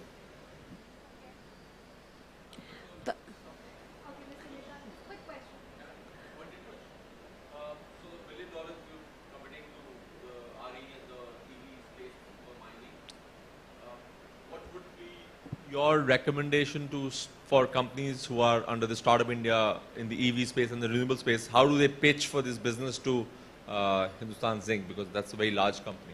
Correct. So we are looking at the companies which are now coming to us to pitch. We are looking as hassle-free battery replacement, because in underground mining you can't take an equipment down for hours to take the battery. Either equipment should have its own capability of dismantling its own battery through the operator operating and picking up a battery and fitting it itself. So there are, like Sandvik has already given the prototype where the equipment goes, picks up a battery, discards its own battery, fits it up and comes back. So we are looking at that solution. Second, equipment that can use the gradients to recharge itself, and that recharging is faster. That is conversion of your kinetic energy into electrical energy, and also looking at OEM agnostic charging facility. Like every equipment designer is now designing that my equipment will come with my charger. But same thing the mobile operators did for some time, and slowly now your charging is becoming OEM agnostic. So you should have common charging station charging any vehicle that comes in its way.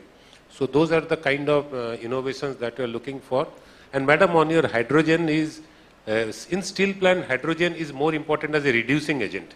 For me, hydrogen is more important as a storage solution. So I am looking at RE power, electrolysis, producing hydrogen cell, and hydrogen cell being transported. So I don't need electricity line for transporting energy. Thank you, Mr. Misra, thank you, Mr. Sharma, and thank you, Ms. Agarwal, for such an insightful session. Thank you so much. Thank you. And now, ladies and gentlemen, moving ahead with the day, we have a rapid talk which will be on transforming sustainability with innovation. So this is going to be a showcase of new age innovative startups that are transforming the sustainability landscape with their confirmed services and solutions. So we have 4 presenters whom we are going to invite on the stage one after another. And to begin with, please put your hands together for Mr. Prashant Singh, co-founder and CEO, Blue Planet Environmental Solutions. And we have a timeline of 5 minutes each to all the presenters and speakers, so requesting you to please stick to the timeline. Thank you. Thank you so much. Anyways, we are the last sessions and we have too much pressure. This 5 minutes also makes it even more challenging, but we'll try to do justice here. Yeah, my name is Prashant Singh. I am the founder and the CEO for Blue Planet. We are a fairly young organization. We started around 4 years back. And the reason why we are so proud of our mission statement here is this showcases about our vision, what we had 5 years back, and the backbone of that is ESG and sustainability. Right, so when most of the world was still evaluating, Shrija was mentioning what is the fad. So I think the fad about sustainability is its definition itself, right? Everyone interprets it in different ways, but we thought about sustainability and ESG being our backbone, being the driver for our business 5 years back. So that is where, and sustainability which is driven by technology driven execution. So that is what we are into, waste management. We are a company which is a pioneer in this waste management. We have around 10 technologies. We have presence into different waste streams, organic waste,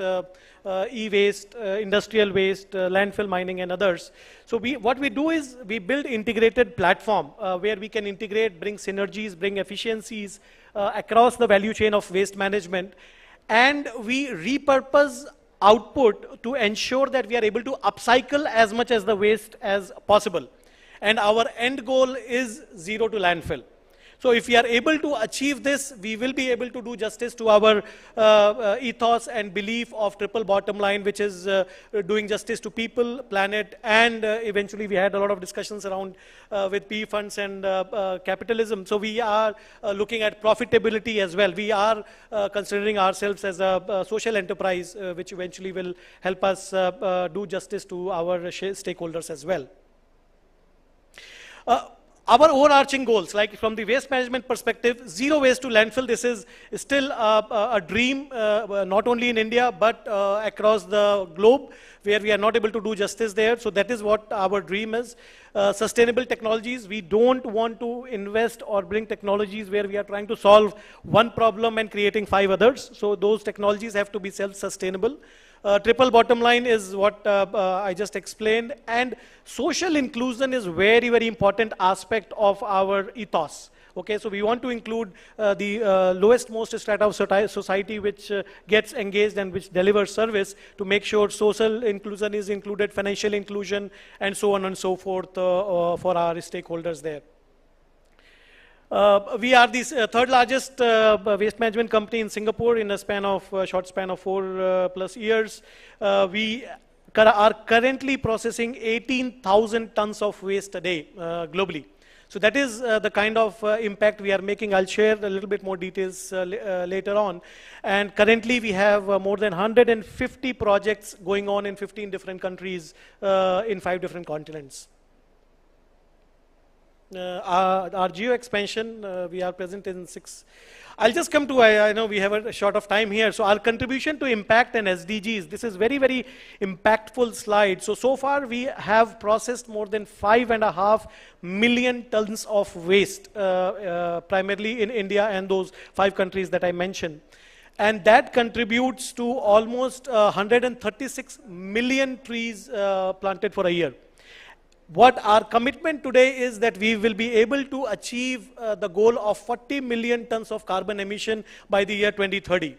And that is the kind of impact that we already have a runway for, and that is something which is extremely, extremely critical for us to, as a nation, to achieve our goals, what our Prime Minister has committed, what we as consumers are abide by that as well. Another important aspect, I mean, a lot of discussions have happened around the funding aspect of it. So I was in the US for 20 years. We have seen the whole financial meltdown and stuff. So Shrija, you were mentioning about the investments coming in. I think this is one excitement that we are seeing in the financial community, in the sense the same excitement they saw in the subprime mortgage issue around 3 decades back. Right? So this is making the cautious decisions, making sure we take the right calls in terms of those investments. I mean, we talked about, Dhanpal was talking about increasing the AUM under the management for total of 25 trillion today. It will increase to 53 trillion in the next 3 years, doubling in the next 3 years. More crucial is the whole aspect of debt. The current debt that is getting infused in ESG is 2 trillion. Which will see an increase to 5x to more than 11 trillion in the next 3 years. So there will be bad decisions being made as far as investments are concerned. But we need to make sure that that doesn't derail us from our bigger objective of meeting our 2070 goals. Thank you.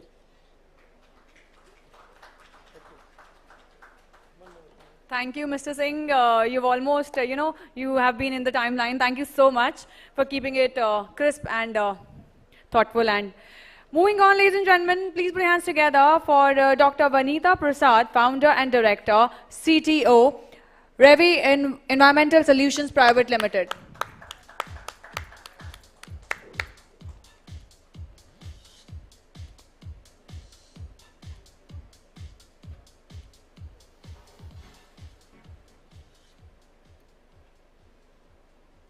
Can I have slides, please? Yeah. Good evening, everybody. I'm Dr. Vanitha, environment biotechnologist. So basically, what I am passionate about is providing a sustainable solution for waste and wastewater treatment. And I am working in this field for last 30 years. And in 90s, I dreamed for the hydrogen as future fuel by the microbiological route. So now I am trying to give these microbial consortia into the market.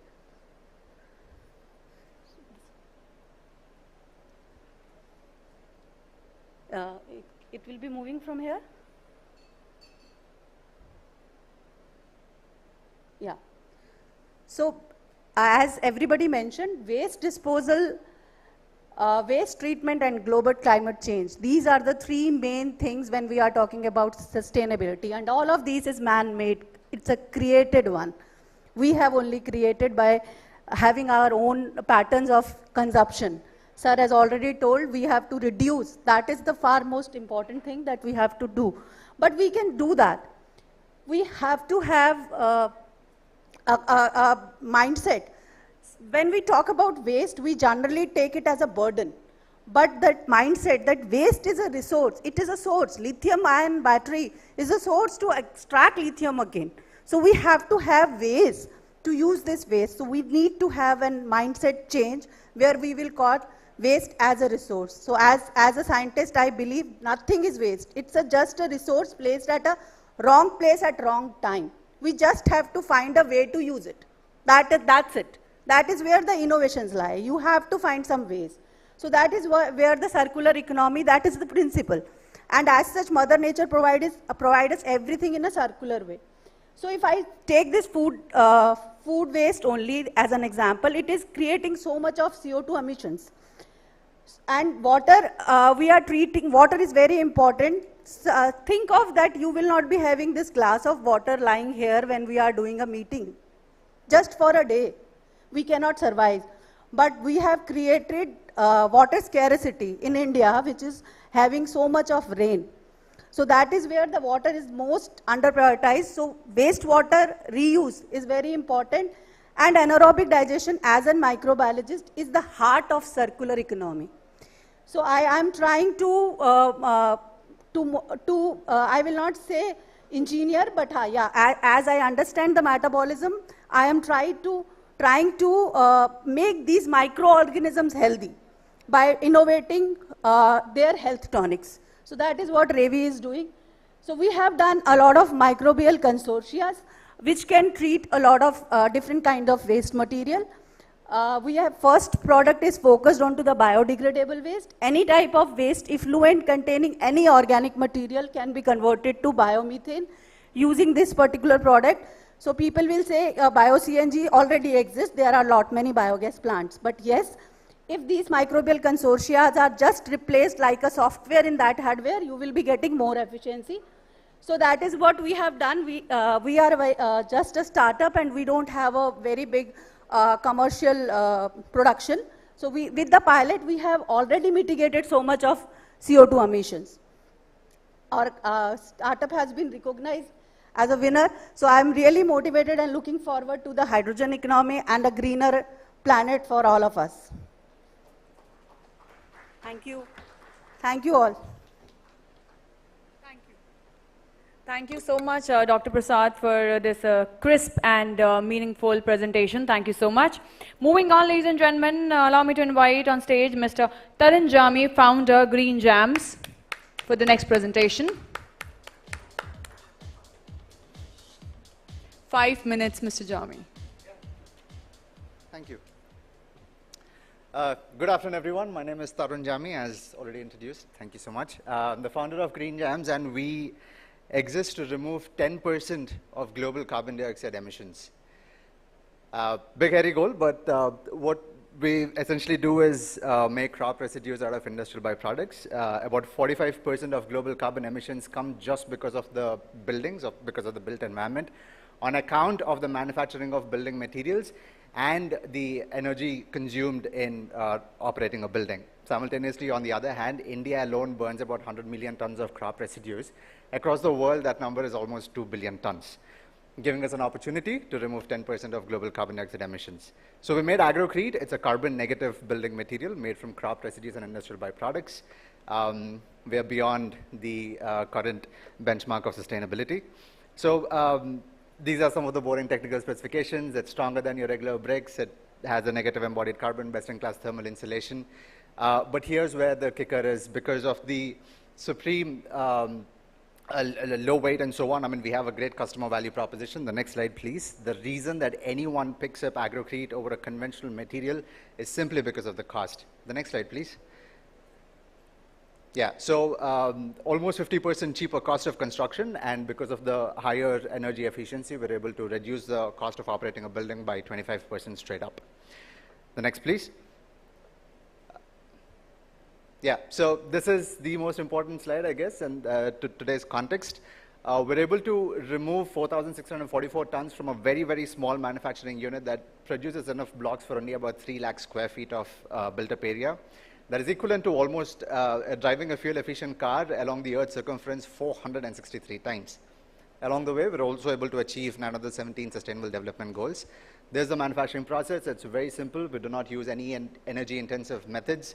All that we do is we take the crop residues, we mix it with a proprietary binder that we make, compact it into the blocks that you already saw earlier, and then the end product is what we sell to our customers after 7 days.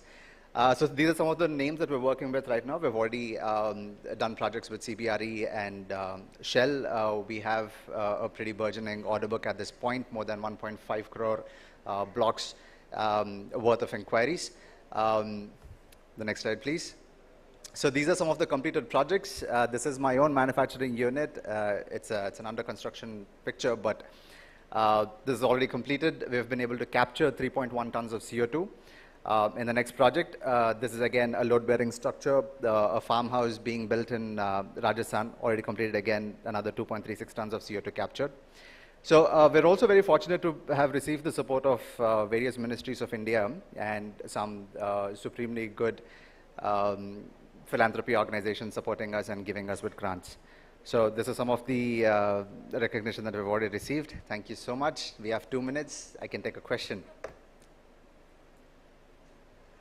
Any questions, ladies and gentlemen?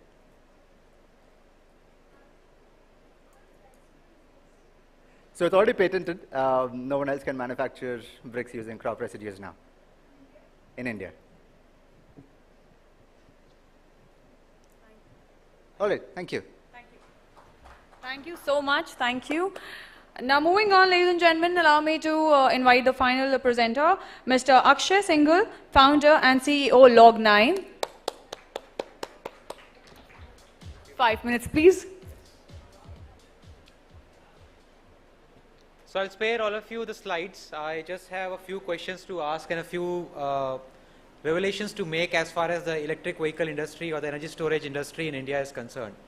So I hope all of you would agree the primary reason to go electric with our vehicles or to increase the amount of energy storage on our grid is to reduce the emissions. Is that correct? But have we done a real analysis? Are we able to do that with just going electric?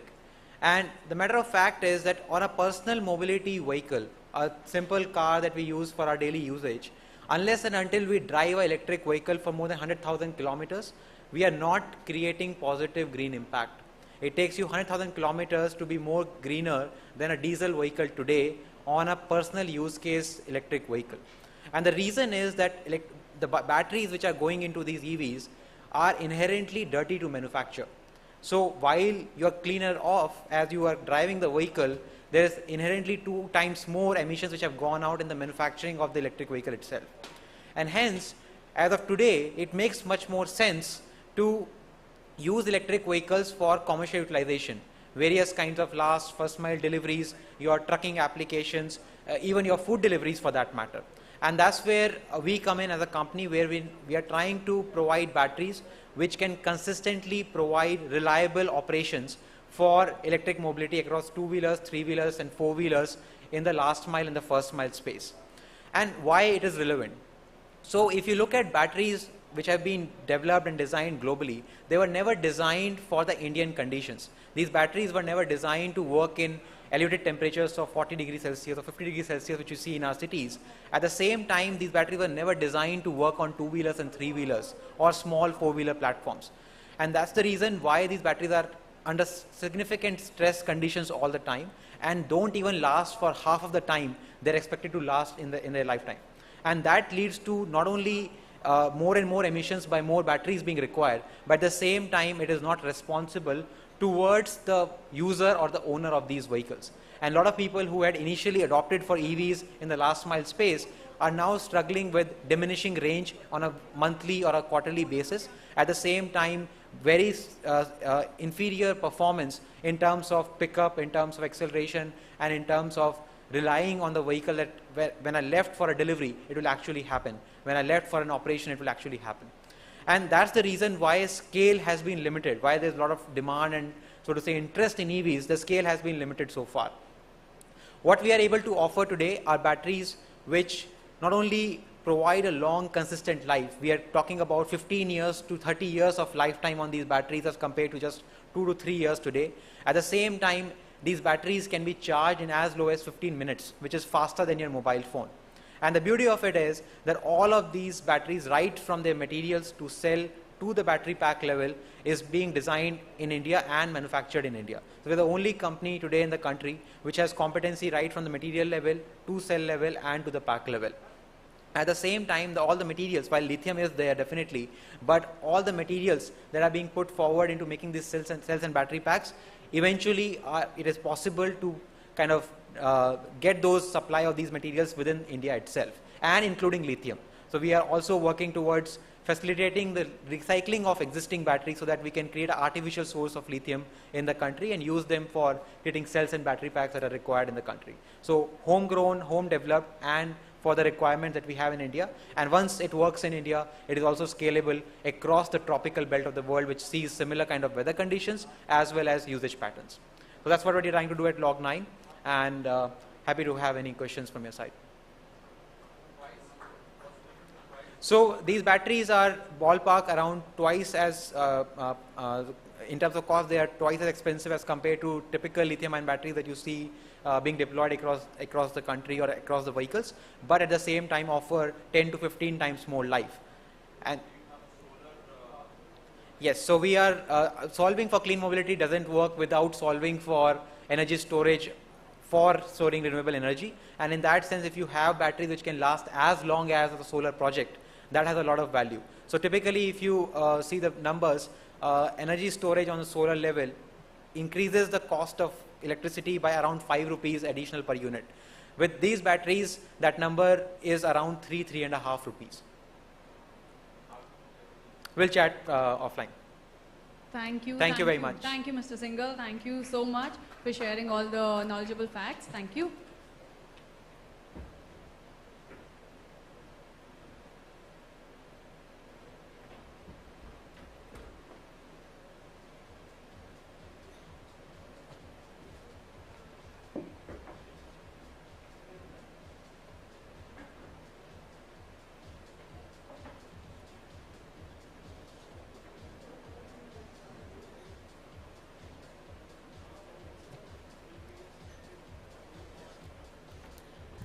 All right. So, ladies and gentlemen, I believe till the time we're setting it up, I just hope that we are here and we are already taking charge for the change. Is it? Have you already scanned the QR code on your table? And have you opted in for the complimentary workshop by SAP? How many of you have done that? Can we raise our hands? All right. The rest of you, let us do this. This is for the environment. Let us do this for the earth, for our mother. Okay. So now moving on, ladies and gentlemen, to our final panel discussion, which is on starting the cycle of circular economy. From refrigerators to fashion, from cars to clothes, industries have a huge opportunity to contribute to the environment by practicing a circular economy. This discussion brings together leaders from these industries to share insights on what initiatives are taken to adopt circular economy in their business practice. So now, ladies and gentlemen, allow me to introduce the panelists for this panel discussion to all of you. Please put your hands together for Mr. Mahesh Pratap Singh, Head of Sustainability, Flipkart. Mr. Anil Kumar Makkar, Manufacturing Director, JK Tyre and Industries. Mr. Sumit Jugran, Sustainability Head, Tetra Pak, India. And Ms. Juhi Gupta, Head of Sustainability, PepsiCo, India. And our moderator, had to be Ms. Kalpana Jain, partner Deloitte. However, due to a health emergency at her home, today morning itself, she couldn't make it. However, she's been kind enough to send a substitute. So our moderator for the talk is Mr. Avinav Prasad, Associate Director, Deloitte, India. So let's begin with the panel discussion, ladies and gentlemen.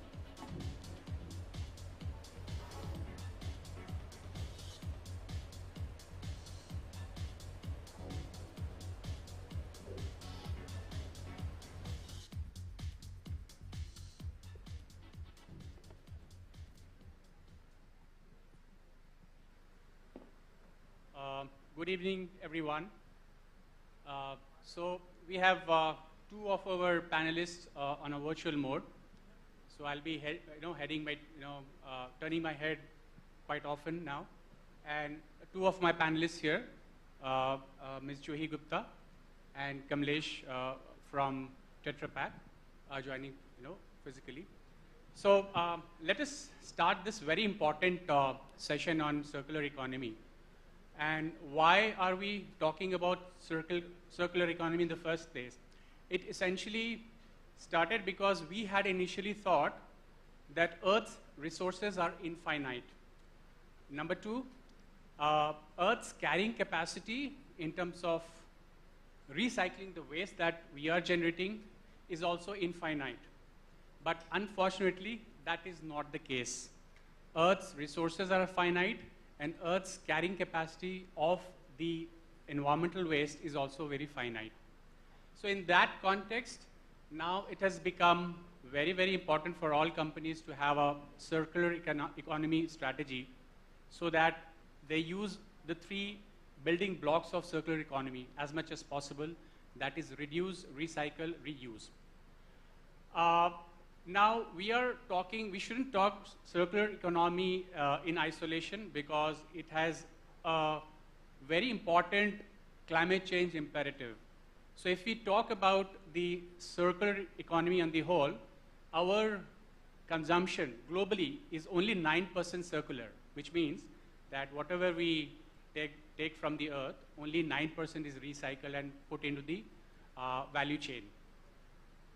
If we just double this number, the climate change mitigation becomes twofolds.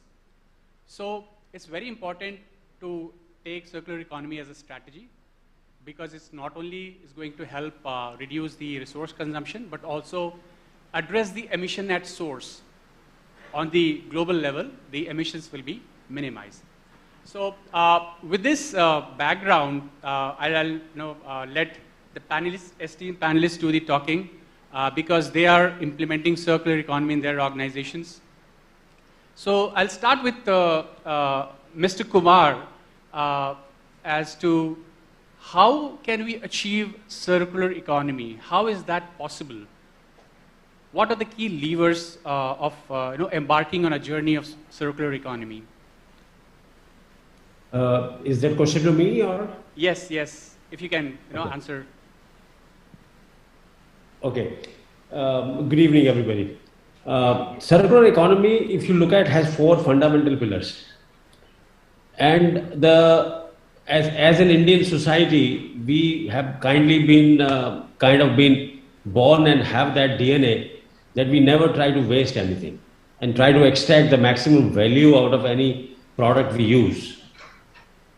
I'm sure most of you who have visited abroad have seen the developed countries, and you will see lots of waste accumulated and collected over a lot of places, which you don't see it in India, except garbage. Garbage is one which is visible and is in huge terms mismanaged. To my understanding, the first step of starting the circular economy is to start usage of recycled material as input. Number two would be extending the life cycle of the products we use. I can tell you one thing, the circular economy in India is not a full circle yet, but it is definitely a closed C. And we are already there in a big way. There are some gaps which we need to really assess and address. Most importantly, we'll have to get consumer aware about it. The awareness of consumers as to what can be created and how it can add value to their proposition is a very important pillar which we apparently seem to miss because there are no examples to lead. Talking about tire industry, as old as 30 years back, the retreading business was introduced. Tire, when they finish their mileage in the first life, the remaining portion of the pressure vessel which contains the air and load can be used by adding additional rubber on top of that so that you can extend the life. And today's technology has come to a point where you can reuse a tire more than 3.5 times to 4 times. And that really brings the true value of the product by extending life. Extending the product technology to a point where you can really extend the life and reduce the overall consumption. The same thing is happening in automobile. The labeling is already started. The same thing is happening in home appliances. The rating is already started. All those things are nothing but making them more efficient, making them more lasting long, and using more and more waste material. These 3 or 4 pillars to me are very keen, very clear, and very key to implementing circular economy and circular economy. The old thought, which was like, use it and throw, which is consumerism at speak in the developed world, you now talk about cradle to cradle. And that's the technology which most of the people are now working, that how you can get a project started, created, and brought back into the system, back to cradle. So cradle to cradle versus use and throw are the two different propositions we'll have to work on. Very, very insightful. Thank you so much. Now, I'll try to understand from a demand perspective. Now, the demand for products is also customer driven. So, what should be the customer mindset that will enable that there is maximum recyclability in the value chain? So, I would hand over to Ms. Gupta to touch upon the customer angle here. Thanks, Abhinav. At the outset, let me thank Mint for having me here. I'm very happy to be out of my Zoom mold and finally presenting in person to everyone. So thanks for that, Mint. On your question, Abhinav, I think customer plays a very, very important role in driving circular economy. I will put it in the context of plastic waste management and also cover some of the campaigns that PepsiCo has been undertaking to drive that or promote that understanding of plastic waste management. So let me just set up the context for plastic waste management first. India generates about 26,000 tons in terms of, that is one aspect. Then the second aspect is also on the entire demand creation for recycled products. Is the customer today ready to pay a premium? India is a price sensitive market. Are we ready as a customer to pay that premium on recycled products? So I think that is another thought that I want to leave the group here with. Thank you. Great, great. Thanks so much, Juhi. Now I'll hand over to Kamlesh. Yeah. So I think what Juhi has done is beautifully laid out all the points specifically on source segregation. I think from the consumer standpoint, the key thing is what we started with. Mindful consumption is one of the things which is very much important, right? Source segregation is important. Sortation is important. I think some of the campaigns which we are also running across the country in various cities, what we have also observed is that yes, with proper awareness, there is a increase in collection as well as segregation of waste. What I would also take a step back and also see, this awareness should finally have the consumer ask these questions on how to make these purchasing choices, right? Today when we go out to purchase anything, we look at all the details, right? Whether it's anything from as small as a mobile phone to as an automobile, right? So I think what if there are additional metrics which are available to the consumers on, let's say on environmental aspects, just to give an example, from Tetra Pak standpoint, we have cartons, right? And then on these cartons, you will see a label called FSC, which is basically Forest Stewardship Council, which is a label for sustainable sourcing of raw material, right? Which is paper-based raw material. So when you have these labels in place, you make the consumer more aware, and then it's up to the consumer also to take these actions. And then what Juhi also mentioned in the end about being able to pay that premium on these products, right? Because to build a value chain, it takes a concerted effort, and there is a cost and economy of scale also is involved. So I think these are the 3 points, mindful consumption and more awareness on products, how sustainable and recyclable they are, and finally making those decisions, purchasing decisions. Great, great, great to know that. Now I will move to Mr. Singh. I request you to share your some of the campaigns that Flipkart is taking up, and what's your views on the customers as a center stage in ensuring recyclability. Thanks, Abhinav. I think good evening, everyone, and great to be on this panel with such a diverse group. And like some of my co-panelists have already covered, for us, I think when you look at the circularity issue, a lot of what we look at is post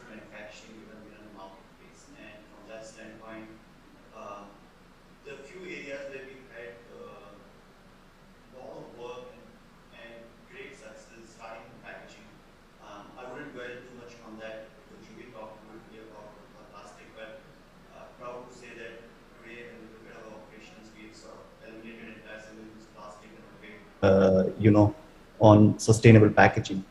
But beyond that, one of the things which has been very important in our conversations with brands, with sellers, with consumers is to really come up with a positioning, to come up with a narrative which resonates with consumers, right? Consumers are multiple cohorts.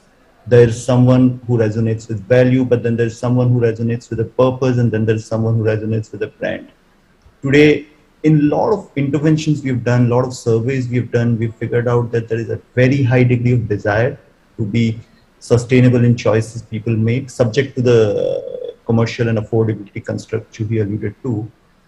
But there is a lack of awareness or lack of information access, and more importantly, traceability.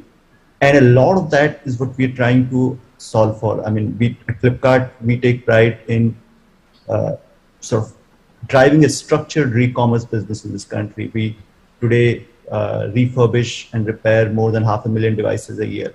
How do you involve consumer in that process? How do you aggregate a disaggregated supply chain, right? So it's for each brand, there may be a different supply chain, but someone like us coming from a very aggregated mindset, giving consumer transparency, data back traceability, giving them an aggregated supply chain to give refurbish, repair, reuse, recycle. So that's really where we've seen a lot of work, I'd say, packaging circularity, e-commerce, refurbishment and repairs, and that provides a great opportunity in terms of post-consumer life cycle.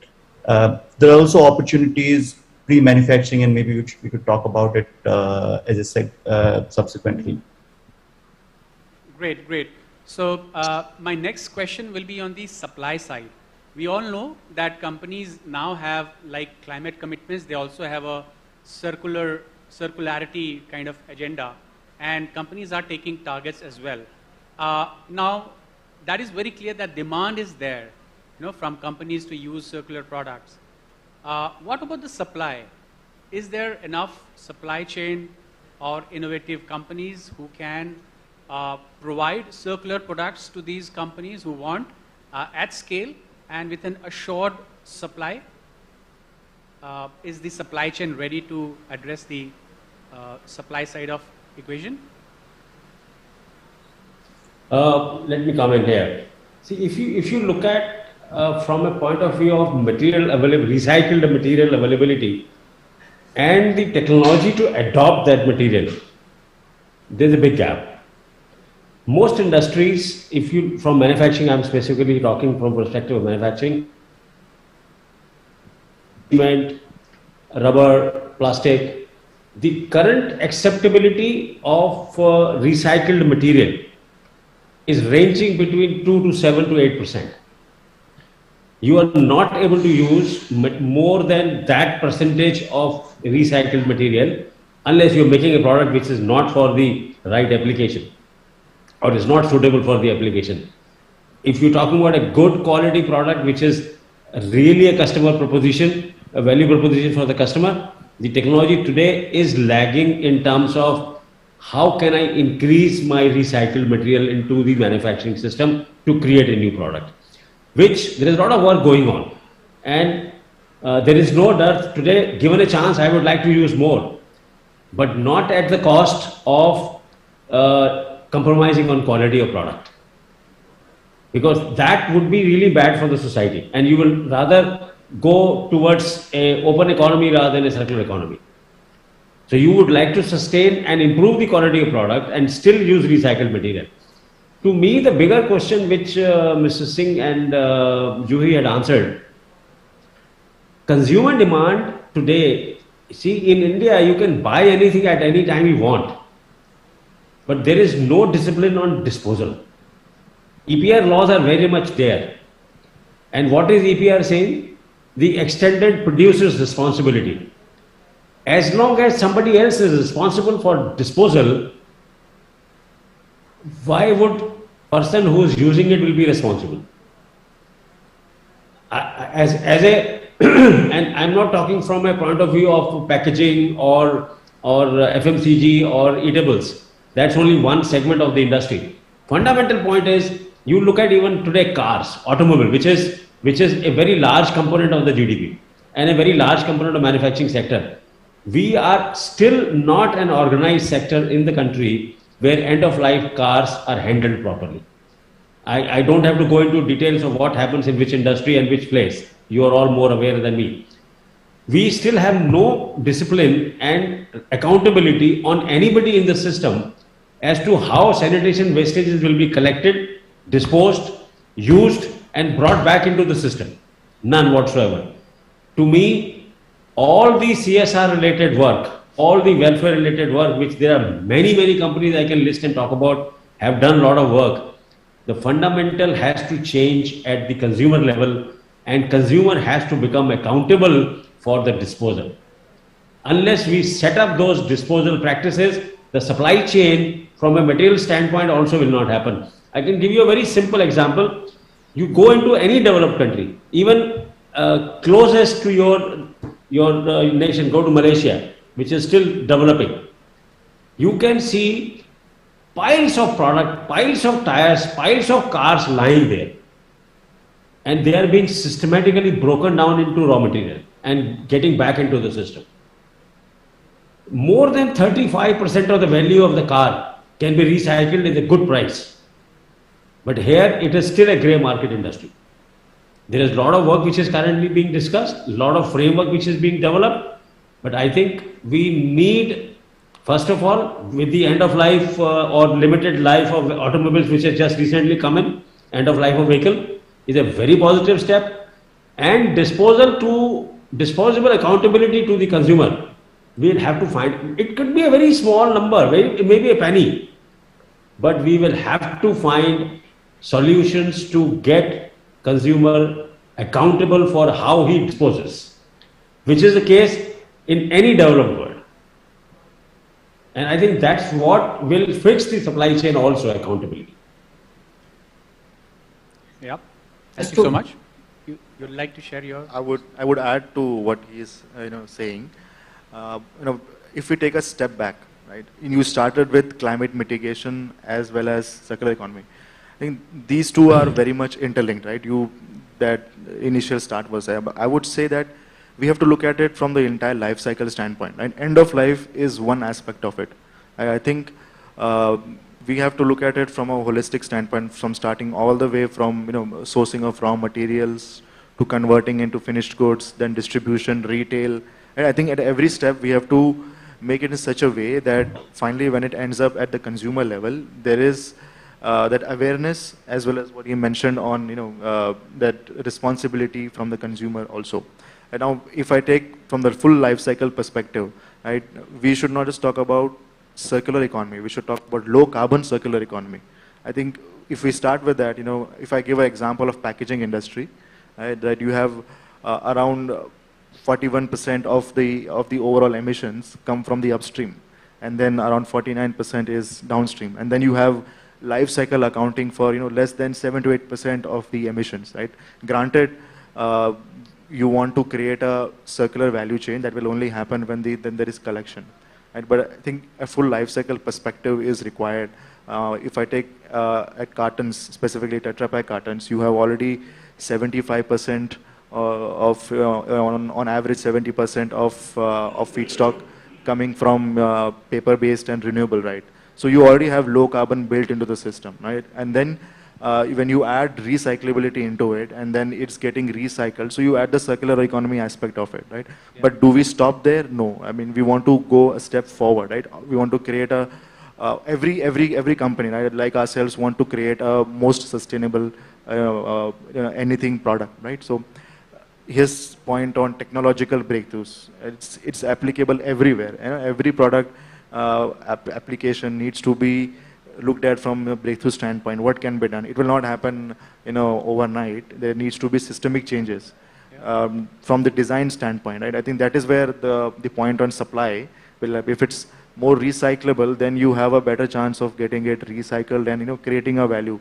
And then there is the demand aspect which will happen. Mostly, if you have collection and if there is demand from recycled products, right?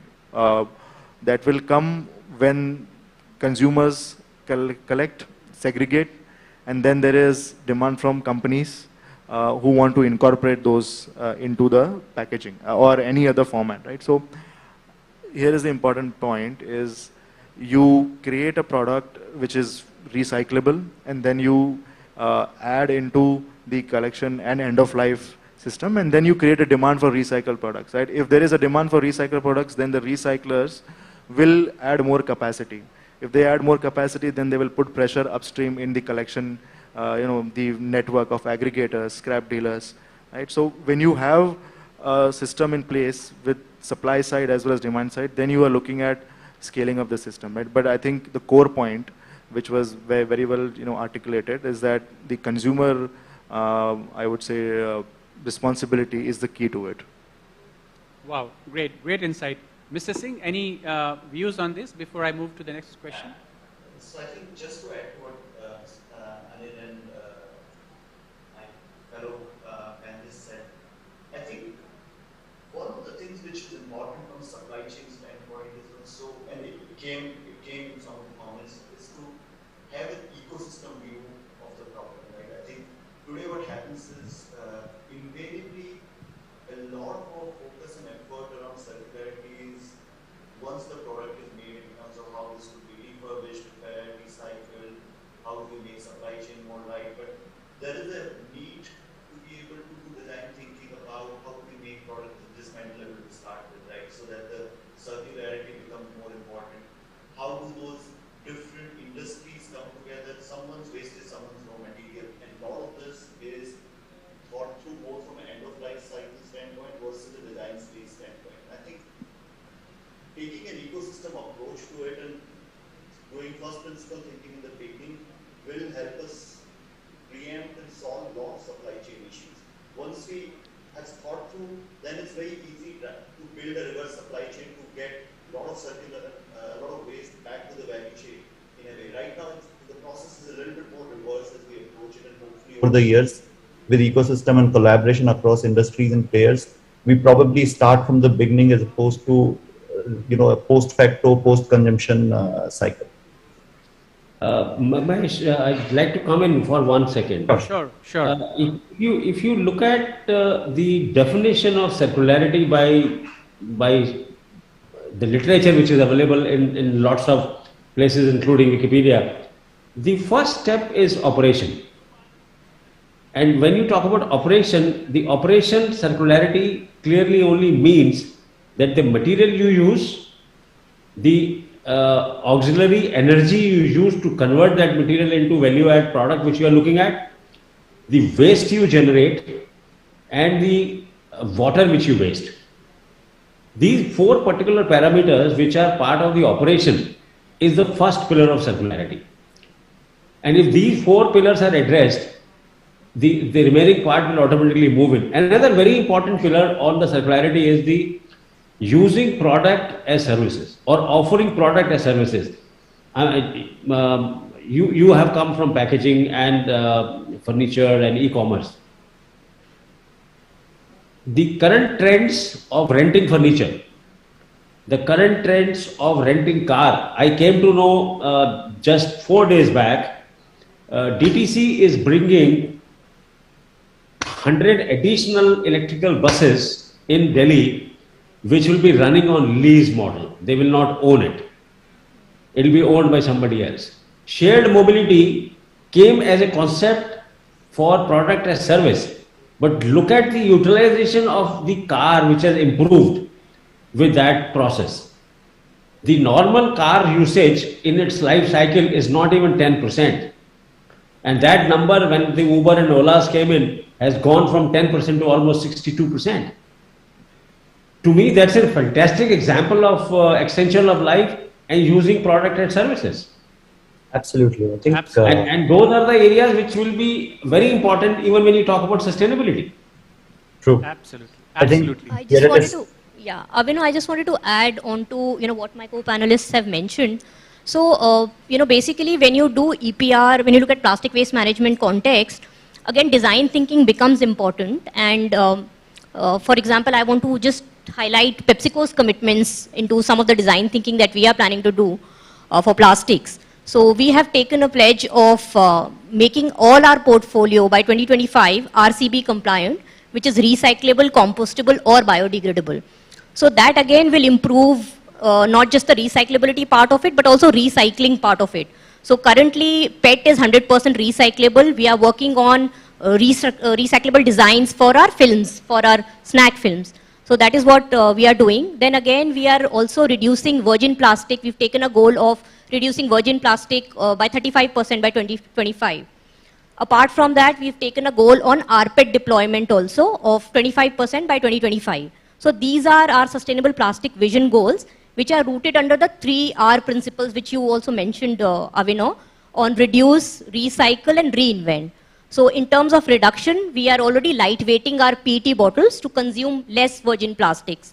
For snacks, we have got a technology called compaction technology, which is basically reducing the pack size to have optimal sizing for snacks. So these are lightweighting options. And again, I would want to mention about rPET updates in the country. So recently, we've had a policy unlock. So for food grade, rPET was not allowed in India, while many countries are now having rPET. So for PepsiCo, almost 22 global markets have rPET bottles, of 100% rPET bottles. But in India, this is a recent unlock that has happened, and I really want to commend the government for taking this initiative in the right movement for creating a circular economy. Because if you're allowed to do rPET, we are going to be welcoming it. By 2025, they have actually introduced minimum percentage. So not just removing the prohibition, they have taken a step further to actually say that 30% of all the packaging products need to be from rPET by 2025. And this percentage goes up till 2028-29 to 60%. So I think that is a step in the right direction, going in for circular economy. Talking about recycling, like most of the brand owners present here, PepsiCo is also working on 100% EPR. 2 years consecutively, I'm happy to say that we've been able to achieve 100% through working with waste management partners across India. Again, consumer involvement and consumer campaigns, whether it is cleanathons, whether it is awareness in schools, whether it is working with the shop establishments for plastic waste management, that goes hand in hand with our recycling efforts. Third, I want to just talk about the reinvent effort. So we are also having, globally, we've got a soda stream hydration platform, which is beyond the bottle substitute for how the consumers can consume beverages. So this is going to, by 2025, eliminate about 78 billion liters of bottles, PET bottles. So again, we need to really think out of the box, and design thinking and upstream EPR concepts need to go hand in hand with the EPR, which is a plastic waste management scenario. Wow, very insightful, Juhi. And I think we have success stories all around. All the panelists have, shown us that they've already embarked on the journey of circularity. But I would like to touch upon a very, very important part of circularity. So we are solving one problem, but are we sure that we are not creating another problem? In the sense, we are trying to solve the environmental problem, right, of resource consumption and reducing waste. But this sector is still unorganized. The recycling, reuse sector is still unorganized. That lays a little, concern because they, workers who are working in these companies are also handling waste. So how are brands like yours addressing social problems or social concerns in the supplies of circular products? So what's your view, quick views on that aspect, health and safety aspect of the workers working in that unorganized sector? See, it's a very big question which comes back and brings us back to the same point we talked about, consumers' responsibility for disposal. And as long as we will remain in the recycling mode in our unorganized sector, our issues of health and safety will not get addressed. It's exactly the same system which we just referred a couple of minutes back. We are going to EV to reduce emission. But are we really reducing? I think the bigger motive of moving to EV is to save on the import cost of crude and reduce dependency, which is to an extent a different subject, and we can get more into details. Fundamentally, unless recycling or generating the new value add product from the waste is done in a proper, organized and a technological way, the health and safety will not get addressed. just coming in. Yeah, go ahead, Mr. Singh. Okay. Just coming in, I think it's a great question you brought up, and we think about this every day. I think for any circular business model or circular economy to be sustainable, it needs to be built as an equitable business model, right?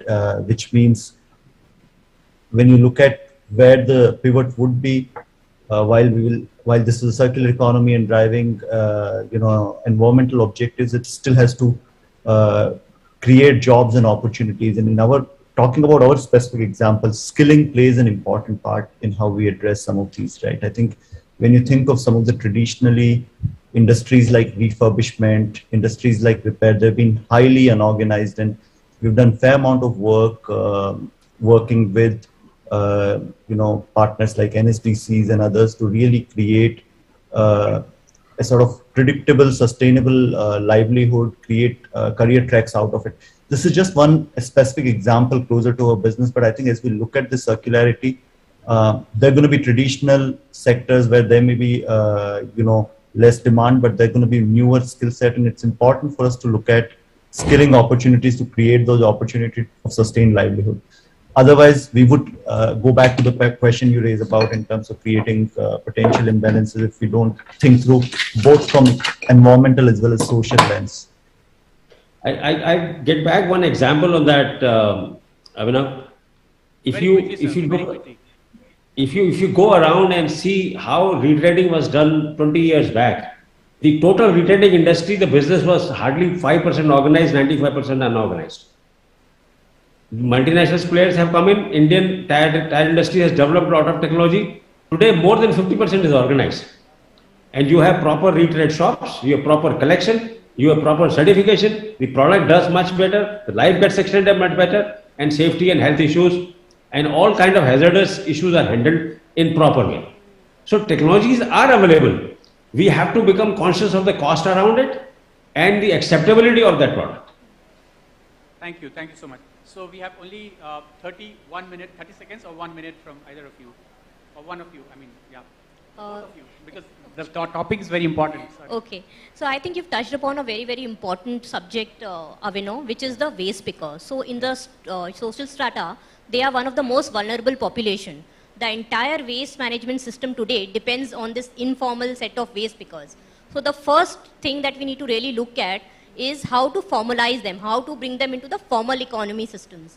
So we are currently working on various pilots to address socio-economic aspects of improving livelihoods for these rag pickers, whether it is building economic resilience through models of converting them into social entrepreneurs. So we are giving them that opportunity. Again, it's not scalable right now, it's still at a pilot stage, but we need to really look at a very robust supply chain system, which includes bringing at parity these vulnerable waste picker network who are really, on the waste, on whose shoulders this entire waste management system is hinging on.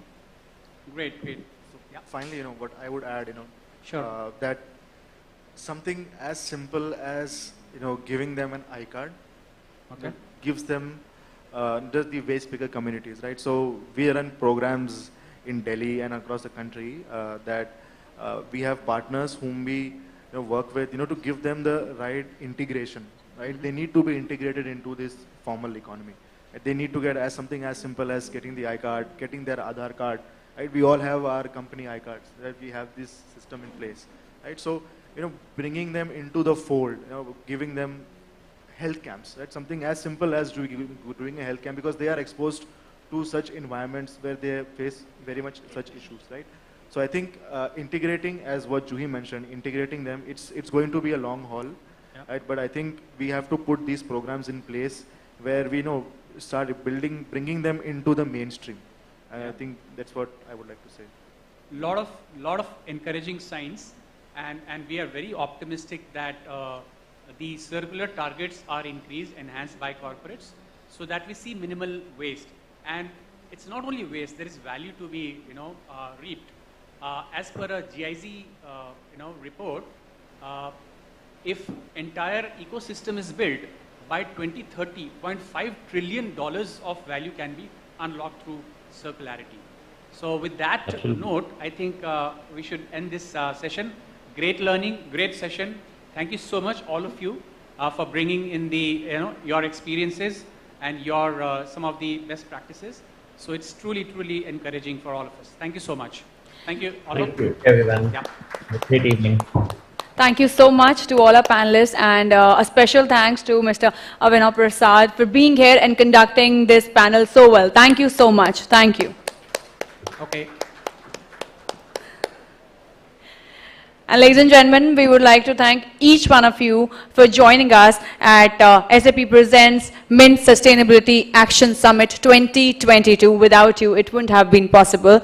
And of course, we would like to extend a heartfelt thanks to our presenting sponsor, SAP, for being a part of this prestigious event, and of course, our associate partners, Tri-Legal and Hero Future Energies. And now, ladies and gentlemen, we request you to kindly join us for the dinner in the Mahtab Hall. And we're going to see you very soon. Have a great evening ahead. Namaskar.